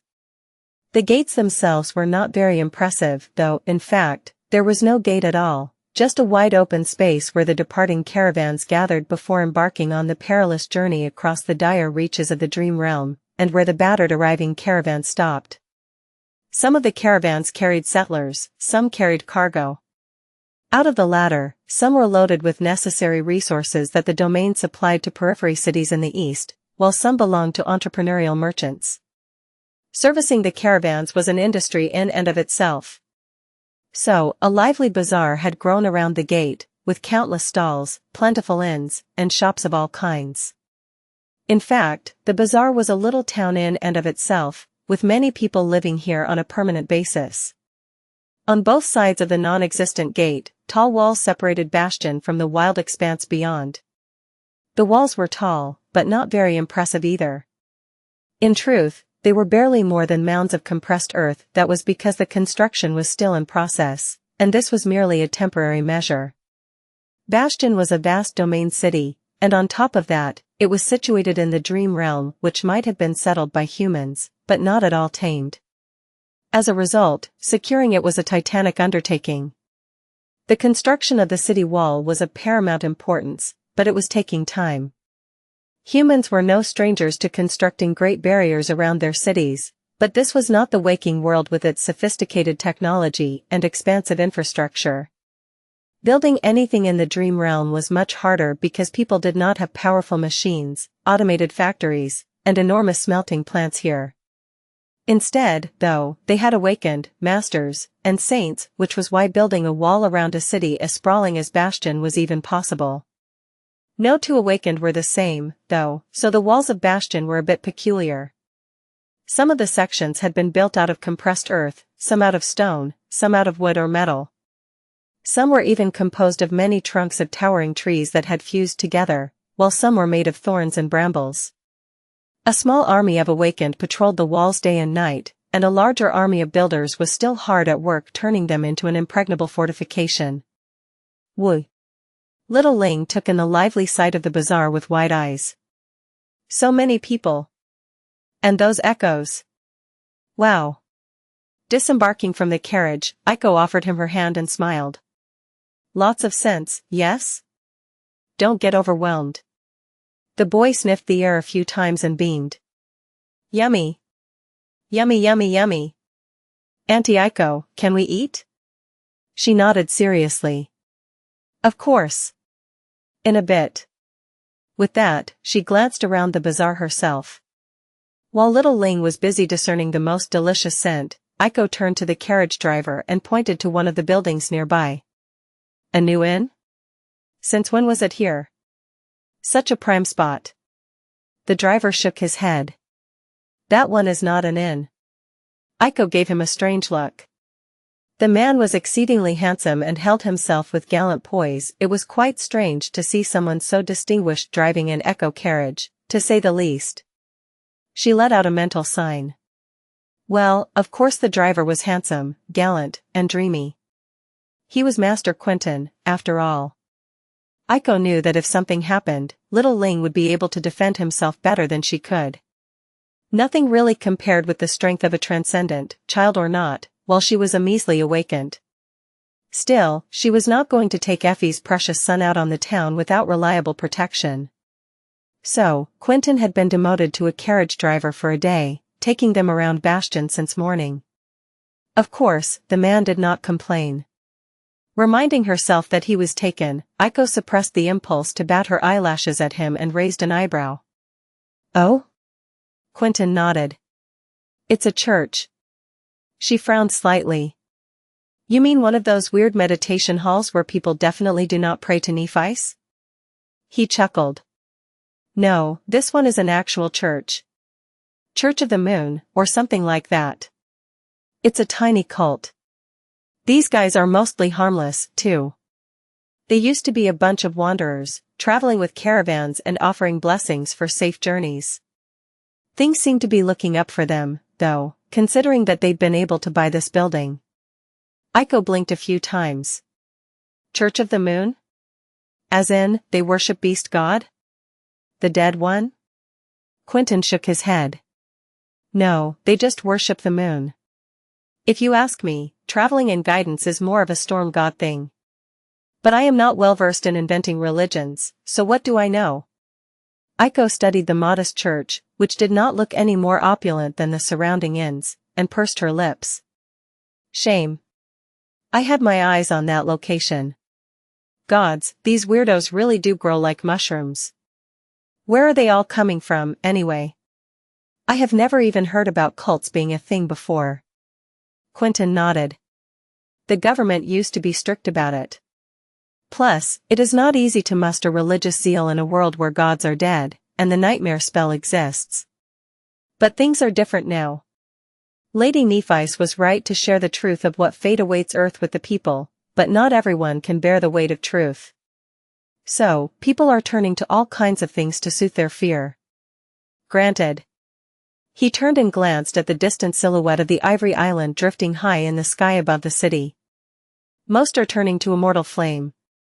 Why believe in anything else if there is a literal goddess looking over you from above? Aiko nodded. Well, or an eccentric demigod looking up at you from the shadows. She gave Quentin a long look. Still. This Church of the Moon. Did you make a report about it? He smiled faintly. There are too many tiny sects popping up here and there these days to make an individual report on each one. We've been compiling information to make a batch report after the solstice, though, when things calm down a little. Aiko nodded again. Good. I want to know everything there is to know about these harmless cultists. You know what's at stake. Quentin studied her for a bit, then sighed. Lady Aiko. You know, it would be much easier on us if we knew what it is that we are looking out for, exactly. She shook her head and looked away. Some things are too perilous to know. And some things become more perilous the more people know about them. There is a reason why Boss is keeping everyone in the dark, so just trust his judgment. Aiko knew more than most, but even she had not been told everything. The threat-changing star and the Lord of Shadow seemed so wary of was apparently of a kind that should never be spoken about aloud. Auntie Aiko! Look! Look! Little Ling pulled on her hand, pointing to the road excitedly. There, a battered caravan was approaching the city. Aiko smiled faintly. Seeing a caravan coming in was always impressive, which was why Aiko had taken Ling Ling to the bazaar for the last stop of their little adventure. Wow! The boy was properly entranced. The dream realm was vast, and the network of roads between the nascent human cities was in its infant state. More than that, the wilderness teemed with nightmare creatures and horrors of all kinds, so it took preparation and great effort to reach the destination unscathed or reach it at all. The situation was somewhat better in the west, where the River of Tears served as a medium connecting the citadels in its basin, but here in the east, the caravans had to be formidable forces to courageous the harrowing expanse of the dream realm. Out there in front of the city, a long chain of colossal echoes was moving slowly across the rugged terrain. Each was as tall as a building. The leading beast was especially impressive, towering above the rest, with scarlet scales covering its body and 3 long horns crowning its colossal head. The echoes were clad in heavy armor, each pulling an enormous wagon behind them. The wagons themselves were heavily armored, as well, resembling rolling fortresses.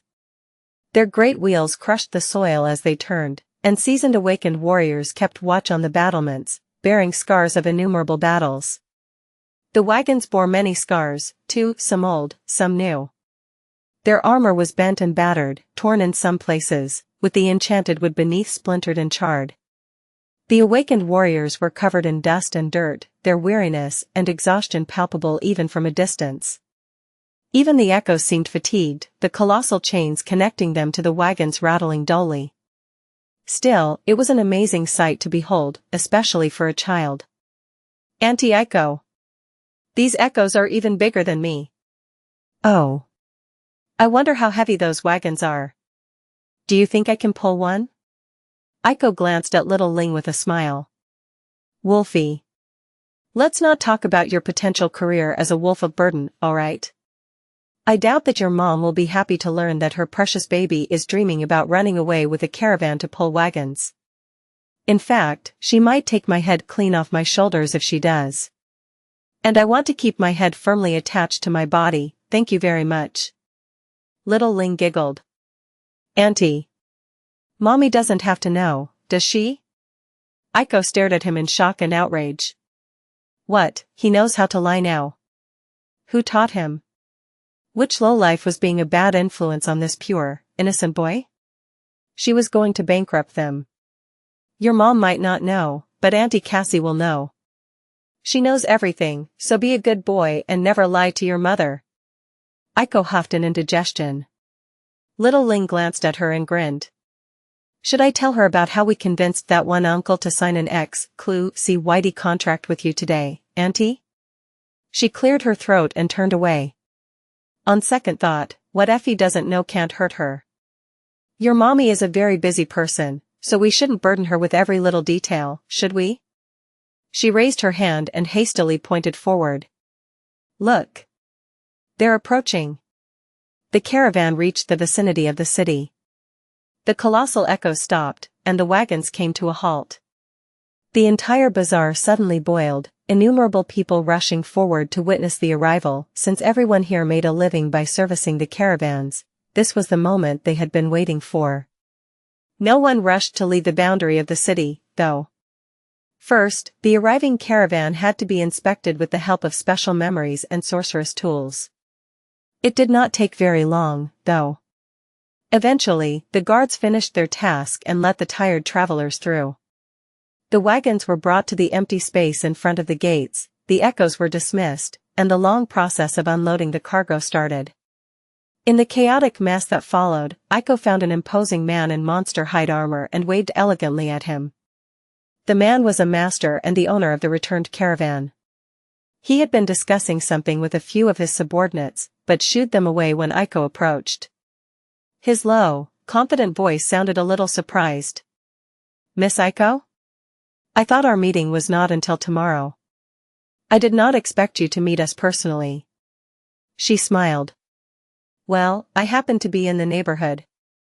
Why put off something for tomorrow when it can be done today, right? The man lingered for a while, then glanced at little Ling in confusion. And this is? Aiko maintained a polite expression. Oh, this? This is Saint Ling, my dear friend's offspring. Wolfie, say hi to Uncle. Little Ling grimaced and turned his nose away. I don't wanna. This mister smells funny. Aiko's smile turned a little forced. Ling Ling. Don't be rude. Also, don't just go around sniffing people. The little boy just shrugged unhappily. She studied him for a few seconds, then turned to the caravan master. Please forgive his manners. He is usually well behaved. You know, when he's at home. With his mom. Saint Athena, raised by wolves. Steward of the East. Oh, what was I talking about? Right, the special cargo you delivered. I am ready to take it off your hands right away. Let's say 1,000 soul shards? The man studied little Ling for a moment or two, then smiled widely. What a boisterous boy. Sorry, kid. I've been on the road for months. You know what they say about the smell of adventure? Well, it's more of a stench, really. You get used to it, though. Then, he glanced at Aiko and nodded. 1,000 soul shards sounds about right. Shall we sign the documents? Aiko's smile froze. She glanced at little Ling, then back at the caravan master. After remaining silent for a few seconds, she chuckled. Why, naturally. Time is money, right? Ah, but before that. I wanted to show you something. She raised her hand, summoning a memory. At the same time, she moved her fingers to form a shadow sign. Some distance away, Quentin's eyes suddenly turned sharp. Little Ling not liking his smell was already suspicious enough. Aiko maintained a relaxed expression. But a merchant who doesn't haggle? Ring the alarm. Something was very, very wrong with this master. The caravan master, whoever or whatever he was, shifted his gaze, looking at the memory forming on Aiko's hand curiously.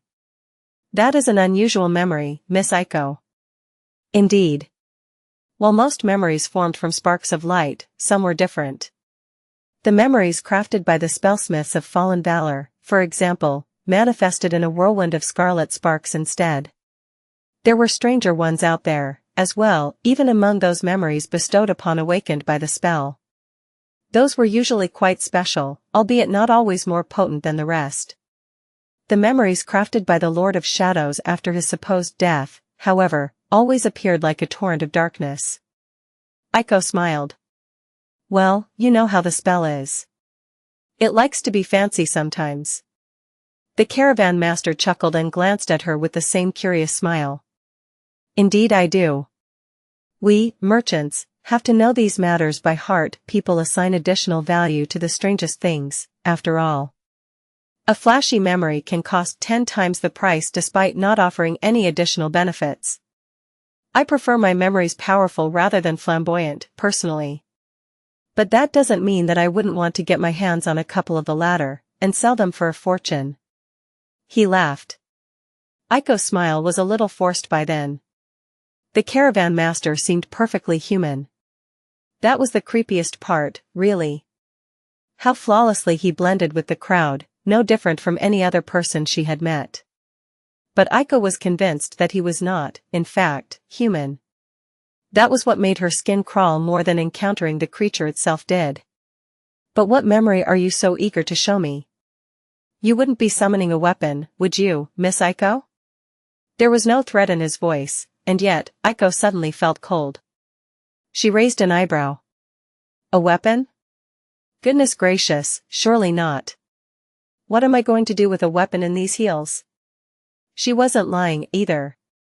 Her stilettos were indeed not what one would want to wear in a ferocious battle. Granted, Aiko could float and fly as she wished, so that wasn't an issue. Still, she was a lover, not a fighter. Well, the lover part wasn't going so well for her, to be honest, but that was beyond the point. Who cares? I love money. Now that's true romance. Finally, a hand mirror made of polished silver appeared in her hand. It was quite a stylish little accessory, etched with gorgeous patterns and inlaid with finely carved pieces of obsidian. The caravan master studied it carefully.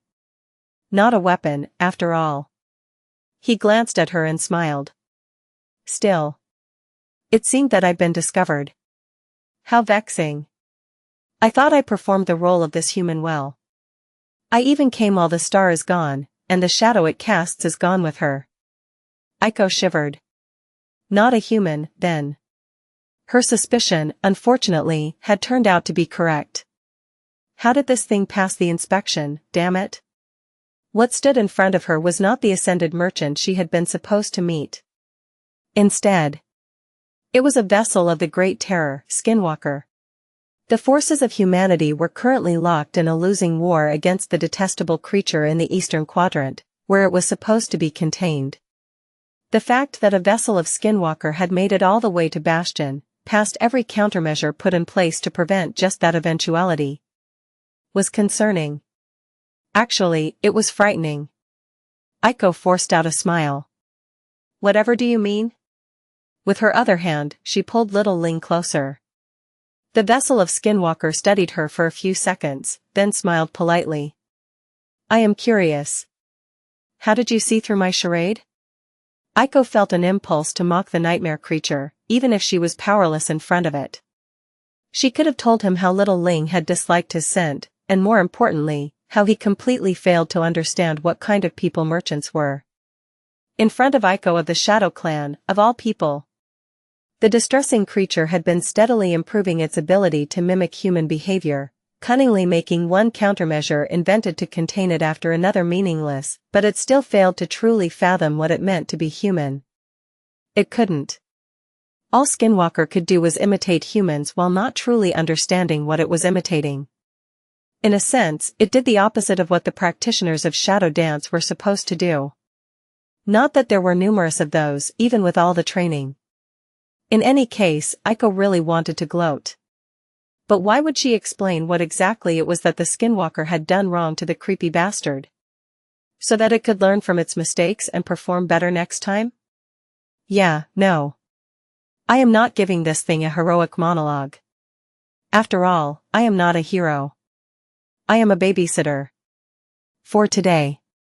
Little Ling hugged Aiko, sensing that there was something wrong. Some distance away, Quentin was cautiously making his way toward them. Returning the Skinwalker's smile, she glanced at her hand mirror. Let me finish explaining about this memory first. I summoned it for a reason, you know?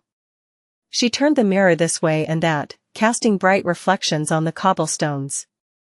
This here is a prototype of a memory my boss has been developing in his free time. Communication is a serious problem in the dream realm, actually. Sure, the immortal flame is already working on a solution, a dreamscape for the dream realm, or some such. Making it safe from all the horrors of this world is proving to be a problem in and of itself, though. Hence, we came up with our own solution. Ah, if only there was a way to mass-produce them. But I am getting off topic. The vessel of the Skinwalker tilted its head. Communication? Are you hoping to commune with me, awakened? Unity. Community. Yes. Aiko coughed. Thanks. But you are not my type, sorry. Sadly, it's not like I can do anything against you, can I? I mean, I am a mere awakened, and you are a great terror. What am I supposed to do? Oh, but I do feel the need to inform you of something. She pointed to little Ling, who was clinging to her. This here is my dear friend's child. And my friend is a real she-wolf when it comes to protecting her boy. Coincidentally, today, we learned that everyone in this city loves his mom very much. Do you know why? Because she is Saint Athena, raised by wolves, steward of the East. The war beast. You should know her well, considering how numerous of your vessels she has destroyed. Aiko drew little Ling closer and covered his eyes with her hand. Then, she smiled radiantly. Right, returning to the memory. It has a really awful name, so I'll spare you the pain of hearing it.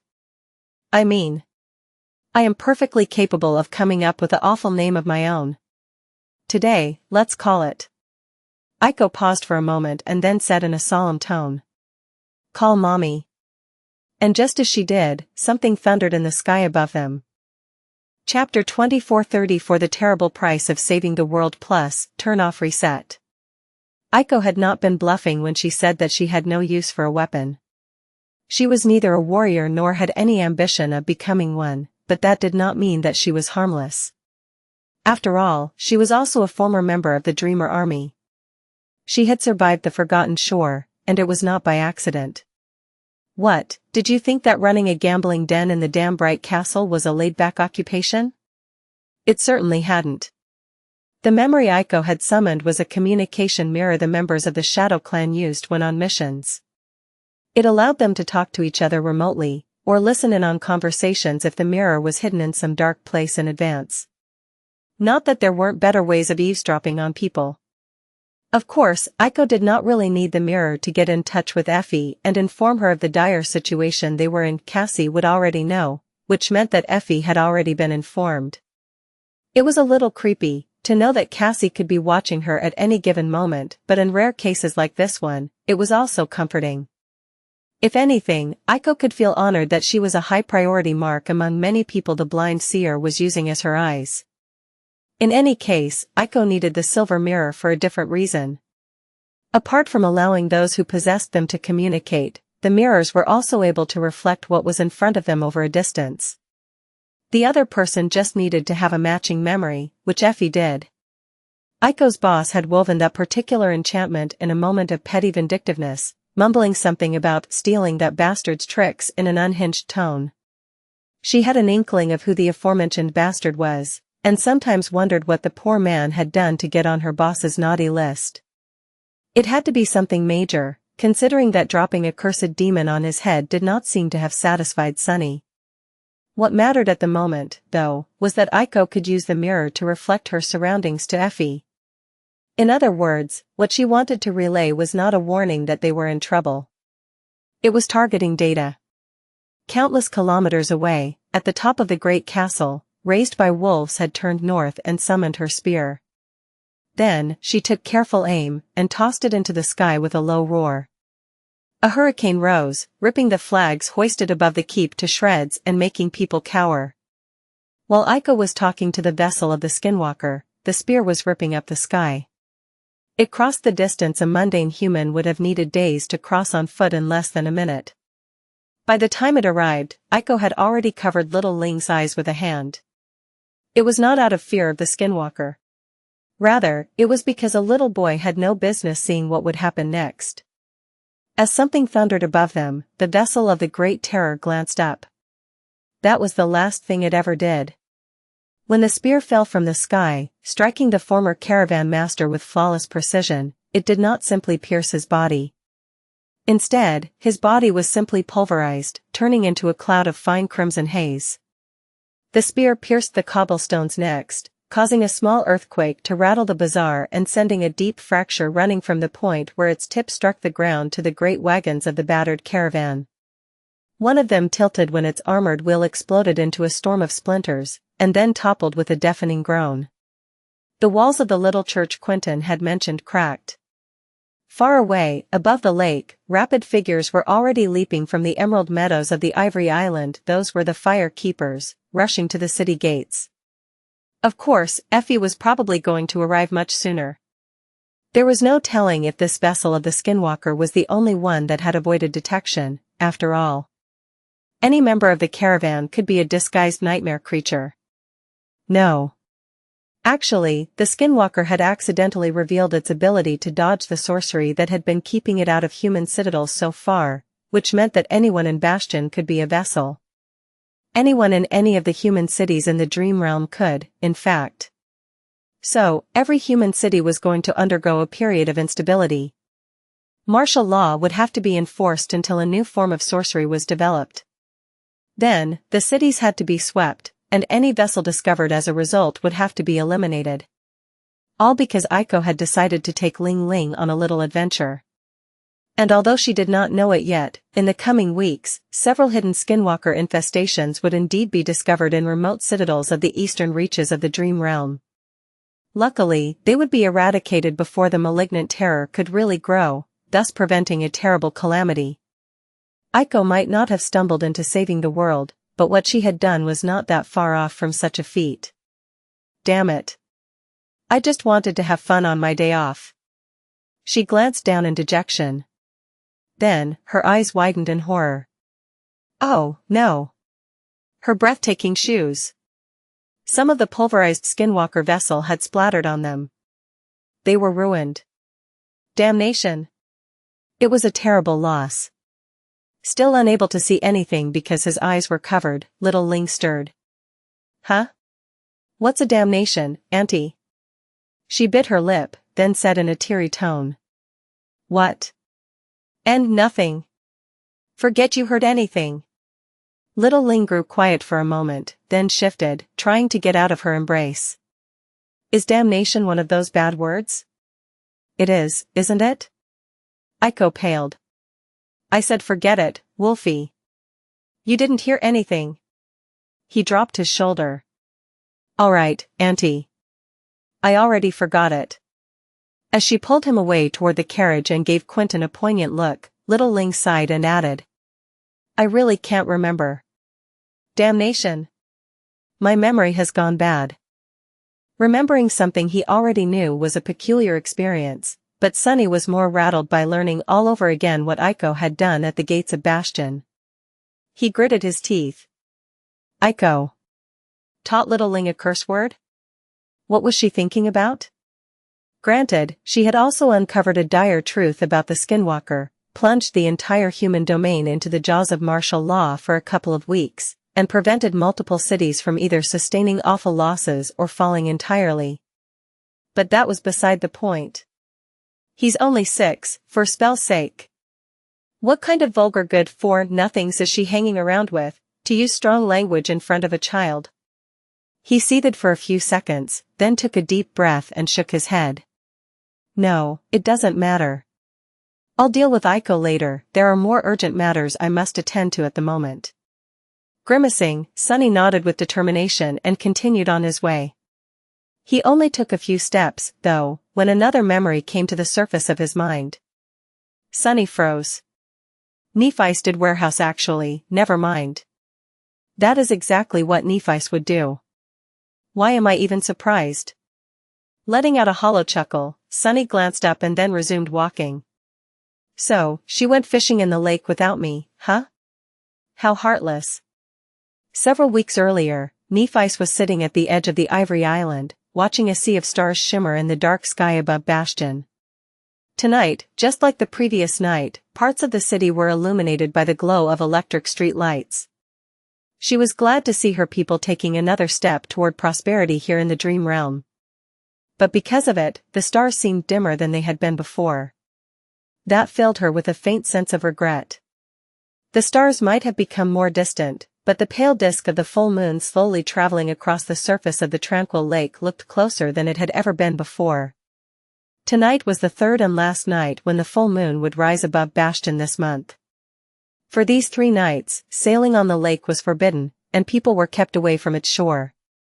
That was because when the full moon rose, the boundary between reality and illusion grew thin here in Bastion, and the horror imprisoned in the ruins of the true castle strained to exert its dreadful influence from beyond the reflections. So, Nephi's had to stay in the city during the full moon to guard it. Strangely enough, for her, these 3 dangerous nights were usually a time of rest and recuperation.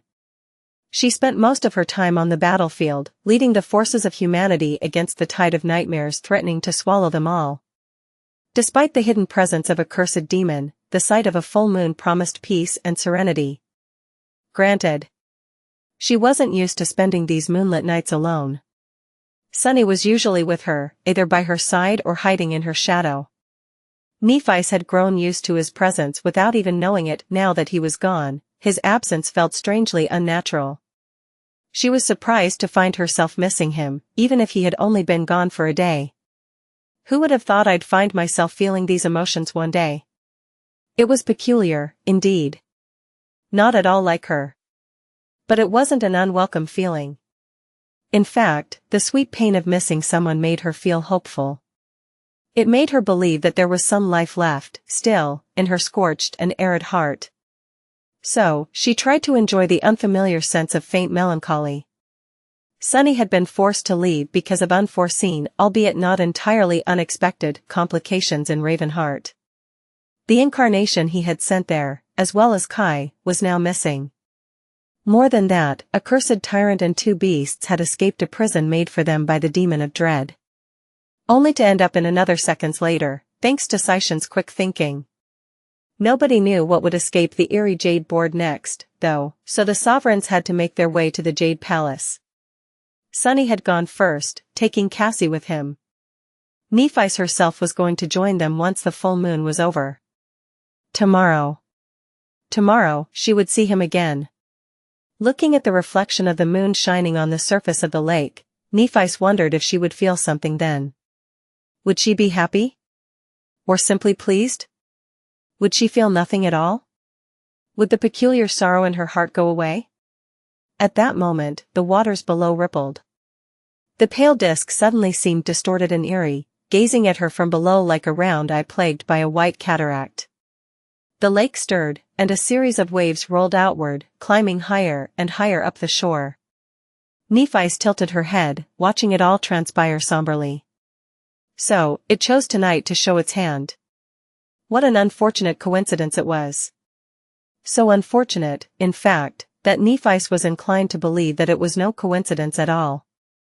Had the cursed demon waited until only one of the sovereigns was left in the city to try and escape? In any case, the timing could not have been worse.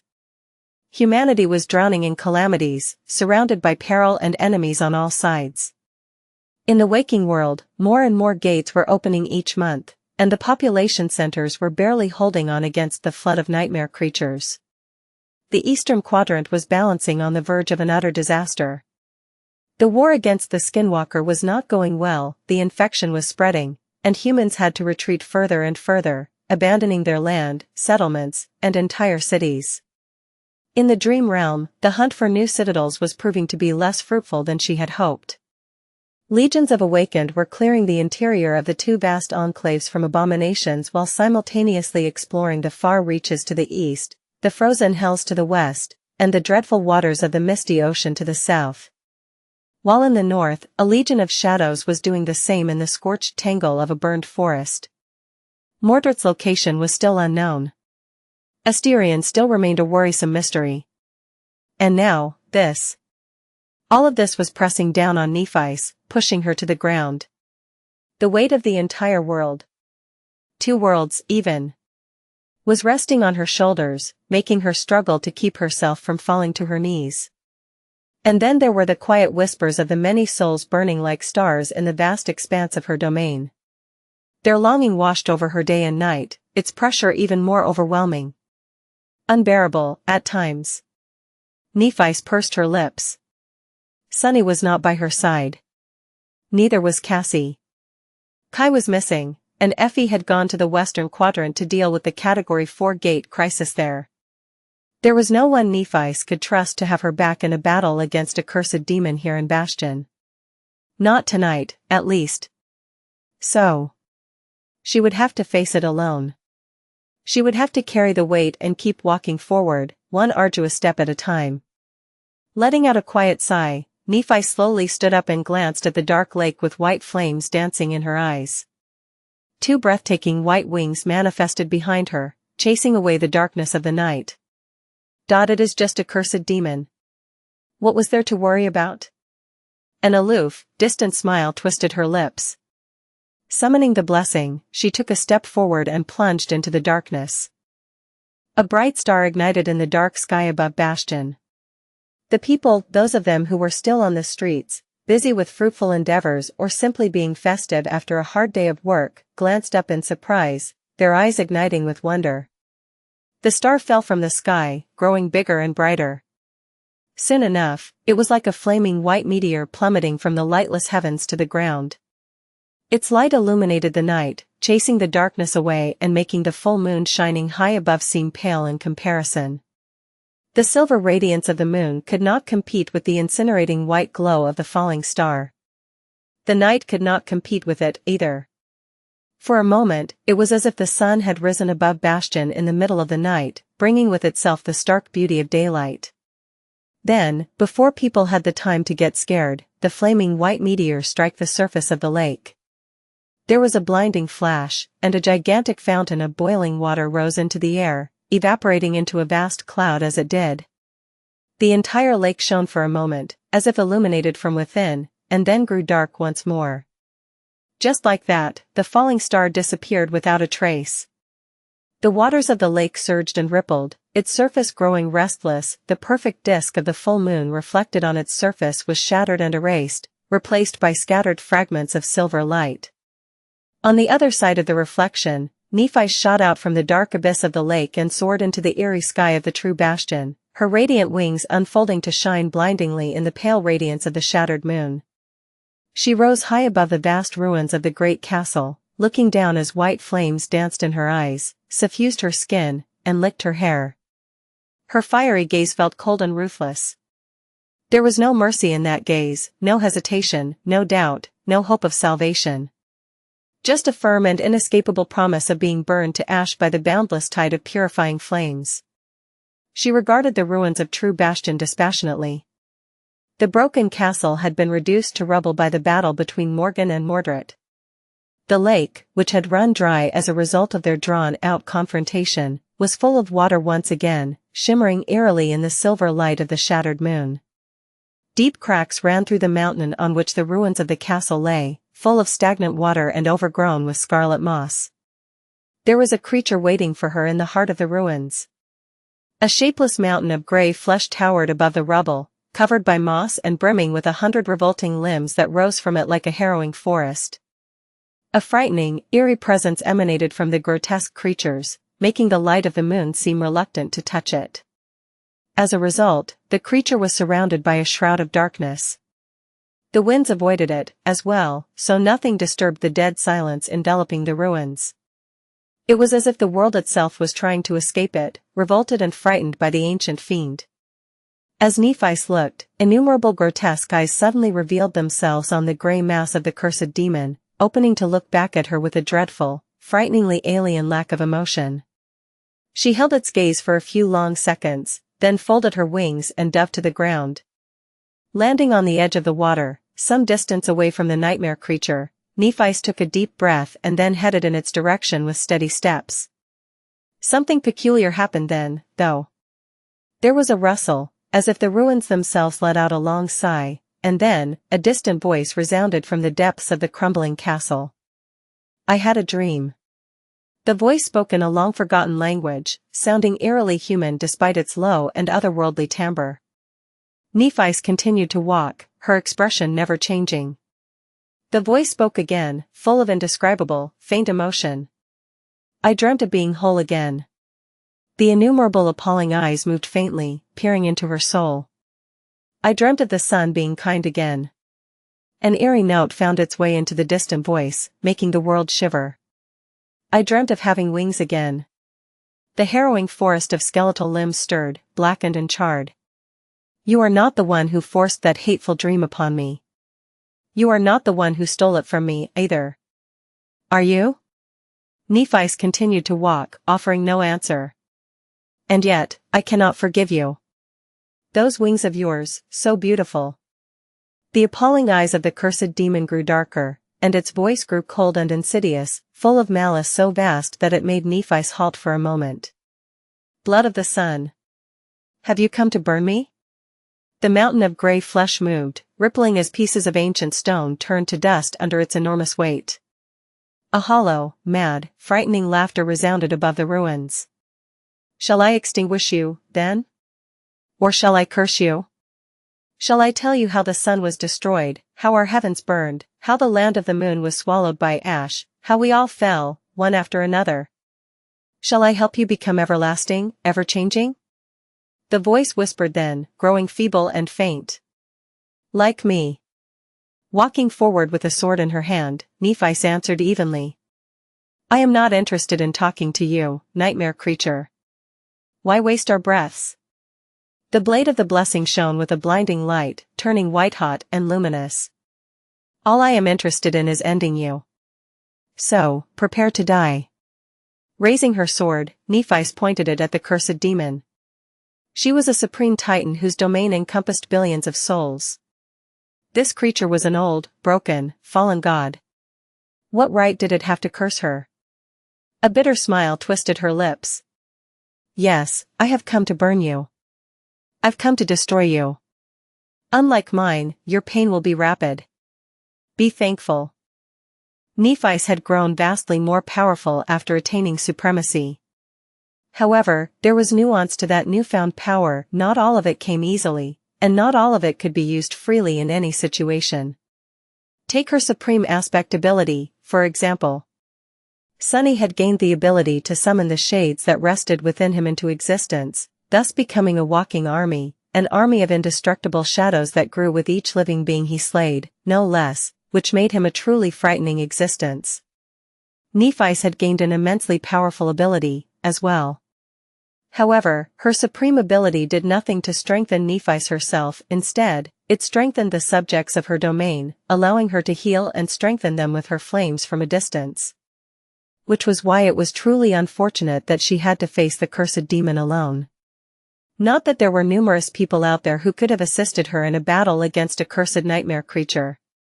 But, naturally, she was never alone, not really. Her domain encompassed all of humanity, after all. Not every mundane human was a part of it, but most were. Among the awakened, meanwhile, only those of the Shadow Clan or those exiled to the penitentiary citadel in Godgrave did not belong to her domain. The rest of them were tied to Nephis, either by their own longing or by being anchored to the gateways her transcendent vassals controlled. Or possibly it was her who was tied to them. She could feel them all, always. The flames of their yearning were like innumerable stars shining in an abyss of boundless darkness, all connected to her soul by strings of starlight. Some stars were distant and cold, so small that as to almost be non-existent. The others were like enormous bonfires, burning so brightly that their radiance was blinding, and their passion filled the abyss with warmth. There were numerous stars in her domain for Nephis to fathom them all individually, but drowning in their collective enormity was all too easy. Sometimes, she struggled to remember where her own identity ended and their vastness started. In those seconds, the same things that had helped her sustain her humanity helped her maintain her sense of self. Her true name. The precious bonds she had forged with other people. The affection she held in her heart. And most importantly, her own ardent desire. Her own longing. Her goal. It was peculiar, really. Before, Nephis had been wary of losing her humanity. But now, she was wary of experiencing too much of humanity, all of it, possibly. Of dissolving into the immensity of her domain completely, becoming an elemental force as opposed to a person. Possibly that was how the gods had felt. Possibly that was what being a god meant. A true apotheosis. If so, Nephis wanted nothing to do with it. An element was mighty like a force of nature, but it did not have direction. It did not have conviction. It did not have will. It did not have what it took to achieve what she desired. Walking toward the cursed demon, she infused her will with her desire, forging an unbreakable armor out of it. I am not alone. This creature, though, this creature is alone, and it will die alone, cut down by my sword and burned by my flame. Every day, new stars ignited in the starlit vastness of her domain. And every day, some of them were extinguished forever. Nephis felt the loss of these stars faintly. There were numerous of them to mourn the loss of each individual flame, but she was always aware of how numerous fates were being broken and ground into dust by the ruthless world of the nightmare spell. How numerous hopes and dreams were doomed to stay forever unfulfilled. She suffered the pain of their passing personally. As the cursed demon stirred and surged forward, its long limbs pulling the monstrous mountain of grey flesh across the rubble with breathtaking speed, Nephis took that pain and infused it into her will, forging an uncompromising sword out of it. She felt the cursed demon's own will reshaping the world around them. Trying to reshape Nephis herself, as well. By then, she already knew what this fallen god was, and what power it wielded. There were clues for her to piece together, already. The cursed demon came from the hollows of Godgrave, where it had hidden from the destructive sun for thousands of years. There were hints in what the creature had told her, too, its memories of a gentle sun, of having wings, its scorched, skeletal limbs. But Nephis did not have to guess what her adversary was.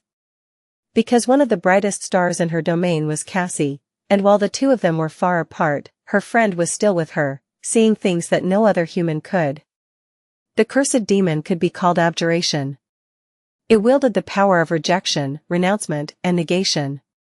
Anything it denied had no choice but to cease, and everything it refused was doomed to be erased from existence. Its malignant will was frightening, vast as an ocean, and oppressively firm in its insidious malevolence. No wonder Mordred had fled when faced with this distressing creature. If anything, it was a miracle that Sunny's shadow had managed to lull abjuration to sleep. As the mass of gray flesh and charred limbs rushed at her, Nephis channeled her flames into the blessing. The former shadow-bound sword focused them into an indestructible ray of pure white light, and that light tore the distance between her and the huge nightmare creature in an instant, threatening to cut the grotesque mountain of flesh in half. However, instead, it was simply extinguished, negated by the fallen god's profane authority. Nephis frowned. Her attack had not been resisted, and neither had it been deflected. Instead, it was simply denied, cancelled before ever getting a chance to do damage, as if the very concept of being hurt by her flames had been proclaimed a falsehood by the sinister fiend. And since the cursed demon had proclaimed so, it became the truth. Her hand faltered for a split second. How am I supposed to kill a deity who denies my ability to kill it? The cursed demon was a god, a fallen, corrupted god. And that god did not believe in Nephis. Luckily, she believed in herself. The blinding ray of pure white light struck the towering nightmare creature and was extinguished, denied the power to harm it, rather, vanishing without leaving a trace on the gray flesh of the cursed demon.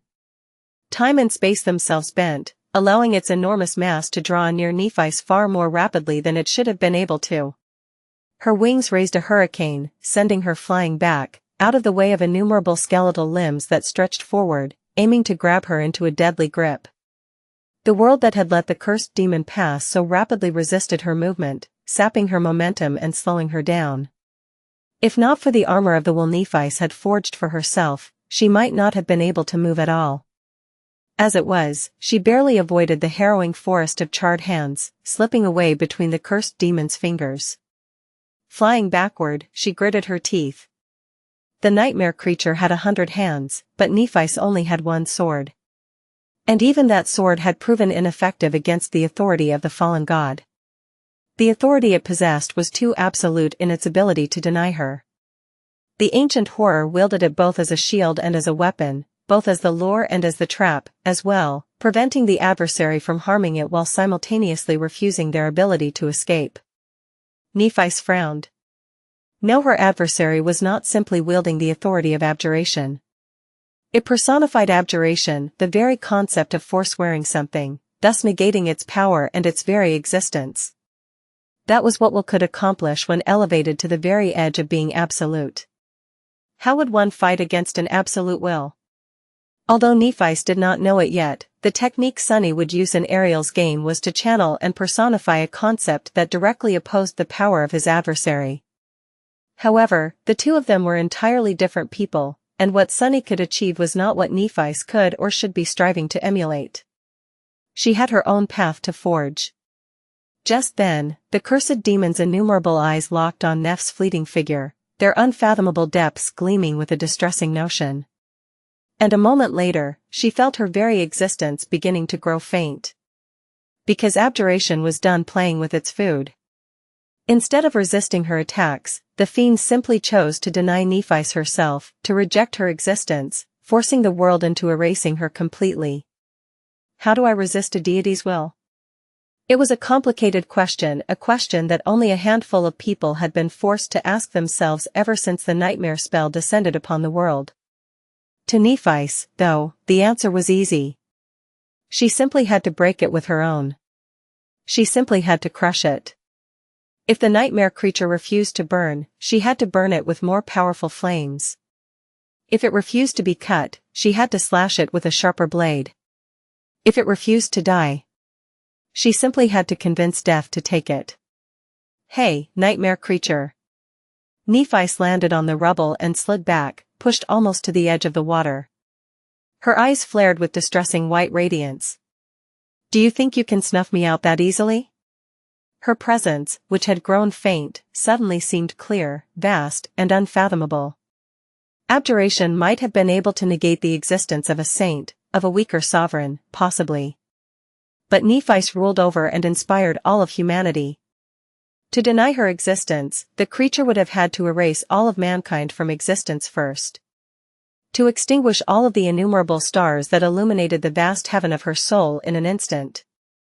She was changing star. The star of ruin. The goddess of humanity. Nephis did not like these words and had even taken measures to dissuade people from calling her by that title, as well as from worshipping her as a deity.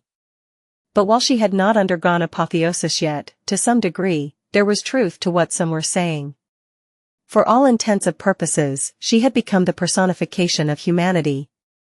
Her sword was the sword of all humans, and carried the weight of all their hopes and dreams. Of all their longing. Her flames were fueled by their desire. How dare you deny me? Snarling, Nephis dashed forward. The blessing was strengthened by all of her soul flame, strengthened more than even her body and soul were due to its flame conduit trait. At the same time, its capacity to overwhelm the will of nightmare creatures was further enhanced by the purifying light trait, the special quality of the shadow-bound sword that made it especially lethal to those tainted by the corruption. But, more importantly, it had become the vessel of her will. And her will was fueled by her desire to slay the cursed demon. Desire was the root of all virtues, no less, as well as of all sin. There was hardly a more potent source of willpower than passionate yearning. Burn! Gathering all of her will into the tip of the blade, Nephis moved it in a downward slash, the same downward slash she had practiced myriads of times, until every minuscule detail of performing it flawlessly was absorbed into her very bones. And answering to her will, the world burned. It burned brightly, the stone rubble melting and the dark lake boiling. But that was only the beginning. Because in the next moment, Nephis channeled her will into speaking the words, as well. A frightening verse of linked true names escaped from her lips, summoning fire and destruction upon the world. The intense white flame surged and roared, consuming the very fabric of existence. But Nephis was still not done. Releasing the confines of her mortal shell, she unleashed her true transcendent form. A mass of white flame rose from the ground, easily as tall as the grotesque mountain of grey flash. The flame moved as if it possessed a life of its own, surging forward to meet the cursed demon. As it did, the mass of flames assumed the form of a radiant winged figure wielding a radiant blade. The giant blade woven out of pure white light fell, aiming to sever a dozen of the abomination's severed limbs. The radiance of it all was so blinding that it seemed as if dawn had shone upon the shattered darkness of True Bastion. And, illuminated by that light, the cursed demon cowered, terrified by the memories of the ruthless destructive sky. Of course, naturally, it only faltered for a brief moment. The world was ablaze. The darkness of the night was vanquished, chased away by an immaculate white abyss of incandescent light. The stone rubble burned, the waters of the vast lake burned, too. Fine particles of superheated dust permeated the air, turning the crumbling ruins into an inescapable furnace. The air itself burned, the sky was suffused with immolating light, turning everything below its merciless expanse into cinders and ash. The boundless ocean of flames roared, its roars fusing and melting together to speak a litany of words. Destruction. Ruination. Annihilation. At the same time, the world was frigid and frozen, devoid of all warmth. The great lake was covered in ice, frozen solid. Rime and hoarfrost covered the ruins, painting eerie patterns on the stone rubble. The stones themselves had become weak and brittle, ready to break from the smallest touch. Tiny crystals of ice drifted slowly in the frigid air, shining in the pale radiance of the shattered moon. A deep, dead silence enveloped the ruins of the colossal castle. It was a place completely devoid of warmth and life, a place where the very idea of life was strange and abhorrent. The world had been torn in two by the clash between a supreme titan and a cursed demon, its jagged halves fighting for dominance. Nephi's had infused her indomitable will into her flames, setting the world on fire. The radiant hell she had unleashed was so terrible that the fabric of reality itself was ignited, and everything around her burned, even the things that had never been meant to burn. At the same time, abjuration rejected the flame. The hideous abomination refused to be burned, and in doing so, it denied the concept of heat itself, turning the world into a frozen inferno. Two opposite worlds had been born from the devastating clash of their wills, both existing side by side as possibilities, neither realized nor entirely abolished, and therefore suspended in a state of undetermined rivalry. As Nephi and abjuration fought, their wills straining against each other, one world or the other took shape for a brief moment or two, becoming reality.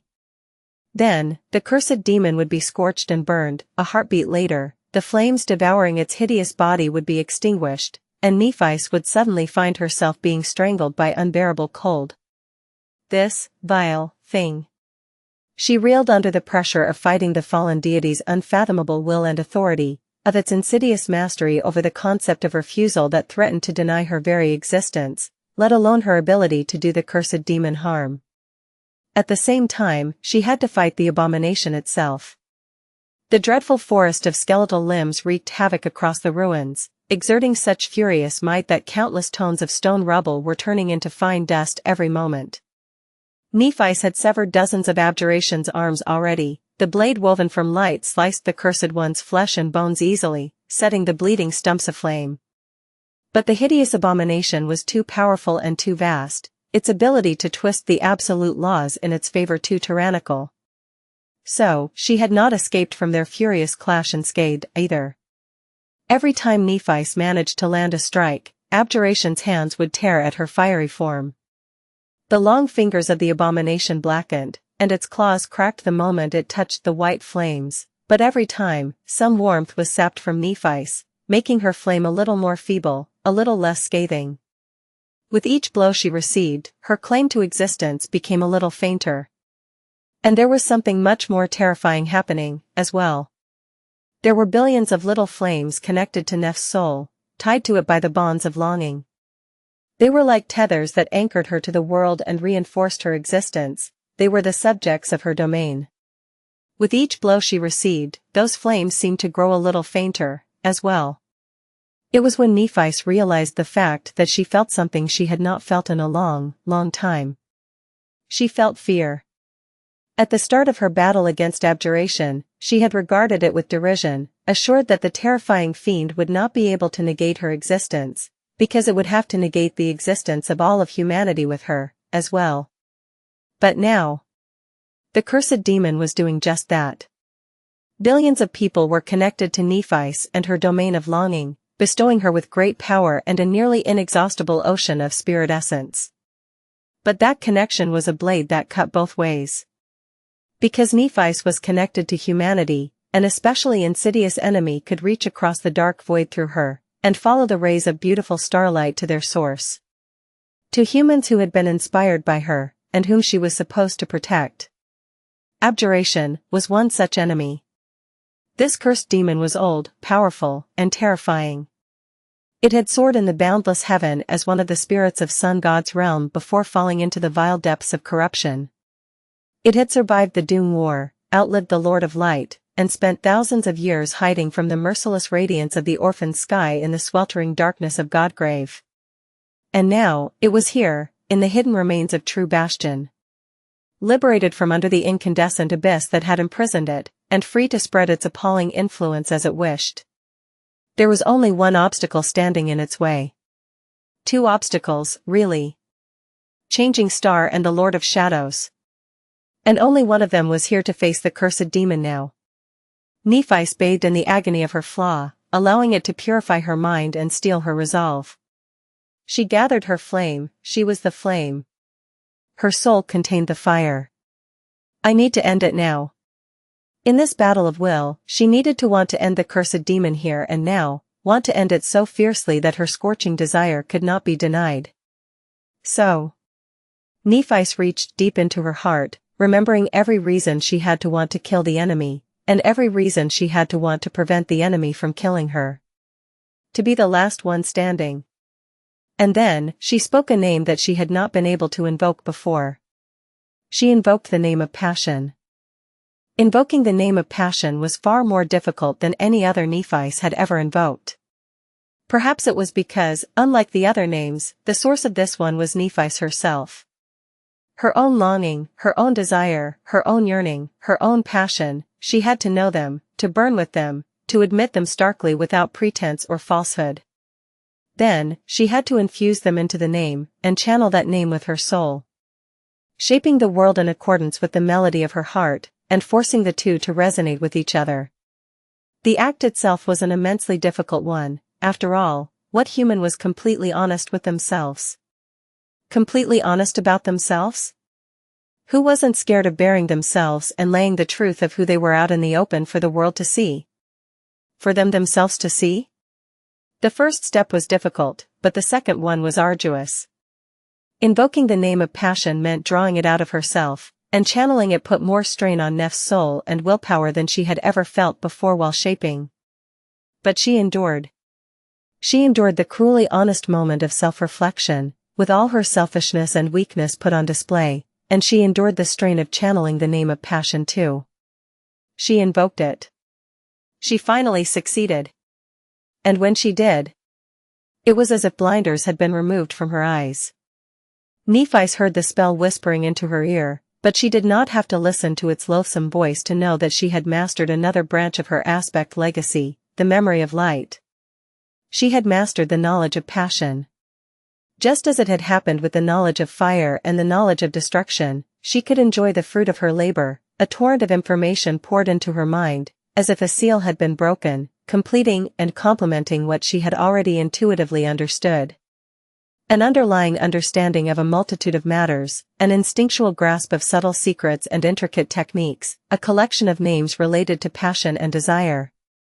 It was as if she had spent a lifetime striving to explore and fathom something in theory while simultaneously applying that wealth of knowledge in practice, and was now receiving the fruits of this lived experience without the memories themselves.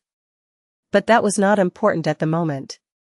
Nephis could assess and consolidate the boon of mastering another branch of her aspect legacy later. Right now, she was still reeling from having invoked the name of passion. Channeling that name was like adding fuel to her already scathing desire. Ignited by the invocation of passion, it flared with even greater intensity, emboldened and empowered by her sorcery. Her desire, in turn, augmented and emboldened her will, making it so much more potent. It was like a comprehensive enhancement of her fiery spirit, a cheat-like, self-fulfilling prophecy. It was like something that she had always been meant to possess, but was denied until now. The cornerstone of her entire aspect, or maybe a missing piece that had been preventing her from making the next step. Nephi suddenly felt incredibly alive. Even the terrible agony of her flaw seemed less torturous, for a moment. The pain was the same, but the suffering it brought her felt not as meaningless, and therefore more bearable. Doubtless, uncompromising, burning with passion. Her will blossomed with unreserved heat, and that was enough to break the stalemate between her authority and that of the cursed demon. The world, which had been torn in two, was finally restored to being whole again. The frigid hell of abjuration's creation was vanquished, and the incandescent inferno of purifying flames was actualized, settling to take its lawful place in reality. And so, just like Nephis had promised, abjuration burned. You have slain abjuration. Having assumed her human form, Nephis fell to her knees and gasped, clutching at her chest. She tried to draw air into her scorched lungs, but there was no air left for her to inhale. All of it had been burned away, turning the ruins of True Bastion into an incandescent, suffocating desert. The crumbling castle was no more, turned into a vast plain of glowing, white-hot slag. The lake was gone, too, its dark waters turned into clouds of superheated plasma. The remains of the city that had been hidden below the lake, and the bones of its former citizens, had turned to ash. Arg! Nephis tried to groan, but without air to carry her voice, there was no sound. She closed her mouth and gritted her teeth, enduring the pain in silence.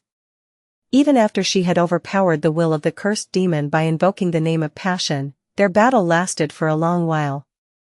She had dealt the insidious abominations plenty of grievous wounds, and received more than a few of them herself in return. Her body was immaculate and pristine, but her soul was in shambles. She had burned her soul cores, as well, damaging a few of them almost to the point of breaking. But since she was a half-breed who was born of two worlds, belonging to neither, she could absorb the soul fragments of nightmare creatures slain by her flames just like she would those of humans.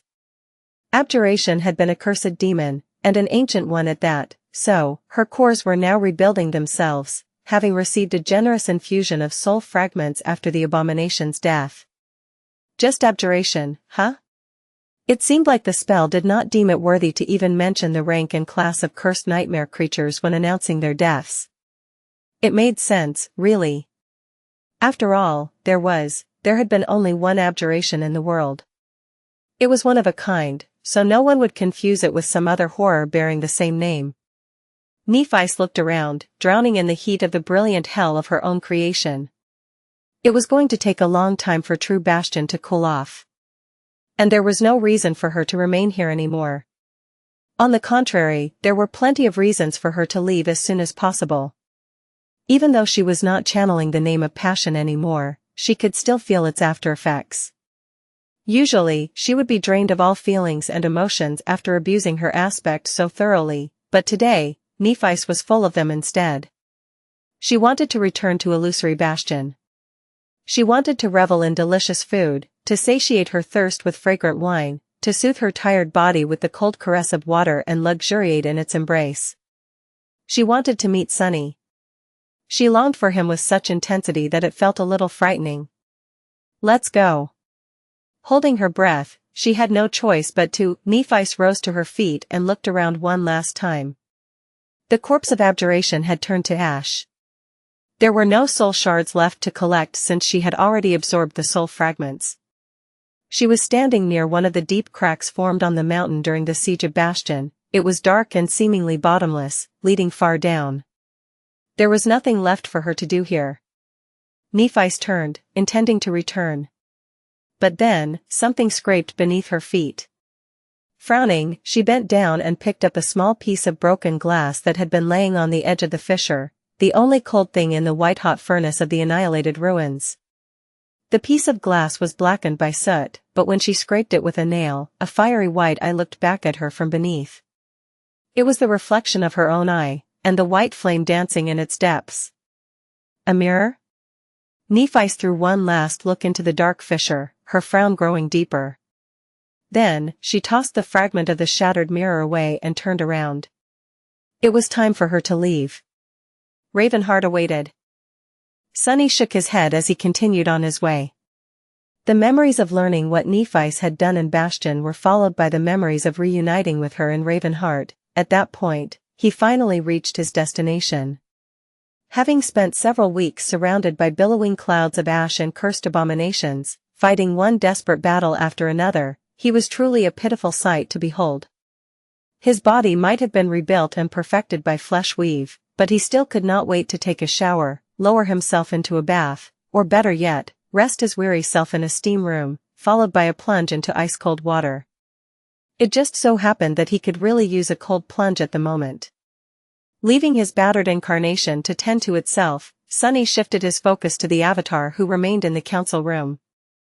The Song Sisters had left by then, leaving him alone with Nephice and Cassie. The mood in the spacious chamber was different now. The sunset had drawn its last breath, surrendering the world to the embrace of darkness. The sky outside the tall windows was black and littered with shimmering stars, snow dancing in the torrents of cold wind. The brief levity was gone, replaced by a sense of gravity. Sunny remained silent for a few moments, then spoke with a sigh. This time, he described what had happened in the miniature realm of Ariel's game in detail, without wasting his time on jokes or witty wordplay. Going over everything he had experienced helped him put the events of the past weeks in perspective, as well. Let's see. First, he explained the nature of the little, dreadful world created by Ariel, the vast grid of towering mountains, the snow and ash domains, the significance of dawn and dusk for the game pieces, the role of castles and shrines, and lastly, the existence of the terrifying arbiter who hid beneath the clouds. These were the laws governing the death game. Then, he described his own actions in the game and the battles he had fought. The battle against the Crystal Hive was relatively insignificant, in the grand scheme of things.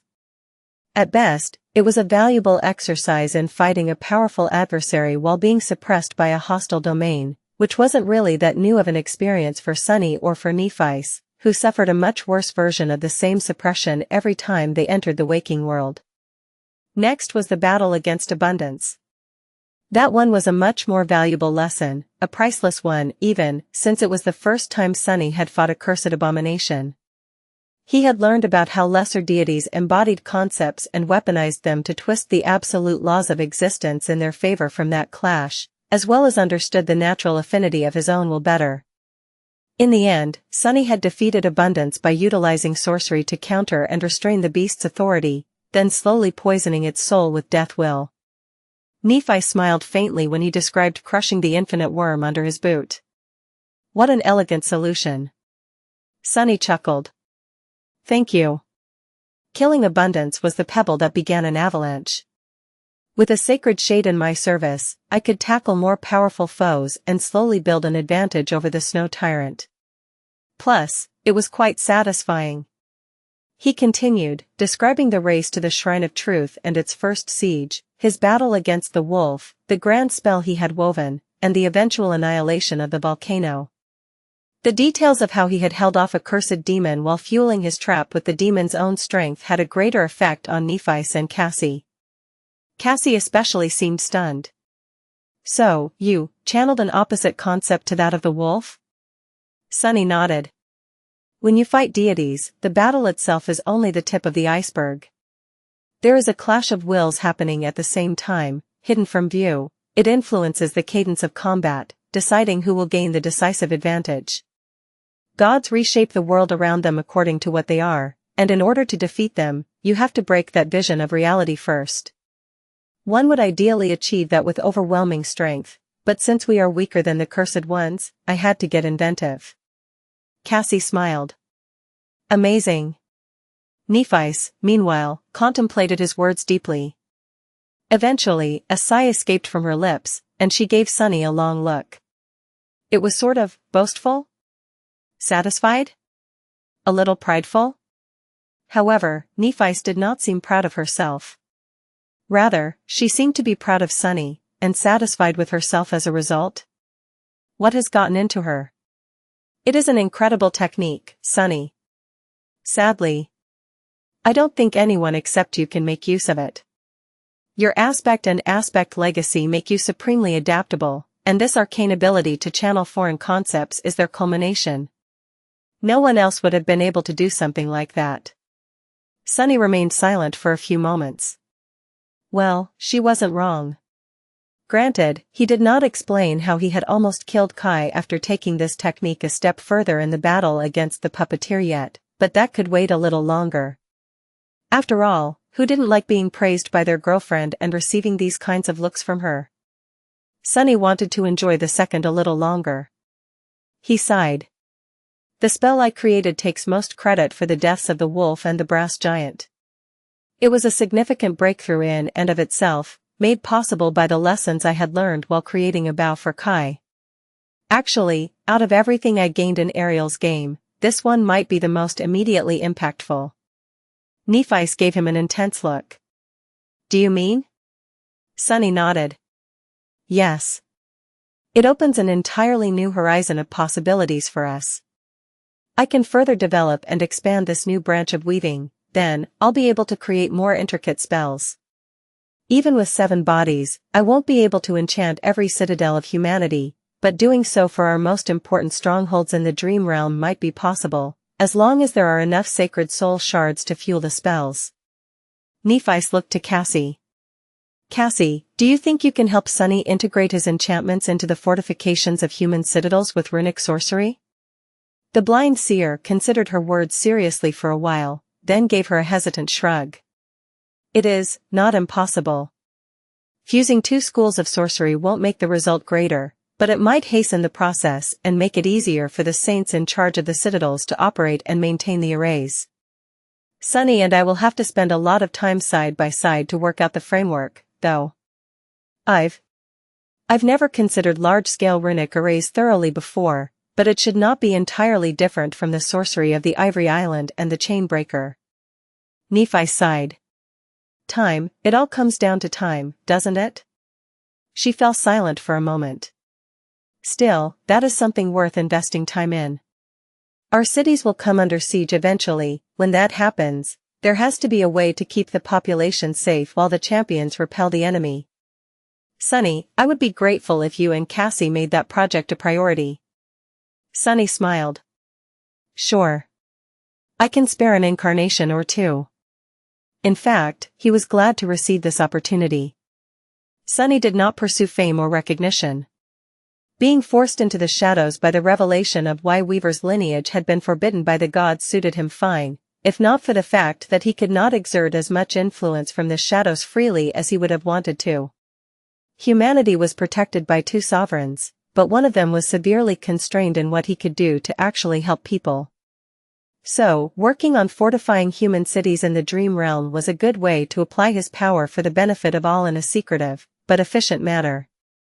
Sunny's expression turned somber as he continued his tale, describing the eerie encounter with the cursed demon and the days missing from his memory. Then, he told Nephi and Cassie about the battle against the Rat King and how he and Kai had utilized the inherent vulnerability of that cursed beast to destroy it. As he did, he summoned the shade of the Rat King to illustrate his point. Strangely enough, the appearance of a large, feral-looking black rat on his palm did not impress the two women that much. In fact, their reactions did not seem enthusiastic at all, for some reason. It was almost as if they did not like this adorable black cutie pie. But why wouldn't they? Weirdos. Dismissing the rat after giving it a few head scratches, Sunny considered his words and described the final battle of Ariel's game, the battle against the spirit of doubt, Puppeteer itself. And so, I cleaved the snow tyrant's head clean off. He finished the description of the battle with a thoughtful expression, looking at the stars burning in the cold black sky beyond the window. I think that it was mostly lying through its teeth to confuse me. Well, actually, I don't think that it had a mouth, so it was lying through whatever it had instead of teeth. Puppeteer was definitely not as immune to the madness of corruption as it presented itself, at least. As for the rest, he frowned. Maybe there was some truth to what it said, after all. Even if it twisted the meaning of it all entirely to sow seeds of doubt into my mind. Speaking of which, Sunny had felt a few of those still growing in his heart after returning from Ariel's game, soon to give birth to larval worms of doubt, certainly. He poisoned them with death will and obliterated them completely, shivering in fear and disgust, then asked Nephi to purify him with her radiant flames just in case. Kai underwent the same cleansing. That did the job, preventing the puppeteer from infecting the world with its sinister malice from beyond the grave. Things could have gone differently if it had met a less paranoid, and well-informed, adversary. There was silence in the council chamber for a while. Then, Nephi said in a contemplative tone. Actually, I'm inclined to believe at least one thing the moth told you. Sunny raised an eyebrow. Oh? Which one? She looked into the distance, a distant expression on her beautiful face. What it said about the flame waning. If you think about it, that is only natural, no? Sunny studied her carefully. I'm not sure. Natural? How so? Nephi let out a light sigh. Our world was created by the gods, who were born from the flame of desire. But a flame does indeed need fuel to burn, it cannot exist in a vacuum. So, what fuel was there for the flame of desire to burn, all those eons ago, before time even existed? Sunny tilted his head a little, confused by her words. What fuel? Then, his eyes widened slightly. What else could there have been, in the eternity before time existed? He whispered. The void? Nephi nodded. That would make sense. An everlasting, endless source of fuel for an immortal, inexhaustible flame, Her eyes flared with a promise of white flames, as well. But there was also an irrevocable conflict between the ever-changing void and the eternally constant desire. So, the gods waged a war against the void and eventually imprisoned it, separating the flame from the void by nothing. Now, the flame burns in a vacuum, deprived of its fuel, of its source. So, the flame is waning, and at the same time, the flame is sustaining itself, by itself, from itself. Cassie spoke at that moment, her voice sounding soft in the silence of the council chamber. But it does sustain itself. It's a closed, self-sufficient cycle. We are all a part of the flame, and our own desires fuel it. The puppeteer tried its hardest to paint that truth as something vile and appalling, but I think it's the opposite. To me, it seems beautiful. A flame that ensures itself, burning brightly with human striving and longing. She faced them and smiled hesitantly. Don't you think so? Nephice looked at the stars, while Sunny shrugged. Well, we are indeed of the flame, of this vast and strange existence the gods created. So the puppeteer's whole argument was meaningless behind its sophistry, since he was trying to convince me that being destroyed and consumed by the void is a better alternative to being alive, simply because being alive is not all sunshine and roses. He scoffed.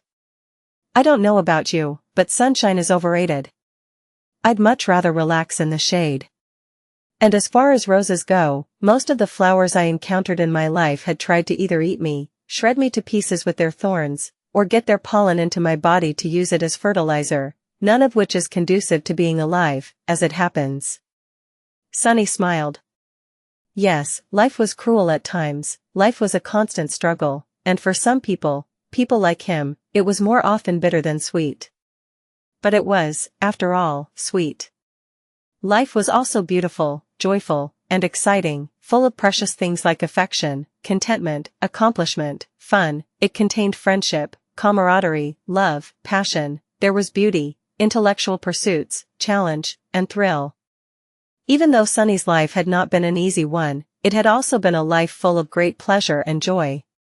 One side of his life could not have existed without the other, and the struggles he had overcome to be where he was gave meaning to it all, making each triumph feel so much more satisfying. That too was the flame. And that was what he had to protect from being consumed by corruption, from becoming swallowed by the alien malice of the primordial void. He sighed and looked at Nephice. You had a run-in with a cursed one yourself, didn't you? What do you think? Sunny had killed 4 cursed nightmare creatures in Ariel's game, Abundance, the wolf, the rat king, and the puppeteer.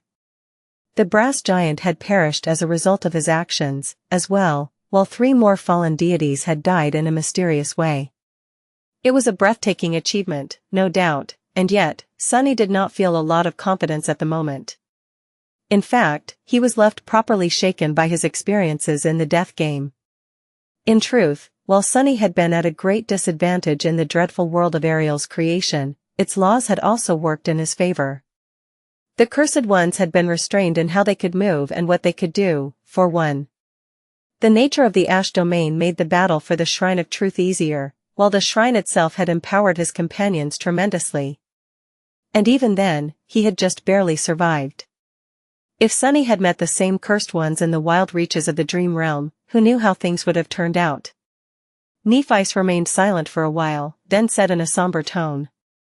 It was much more dangerous than I had imagined. In truth, I am lucky to be alive. Her expression darkened. That single cursed demon could have wiped out all of humanity. I defeated it, yes, but my victory was not assured. The battle was a close one, in fact, no different from a gamble. She pursed her lips. In short, the cursed ones are too dangerous. Every single one of them is an extinction-level threat, despite how powerful you and I have become. And there are more than a few of them out there, as well. There are 5 just here in the Jade Palace at the moment. Gods only know how many remain in Godgrave, both in the Hollows and in the Sea of Ash. Nephi scowled. There are also the Death Zones south of Godgrave, the frozen wastelands west of Ravenheart, the Hollow Mountains and the Underworld, the Burned Forest, the Abyss and the Shadow Realm, the unexplored reaches and depths of the Storm Sea, and other regions of the dream realm we have not even discovered yet. Finally, she looked at Suni and let out a tired sigh. If all of them, or even only some of them, suddenly converge on the human domain, we will stand no chance. And that is not even mentioning the unholy ones. Considering how vast the gap between the great and cursed nightmare creatures is already, I'm afraid that both of us combined won't be strong enough to face even a single one. Sunny remained silent, a grim expression on his face. It was not that he did not have anything to say, it was just that he agreed with Nephi's. The two of them were the strongest warriors of humanity, by far, and they were barely powerful enough to contend against isolated cursed abominations. What would happen if an unholy nightmare creature revealed itself, instead? He shivered. Nephis, meanwhile, shook her head. Which is to say that our reasoning was correct. Being supreme is not at all enough to achieve our goals. We must become more powerful, much more powerful. And we must gain that power as fast as we can. She looked at him, hesitated for a moment, and then added in a lower tone. Or, at least one of us must. If they are willing. Sunny remained silent for a while, leaning on the backrest of the shadow chair. Many thoughts wandered around his mind aimlessly, but he still could not come up with the answer. In the end, he said. There is something else about my experience in Ariel's game that I must tell you. Something, quite important. Maybe even more important than anything we have known until now. He inhaled deeply, and then looked at Nephis and Cassie. It concerns a group of people who called themselves the Nine, Weaver, and the Nightmare Spell. Sunny had spent more than a decade uncovering the dreadful secrets of the dream realm and slowly piecing together its truth. The road to the knowledge he now possessed had been paved with blood and smoldering ruins, and very few people, if any at all, knew as much as he did about the hidden nature of the world. Which was not to say that others had not searched for the truth with just as much determination, and that no one else had a claim to the forbidden knowledge he harbored. The late sovereigns had known countless secrets, for example. There was Nephis, as well. She knew nearly as much as Sunny did, having spent the years they had been apart pursuing truths of her own. He did not have a monopoly on arcane knowledge, and neither did the world stand frozen while he was away. It was just that Sunny had an overwhelming advantage when it came to solving the chilling mysteries of the past, or at least used to have. That advantage was his former innate attribute, fated, which had put him on a collision course with Weaver and other main characters of the end of the world all those years ago. However, Nephis had a great advantage of her own. That advantage was Cassie. There was hardly a person in the world better suited to learning the lost and forgotten truths than her, so, Nephis and Cassie had learned quite a few of the same secrets Sunny had, in the years of his absence. Later, the three of them put their knowledge together. Now, however, Sunny was once again far ahead. Because this time, the secret he had learned was truly world-shattering. It was a secret to end all secrets, as well as the answer to numerous mysteries that had been plaguing them for years. So, Sunny told them everything he had learned in Ariel's game. How Weaver had challenged the demon of dread to a death game. Who the Nine were, how Weaver died for the first time by Orphnie's hand. How she killed the demon of fate once again in the Shadow Realm, how the nightmare spell was completed by consuming the gods. And why? Of course, he could only tell them the truth without explaining how all of it related to him personally. Cassie had already deduced a lot about who Sunny was and had been from the gaps in her memory and the things she did not seem capable of remembering, while Nephis had her suspicions as well, but still, neither of them could retain the knowledge of what they had known about him in the past. When he finished talking, a stunned silence reigned in the council chamber. A snowstorm was raging outside the window, obscuring the starlit sky. The chamber seemed darker than before, with shadows nestling in its corners, and no one dared to speak for a long while. Eventually, it was Sunny himself who broke the silence. Ah. I've been chasing this truth for so long, you know. It almost feels unreal, to finally know it all, well, most of it, at least. I don't quite know how to feel. But I do know that knowledge is the origin of all power. So, it feels like we have grown immensely more powerful despite remaining the same, I guess. Cassie was frozen still, her expression distant.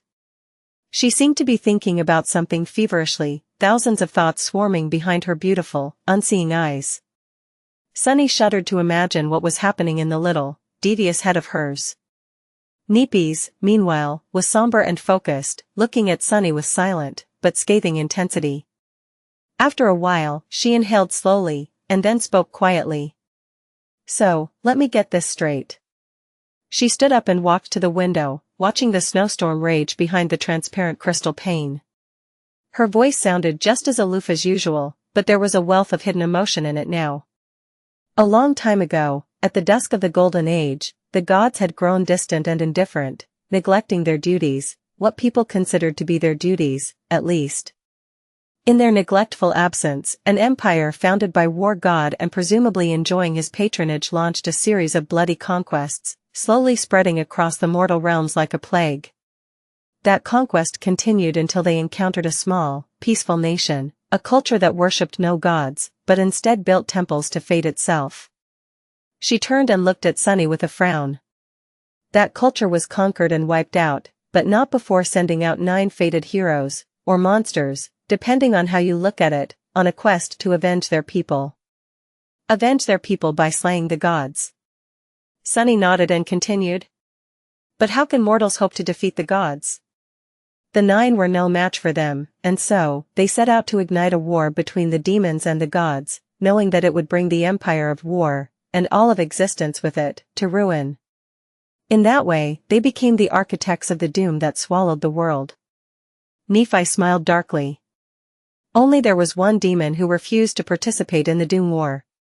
That demon, in fact, knew what the 9 were trying to achieve all along, as well as that there would be no winner in the war, that everything would be destroyed by it, with only corpses left in its wake. So, that demon devised a plan of their own, a plan to twist fate. She inhaled deeply and finished in a cold, grim tone. Weaver created the nightmare spell, let it spread unnoticed among the desperate refugees of the end of days, and then manipulated one of the 9 into slaying them in the Shadow Realm, where the Void Gate stands, the Void Gate that had been opened by someone during the final battle of the Doom War. Weaver's death was a catalyst that completed the spell, allowing it to consume both the gods and the demons, and realize its true design. Cassie finally stirred, tilting her head a little and whispering. To lull the forgotten god, who was released from the void, back to sleep.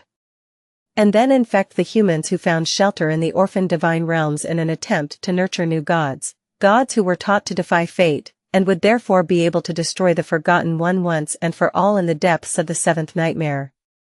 Neff's expression turned cold. Only it did not work out quite like Weaver had hoped, until now. Every divine realm infected by the spell succumbed to the flood of nightmares and was devoured by the dream realm, after all, their civilizations annihilated and consumed by corruption. The people of the Twilight Sea, the civilization of Godgrave, and the rest, all of them are gone, and we are all that remains. The last sparks of the flame. Sunny sighed, then nodded. You do understand what it means, don't you? Cassie was the one who answered. It means that humanity is fundamentally wrong about the mechanism and the purpose of the spell, for one. In truth, what we call the nightmare spell is really 2 connected, but separate processes. We had suspicions, of course, but now it's confirmed. The forgotten god sleeps, dreaming in nightmare, vestiges of his dreams spill into reality, slowly infecting all of existence. That is where the nightmare seeds come from, tainting everything around them with corruption. And when the seeds bloom, the forgotten god's nightmare continues to spread, gates open in new realms, and those worlds are then integrated into his own divine realm, into the dream realm. Sunny leaned back, looking into the distance. So, the nightmare spell does not create the nightmare seeds, and neither does it create nightmare creatures. Rather, it is, like an interface built atop of it all, through it all, like a symbiotic, or maybe parasitic, presence. It constructs nightmares within the seeds and grants its carriers a way to access these nightmares in order to destroy the seeds from within. That is why those who do not carry the spell cannot challenge a seed. If they approach one, they will simply be exposing themselves to corruption. Cassie drew a shaky breath. That is one of the main functions of the spell. The second function is to nurture its carriers in various ways and help them walk the path of ascension at a speed unthinkable for natural awakened, in the most ruthless, but also quite an effective way. She exhaled slowly before adding. The third of its main functions. Sunny ended the sentence. Is the most fundamental one, which lies at the root of it all. It is to keep the forgotten god asleep. He paused for a moment, and then said with a hint of fascination in his voice. Many questions about how the spell functions remain, of course. For example, what powers it? Does it consume a bit of the soul fragments of every living being slain by its carriers, perhaps? Or is it using the nightmare of the forgotten god as a perpetual battery to fuel itself? Is it still intact, or has its mechanism been corrupted over the eons? How exactly does it create the nightmares, and what is the nature of the phantoms populating them? I am pretty sure that the spell was not woven out of essence strings, but from the strings of fate themselves. Is that why it seems omniscient, possessing the knowledge of both the past and the future? Sunny shook his head. Weaver, that sinister demon, they pulled quite a stunning trick back then, at the end. Didn't they? Compared to what the spell is, even the act of slaying the gods, and the demons, almost seems to pale in comparison. I mean, who could have guessed that killing the gods had been merely the means to an end, not the actual goal? And who could have been brazen enough to treat their deaths that way? He sighed, suddenly feeling suffocated. Sunny was fateless now, but that did not seem to free him from Weaver's grasp. The nebulous demon had envisioned a role for their inheritor, their epigone, and even after being torn from the tapestry of fate, Sunny was still marching to the beat of their drum. That, Chapter 2444 Dream of the Forgotten God plus, Turn off reset. Sunny stared at her, stunned. It doesn't change much? How so? Nephice lingered for a long time, then shrugged. My goal has always been to destroy the nightmare spell. But, back when I chose that goal, I was young and knew little of the world. As I grew and learned more, my understanding of the world expanded, and therefore, my goals expanded as well. The nightmare spell, the nightmares, to me, they are one and the same. I want to destroy them all. And even if the root evil is the nightmare itself, the spell is not free of guilt either. Her voice grew a little lower. You two seem to accept that the nightmare spell is a benevolent force, but I disagree. Yes, with what we know now, it is impossible to deny that its purpose, at least, was a noble one. It was created to save the world, no less. However, you forget that it was created by a demon, a divine being as old as time itself, and their concept of benevolence and nobility would have been quite alien to ours. Turning around, she looked at Sunny and Cassie coldly. Sure, the nightmare spell pushes humans to walk the path of ascension as fast as possible, in order to give us strength to resist the spreading nightmare. But have you considered that it might not be going about it in the best possible way? As far as I see it, the spell's solution to the problem is to simply throw as many bodies at it as possible. Most will die gruesomely, and then, even more people will die. Countless lives will be ruined, and entire generations will be wiped out. But as long as a few survive and achieve a higher rank, then everything is okay, isn't it? Sunny remained silent for a few moments, considering her words. Then, he said tentatively. But you can't deny that it's effective, can you? And that we are in a pretty desperate situation, so it's not like we are spoiled for choices. Nephi shook her head. Is it that effective, though? Or is it crude and wasteful? Think back to everything you have experienced. Was there really no better way?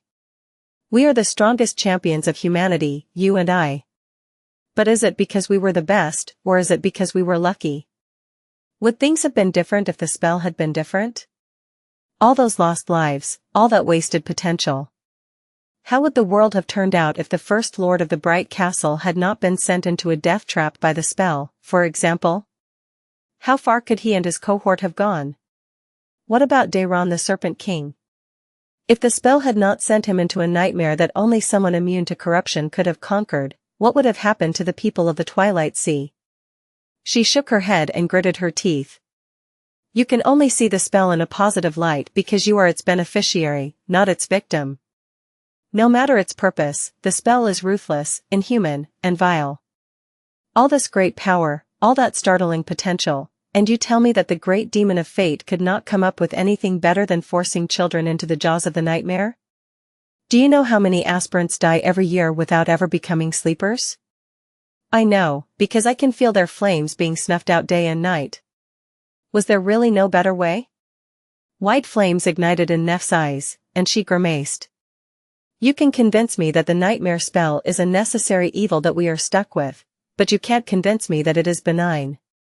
You can't convince me not to hate it.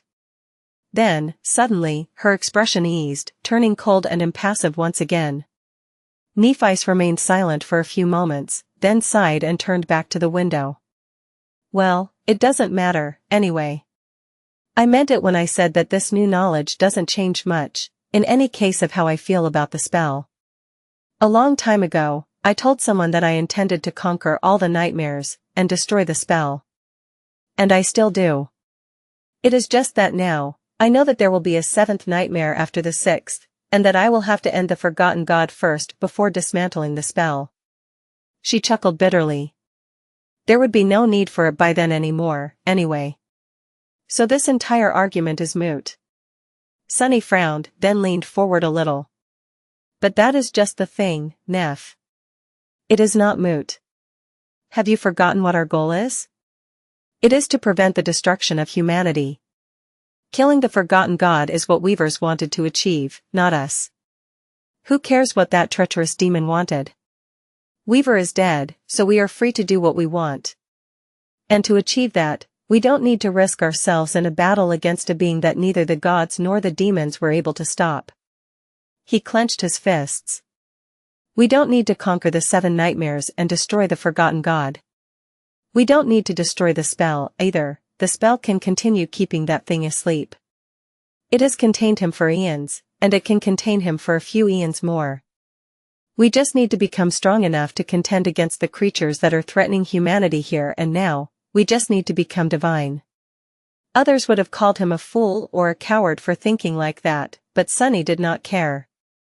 In fact, he considered people who could not see past what was intended for them foolish, instead. Sure, the forgotten god was the source of corruption that plagued the world, and destroying him would theoretically stop the spread of the nightmare, but so what? None of them had even considered the possibility of a world without nightmare seeds and nightmare creatures before.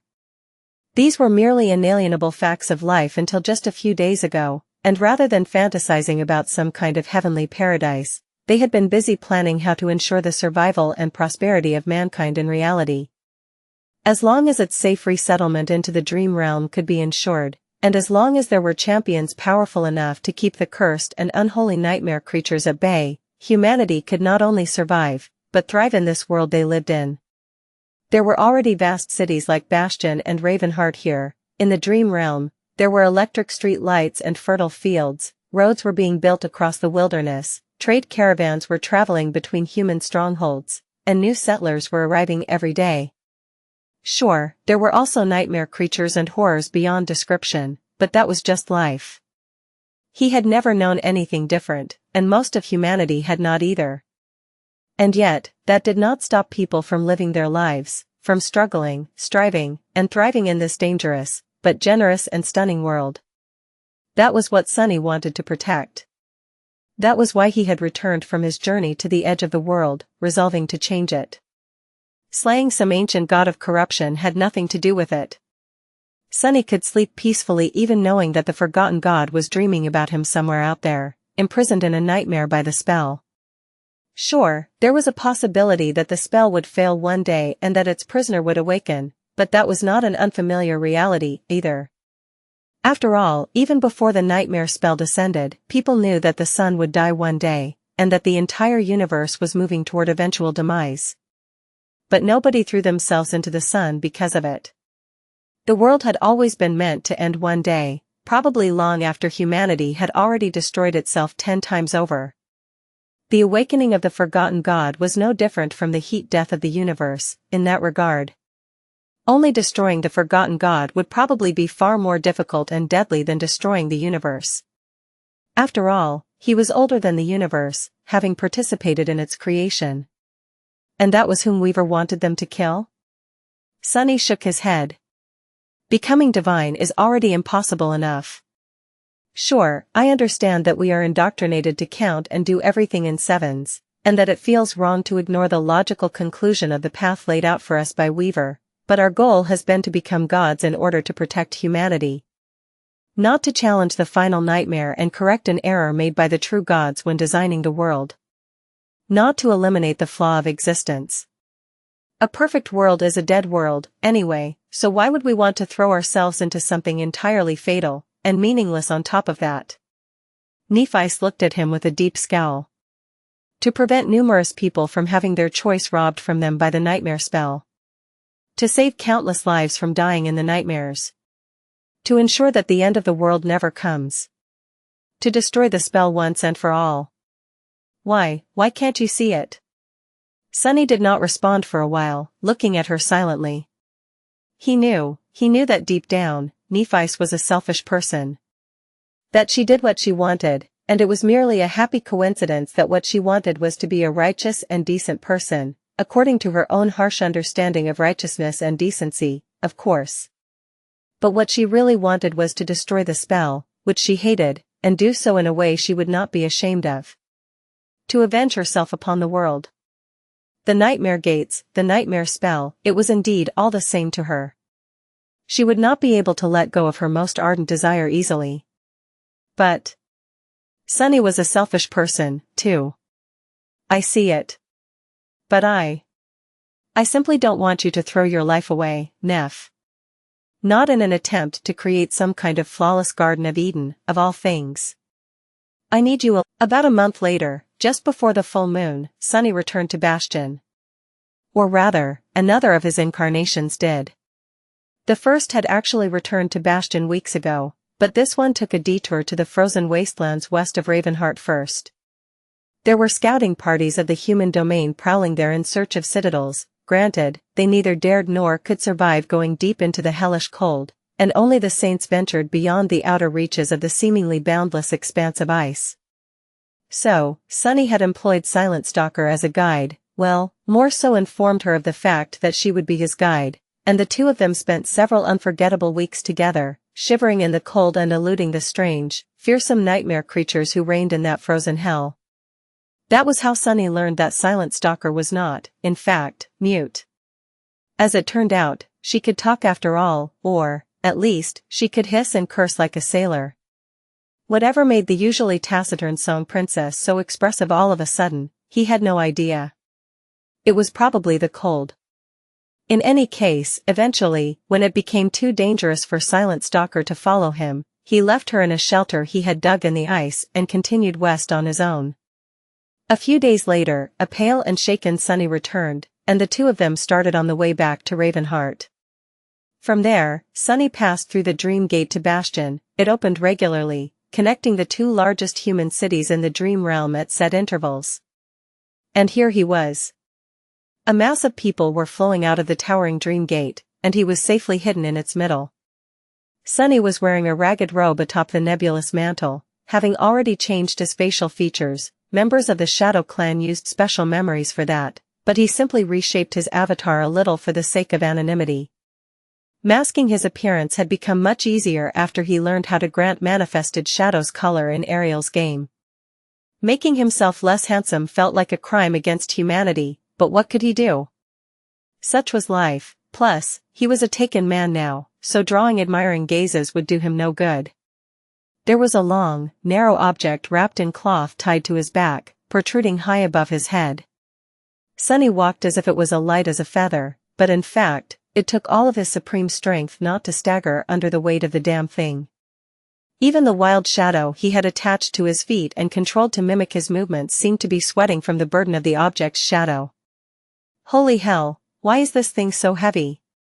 Letting out a shaky sigh, Sunny allowed the current of the crowd to carry him away from the Dream Gate. Soon enough, he encountered a problem. Standing on the waterfront, he watched ferries move across the lake.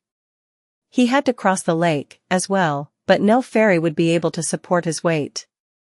At best, the deck would crack beneath him, at worst, the entire ferry would sink, taking the passengers with it.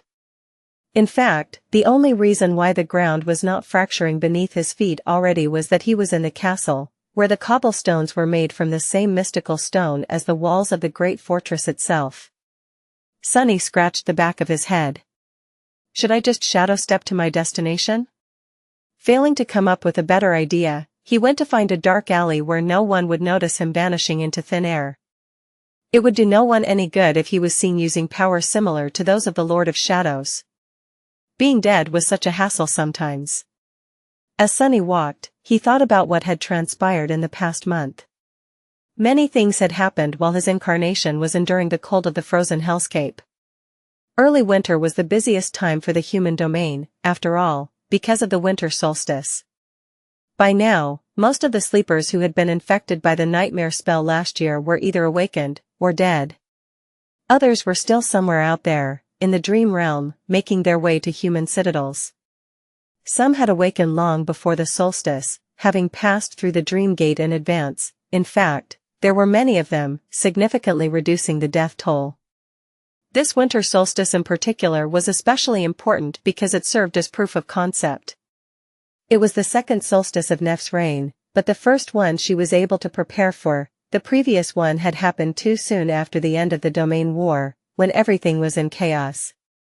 Not that things weren't chaotic now. Depending on the results of all the measures Nephi and Cassie had taken to ensure that as many sleepers as possible survived their first journey to the dream realm, all following solstices could drastically transform. There weren't many of those left for humanity, though, since the waking world was going to be consumed by the dream realm before too long. But that was merely the significance of the winter solstice to all of humanity. It was meaningful to Sunny on a personal level, as well. After all, it was his birthday. He had turned 28. This time, Sunny had enjoyed several birthday parties at the same time, one in the Dark City, with Aiko, his shadows and incarnations, and the strangely stiff members of the Shadow Clan, one in Ravenheart, with Nephi's, Cassie, and Kai, and one with Silent Stalker of all people, who had not seemed enthused about his insistence of celebrating a birthday in the middle of a death zone at all. Sunny still had fun. Actually, he felt quite at home in the company of the Quiet Song Princess, not the least of all because she reminded him of Saint and Slayer, so he secretly favored her above other song sisters, despite the fact that the feline huntress did not seem even a little bit friendly. It had been a good birthday, still. It had indeed been a good birthday. Actually, Sunny had been a little dejected prior to the winter solstice. That was because Nephi had been giving him the cold shoulder after that heated conversation in the council chamber of the Jade Palace. He found himself sleeping on the couch for the first time since they got together, well, in a metaphorical sense. In truth, neither of them had slept anywhere after that night, since both were terribly busy due to the approaching solstice. But he could still feel the flimsy walls of the proverbial doghouse around him. It was not like Nephi was avoiding him or refusing to talk to him, or even behaving that differently. She had just retreated into her former aloof, impassive self. He could feel that she was angry, as well as that she was hurt beneath the anger.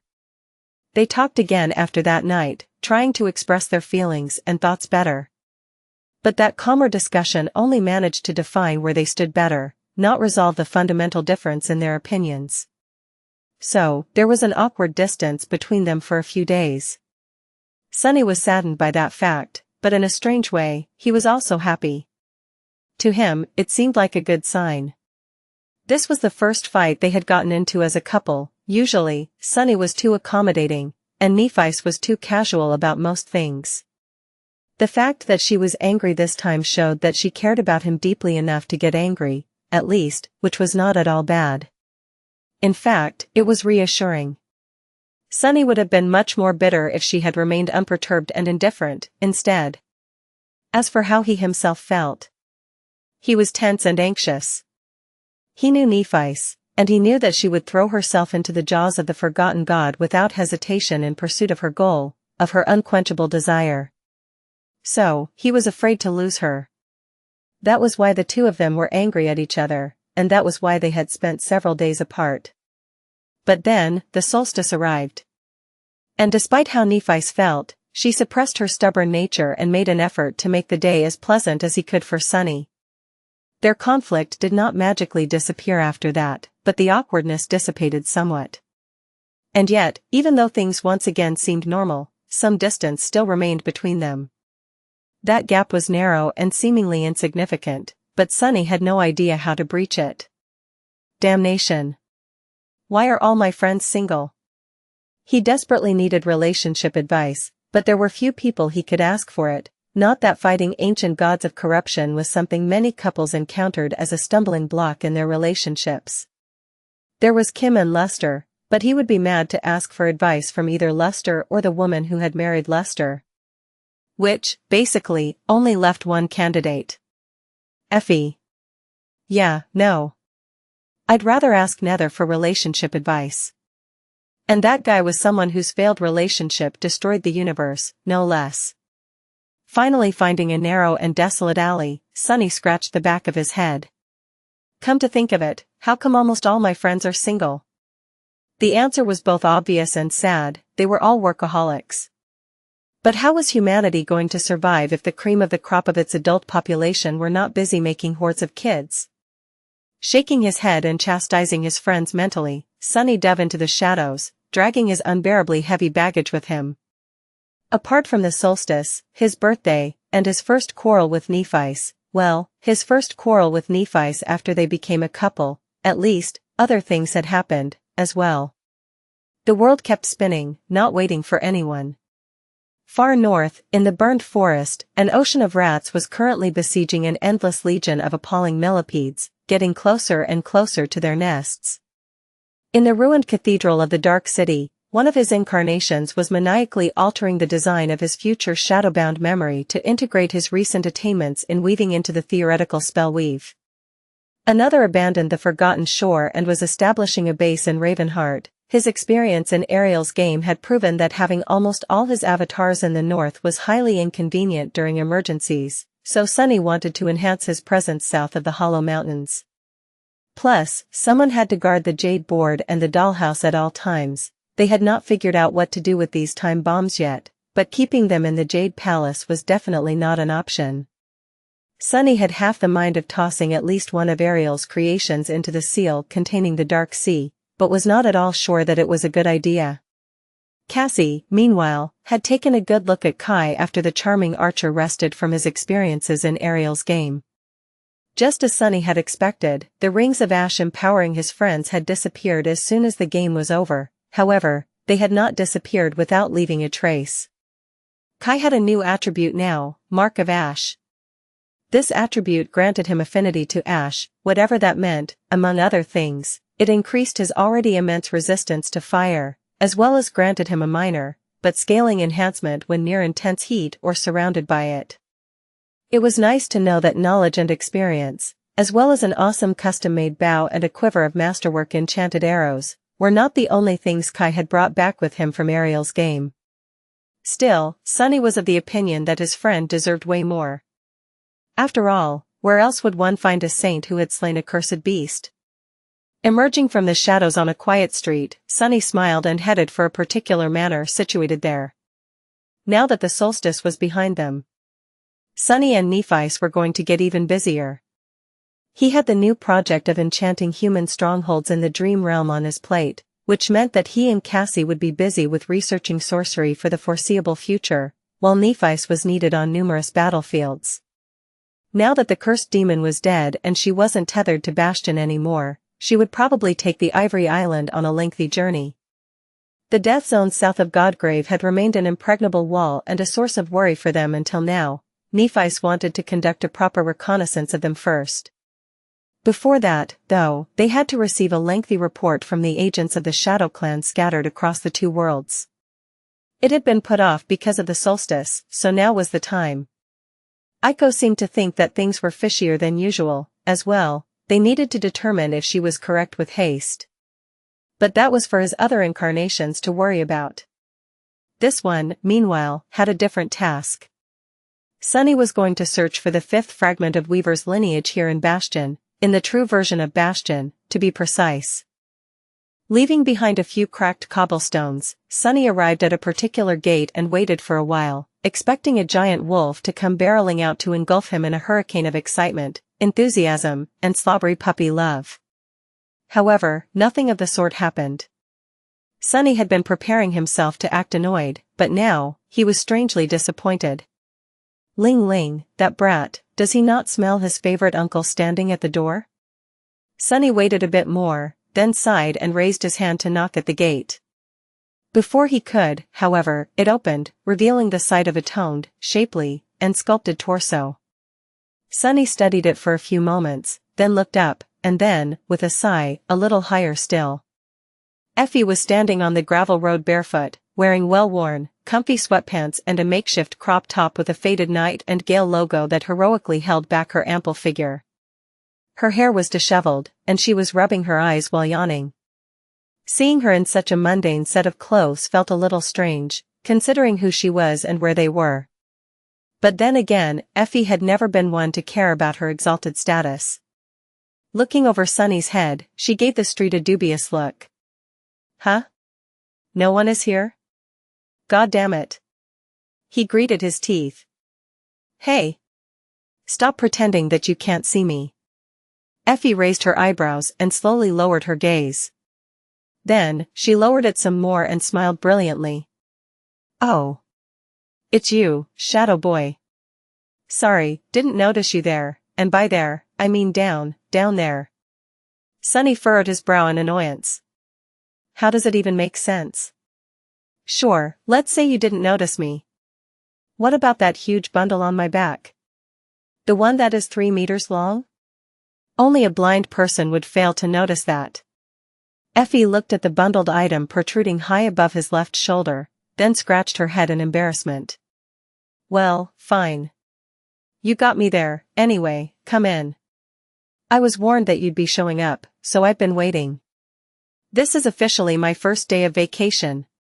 Didn't even know that I get to have those, you know?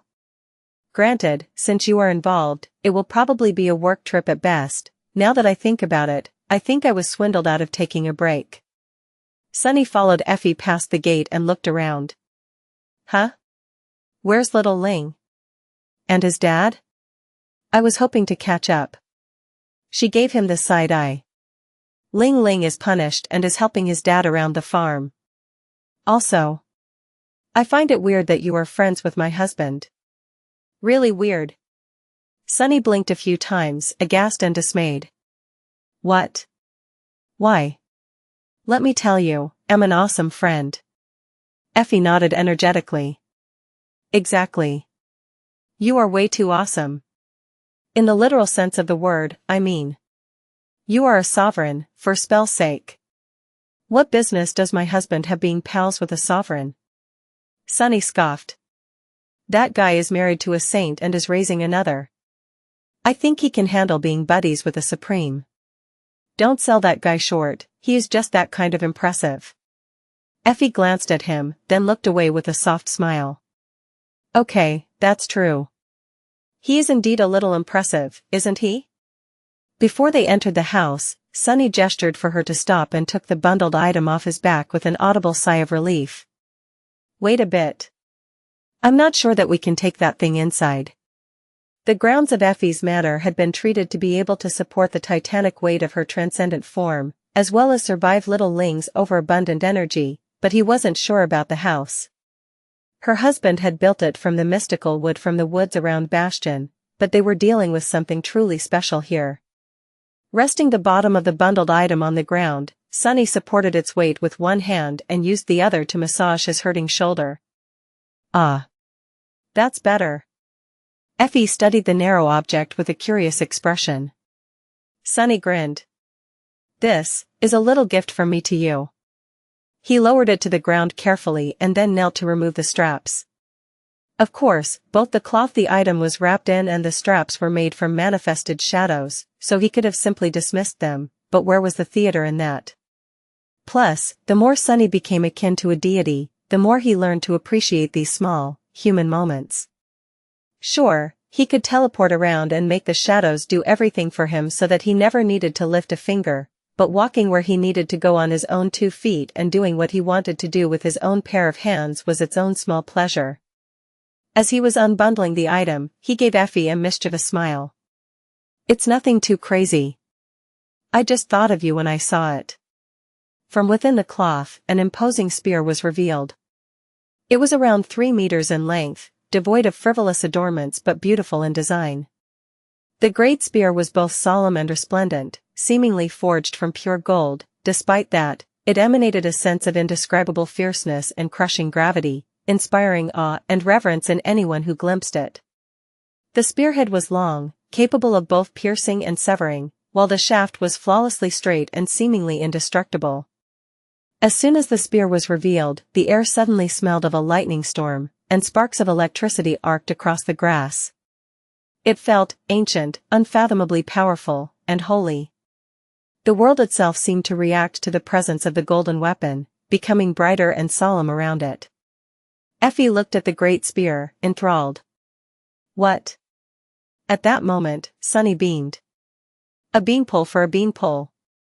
She forced herself to look away from the spear and gave him an unamused look. "Wanna die?" Sunny laughed. Effie studied the spear some more, then asked in a tone of wonder. "No, really. What is this beauty?" Sunny shook his head and finally dismissed the shadow cloth. His tone was nonchalant when he explained. "This is a divine relic." Sunny smiled. "To be precise, this is a divine relic I recovered in the frozen wastelands. And I mean that literally, it is a divine armament left behind by a slain god. I almost kicked the bucket to retrieve it, so be a darling and call me uncle, call me uncle." Effie's eyes widened. Indeed, the great spear that looked like a bolt of obliterating lightning forged into a weapon was a divine weapon. It was the spear Sunny had glimpsed in one of the truths revealed to him in Ariel's game.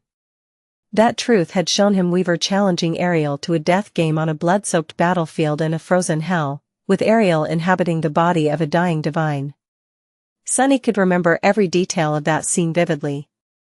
The endless white plain, the broken corpses of lesser gods, the rivers of ichor flowing into the depths of the frozen ocean, the tendrils of nothingness seeping into reality through the cracks in the shattered sky, the giant kneeling in the middle of the silent battlefield, grasping his fractured head with 2 enormous hands as he mumbled disjointed words, full of terror.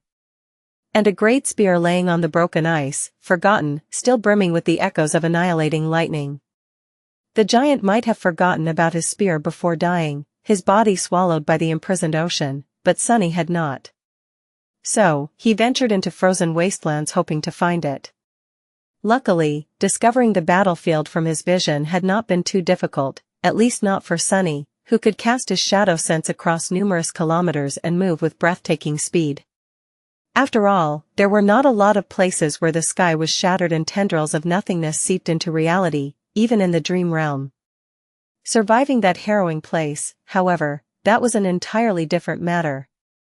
Thousands of years had passed since the day he saw in the vision of truth, and the entire area had become far more eerie and terrifying, not to mention chillingly lethal, than it used to be. Everything was swallowed by the ice and bathed in the familiar white mist, only something seemed to be hiding in the mist there, making his skin crawl. The unbearable cold was almost absolute, far worse than even the winter beast's blizzard had been. Sunny had wanted to explore the battlefield thoroughly, but in the end, he barely managed to retrieve the spear from deep within the ice before hastily making a retreat. The spear had been gigantic at first, but as soon as he touched it, it shrank to its current size. That eerie place, that sense of terrible fear, that cold, was something he wished to never relive. Looking at Effie, Sunny smirked. "So, what do you say?" Enthralled, Effie leaned forward and picked the spear. "Thanks, Uncle Wa." Barely lifting the spear off the ground, Effie toppled over and landed on her face, making Sunny laugh again. "Oh, sorry.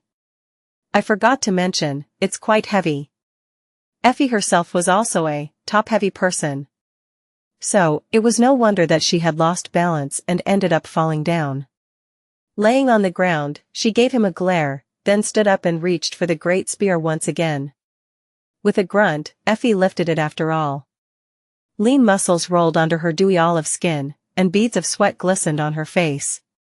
Sunny was not surprised to see her shouldering the crushing weight of the divine weapon that made even a sovereign struggle. If anyone had enough raw physical strength to carry the great spear, it was Effie. She studied it with a contemplative expression, then smiled. Awesome. However, I don't think I am strong enough to wield it in battle. No saint is. Sunny lingered for a few moments, then nodded. Indeed, no saint is. Which brings us to the next point of this conversation, and the real reason I'm here. Actually, I feel a bit awkward giving this speech for the second time, but here it goes. Nephi and I are going to appoint apotheosis sooner or later, which means. Effie waved a hand in the air dismissively. If you are about to tell me how someone else has to become supreme before you guys jump into the fifth nightmare, no need. Actually, I already met Kai in NQSC, and he regaled me with the tale of your misadventures in the death game over some drinks. So, you can skip the explanation. I already know. Sunny stared at her for a few seconds. And? Effie placed the golden spear back on the ground and shrugged. Sure, I'm in. He blinked a couple of times.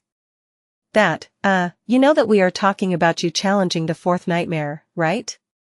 Not immediately, but eventually. That is the reason I took Kai to Ariel's game, and that is why I want to take you to the mirror maze. To help you prepare.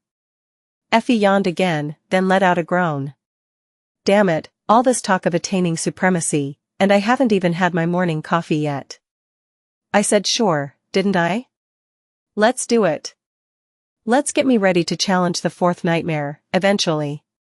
Preferably after I had breakfast. Sunny stared at her silently, then shook his head. Don't you need time to consider? Only 4 people in history have survived the fourth nightmare, you know. Effie met his gaze, then smiled faintly. Look around. Sunny did, studying the cozy wooden home and the picturesque grounds of the manor. Effie, meanwhile, picked up the divine spear and carefully leaned it against a nearby tree. I have stuff to protect, Sunny. It was a very simple answer, but one that said it all. Brushing the dirt off her sweatpants and her stretched-out crop top, Effie started whistling a cheerful melody as she headed inside. Don't dawdle. It's the full moon tonight, so let's grab something to eat and discuss what, exactly, we are going to do in the mirror maze. Oh, and also. She turned around and smiled. Thank you for the spear, really. I mean it. Then, Effie's smile turned into a grin. I did not know what to expect when you began boasting about the size of your bundle, but when you took that thing out, good heavens. It really. Heading into the house, Sunny pushed her inside. Shut the hell up. Sunny climbed out of the water and rose to his feet, looking at the desolate, moonlit landscape of True Bastion. The ruins of the great castle he and Cassie had explored once were completely gone, melted into a vast, eerily smooth plain of pale rock. Here and there, deep fractures marred its surface, harboring cold darkness. The rock itself was still radiating unbearable heat, making the waters of the lake seethe and boil. Swimming to shore had not been a pleasant experience, to say the least. There used to be a dark, twisted forest on the other side of the lake. Now, there was only cinders and ash, with towering bones protruding into the broken sky like charred pillars. A shattered moon was bathing the devastated land in silver light, reflecting from the restless surface of the dark water. The landscape felt eerie and alien, bearing little resemblance to the bustling city on the other side of the reflections. The fallen tower where Cassie used to wait for Sunny on their ventures into the mirror maze was gone. The walls of the castle were gone, as well, so were the ruins of the main keep that had served the King of Swords as a forge once. Sunny suddenly was painfully aware of the inevitable, merciless passage of time. Of course, True Bastion had not been reshaped by time, instead, it had been reshaped by a passing demigod, the Star of Ruin. A demigod not unlike himself. The pitiful remains of what had been a demon citadel once did not illustrate the eroding power of time, instead, they illustrated his own daunting power. Sunny was not that different from a force of nature now. In fact, by very definition, He was far more devastating than nature could ever be. How odd. He sighed deeply and turned into a shadow for a split second, leaving the water soaking his clothes and hair behind. A moment later, completely dry, Sunny assumed his human shape again. Darn, damn it, damnation, what the actual hell? His quiet contemplation was unceremoniously destroyed by Effie, who chose that moment to rise from the boiling lake, glistening drops of water rolling down the graceful lines of the steel armor that clung to her body like a second layer of skin. The white cloth she wore around her hips and chest stuck to the smooth steel, doing nothing to obscure the stirring shape below. She flipped her hair back, sending a scattering of droplets flying into the rays of silver moonlight, and looked around with a pout. Kai gets to have awesome hot springs in Ravenheart, but I get to be cooked alive in a boiling lake. I almost became soup. How is that fair? Man. Nephice really did a number on this place. Sunny sighed. Yeah. The ruins are completely destroyed. It's strange, though, she mentioned that there would be no water in the lake, but it seems no different from before. Effie fanned herself, then gave the vast expanse of fractured stone a peculiar look and shivered. Actually, we destroyed most of the ruins with Morgan during the war. We dried out the lake, too, but water must be seeping through the reflections from the other side. It's a bit weird, no?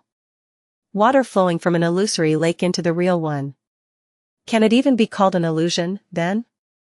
Sunny shrugged. Well, it is an illusion created by the demon of imagination. Those can very well be more real than reality itself. He gazed across the dark expanse of water, then peered into its depths. There's a drowned city on the bottom of the real lake here, right? But there is nothing like that in our version of Bastion. That is also curious. Effie sighed, then began heading away from the shore. You've been to Rivergate, I presume? Well, there is actually a twin complex of great dams north of True Bastion. This one was utterly destroyed thousands of years ago, though, my theory is that it was by the same blow that shattered the moon and turned Imagination's castle into ruins. That was how the city drowned, I think. Sunny turned to look at her and raised an eyebrow. There is another dam upstream from the Mirror Lake?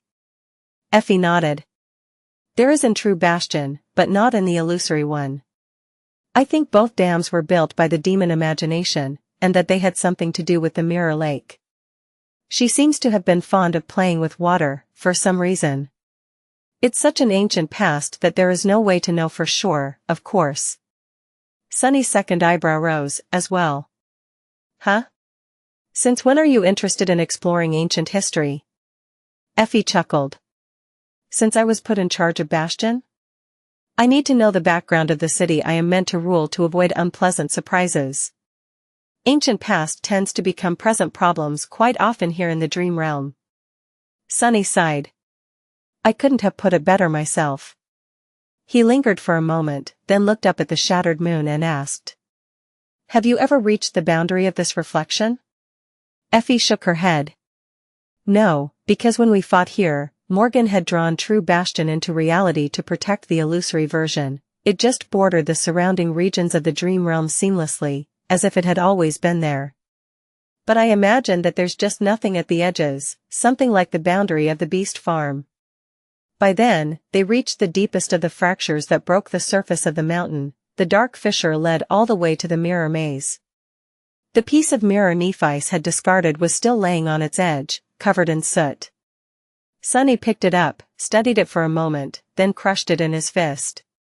Opening the fist to let the wind scatter the fine glass dust, he pointed to the fracture. Are you going first, or should I? Effie suddenly smiled. Oh my. It's not every day that a man invites me to explore a deep CR. Sunny smiled too, then raised a hand and calmly pushed her over the edge. A little fall was not going to hurt a saint, and it was especially not going to hurt Effie, whose awakened ability made her body as tough as steel. Granted, this particular fall was quite a lengthy one, but in the end, both of them reached the mirror maze unscathed, if a little worse for wear and covered in dust. Crap. I can't see anything. What a hassle, Effie complained, but she did not summon a luminous memory. That was because Sunny had drowned the mirror maze in shadows on purpose. This was his tried and trusted method of erasing the infinite reflections from its walls, thus avoiding encountering the others. I suspect that the intended, and therefore the safest, way to explore the heart of this maze is to traverse it across reflections. But since neither of us knows how to deal with the others, we will just walk like normal people. He turned to Effie. Grab my hand. He offered her his hand, but she did not take it. Sunny frowned. What seems to be the problem? What, are you shy all of a sudden? Effie rolled her eyes. No, you numbskull. I can't see where your hand is. Letting out an awkward cough, Sunny grabbed her by the forearm and pulled her into the darkness. The mirror maze seemed no different from how it had been before, not damaged by the dreadful devastation above at all. Granted, there was more dust on the floor, but other than that, it was in pristine condition. As they walked through the darkness, Effie seemed to be listening to the sounds of their footsteps intently. Eventually, she asked. So, Clan Valor had no idea this place was here? Sunny shook his head. No. It used to be hidden deep underground and protected from usual forms of detection.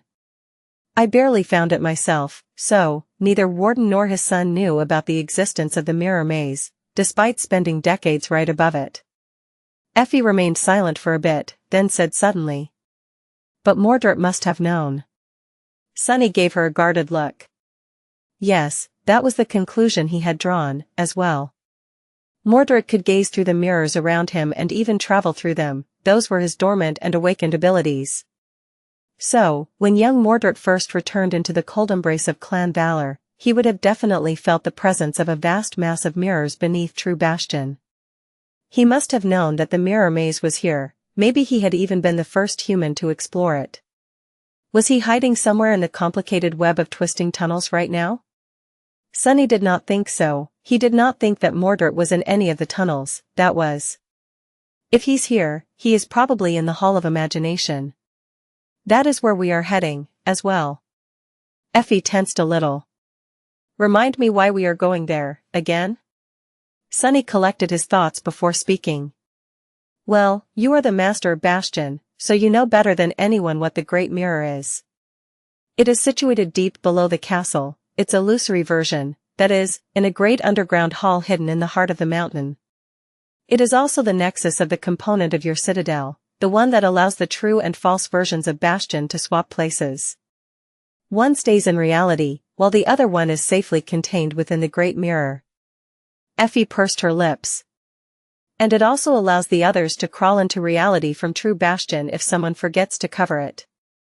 Sunny nodded. But actually, I think that we have not even discovered the true component of Bastion yet.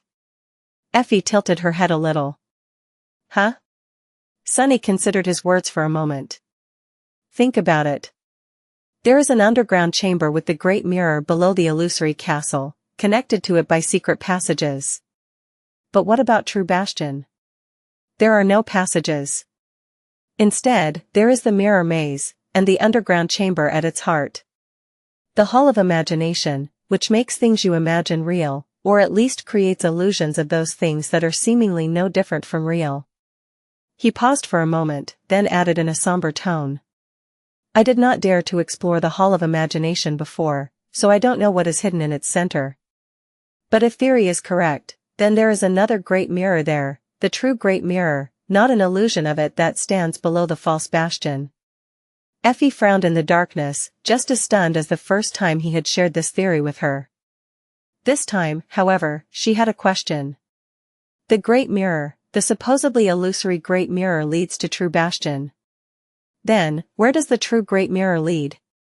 Sunny smiled faintly. That is what we are going to find out. At that moment, he stopped and looked down, a troubled expression appearing on his face. Effie almost slammed into him, stopping in time only because she had been listening to the sounds of his steps the whole time. What is it? Sunny knelt and studied the floor. There are footprints in the dust. He expected to find some sign that Mordred had passed through these tunnels. However, what Sunny had not expected was that there would be two sets of footprints, one slightly more faded than the other. And a bit smaller, too. He remained silent for a while, then said in a surprised tone. I think that both Mordred and Morgan were here before us.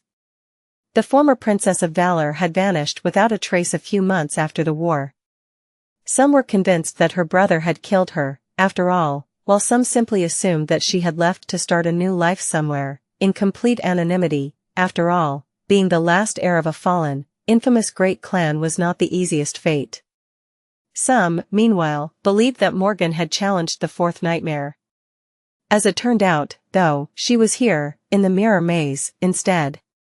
Sunny did not know quite what to make of it, let alone how to feel about it. How curious. He was glad that Morgan was still alive, though. Sunny remained motionless for a few moments, then rose to his feet and continued moving forward while guiding Effie through the darkness. Come. We must hurry to the Hall of Imagination. After a while, she said. Wait a minute. Effie grabbed his forearm as well, slowly increasing pressure. Was that why you did not let me eat the whole day? So that I could not think about anything except food by the time we reached that damn hall? Sunny smiled sheepishly in the darkness. Oh, that, well, yes. I think it's going to work out great.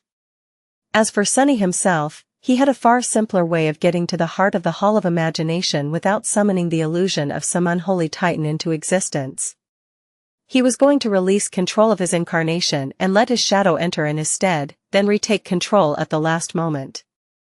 His shadows did, indeed, have minds of their own, but he was pretty sure that the Hall of Imagination had not been designed to make the fantasies of shadows come true. Even if it did, whatever they could imagine was not going to be nearly as harrowing as what Sunny could. Especially this shadow, the naughty shadow. Its fantasies were pretty transparent, most of the time.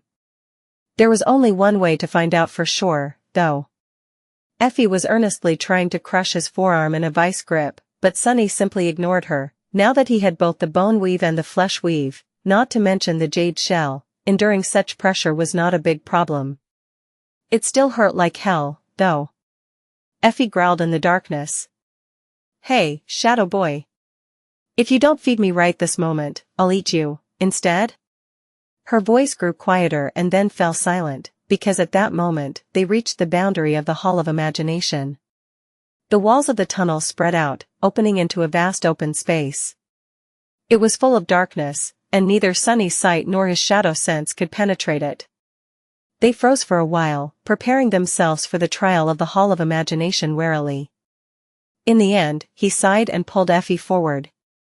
Let's go.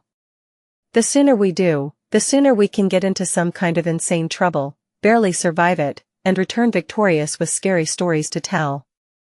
Effie blinked a couple of times. What? Was that supposed to calm me? Sunny sighed. Yes. You might not know it, but I have a proven track record of doing just that. I'm still alive, aren't I? Effie's mouth hung open.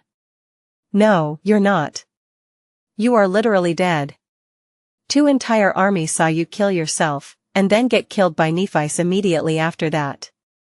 Sunny grinned. What, was I supposed to die from just that? With that, he took a step forward.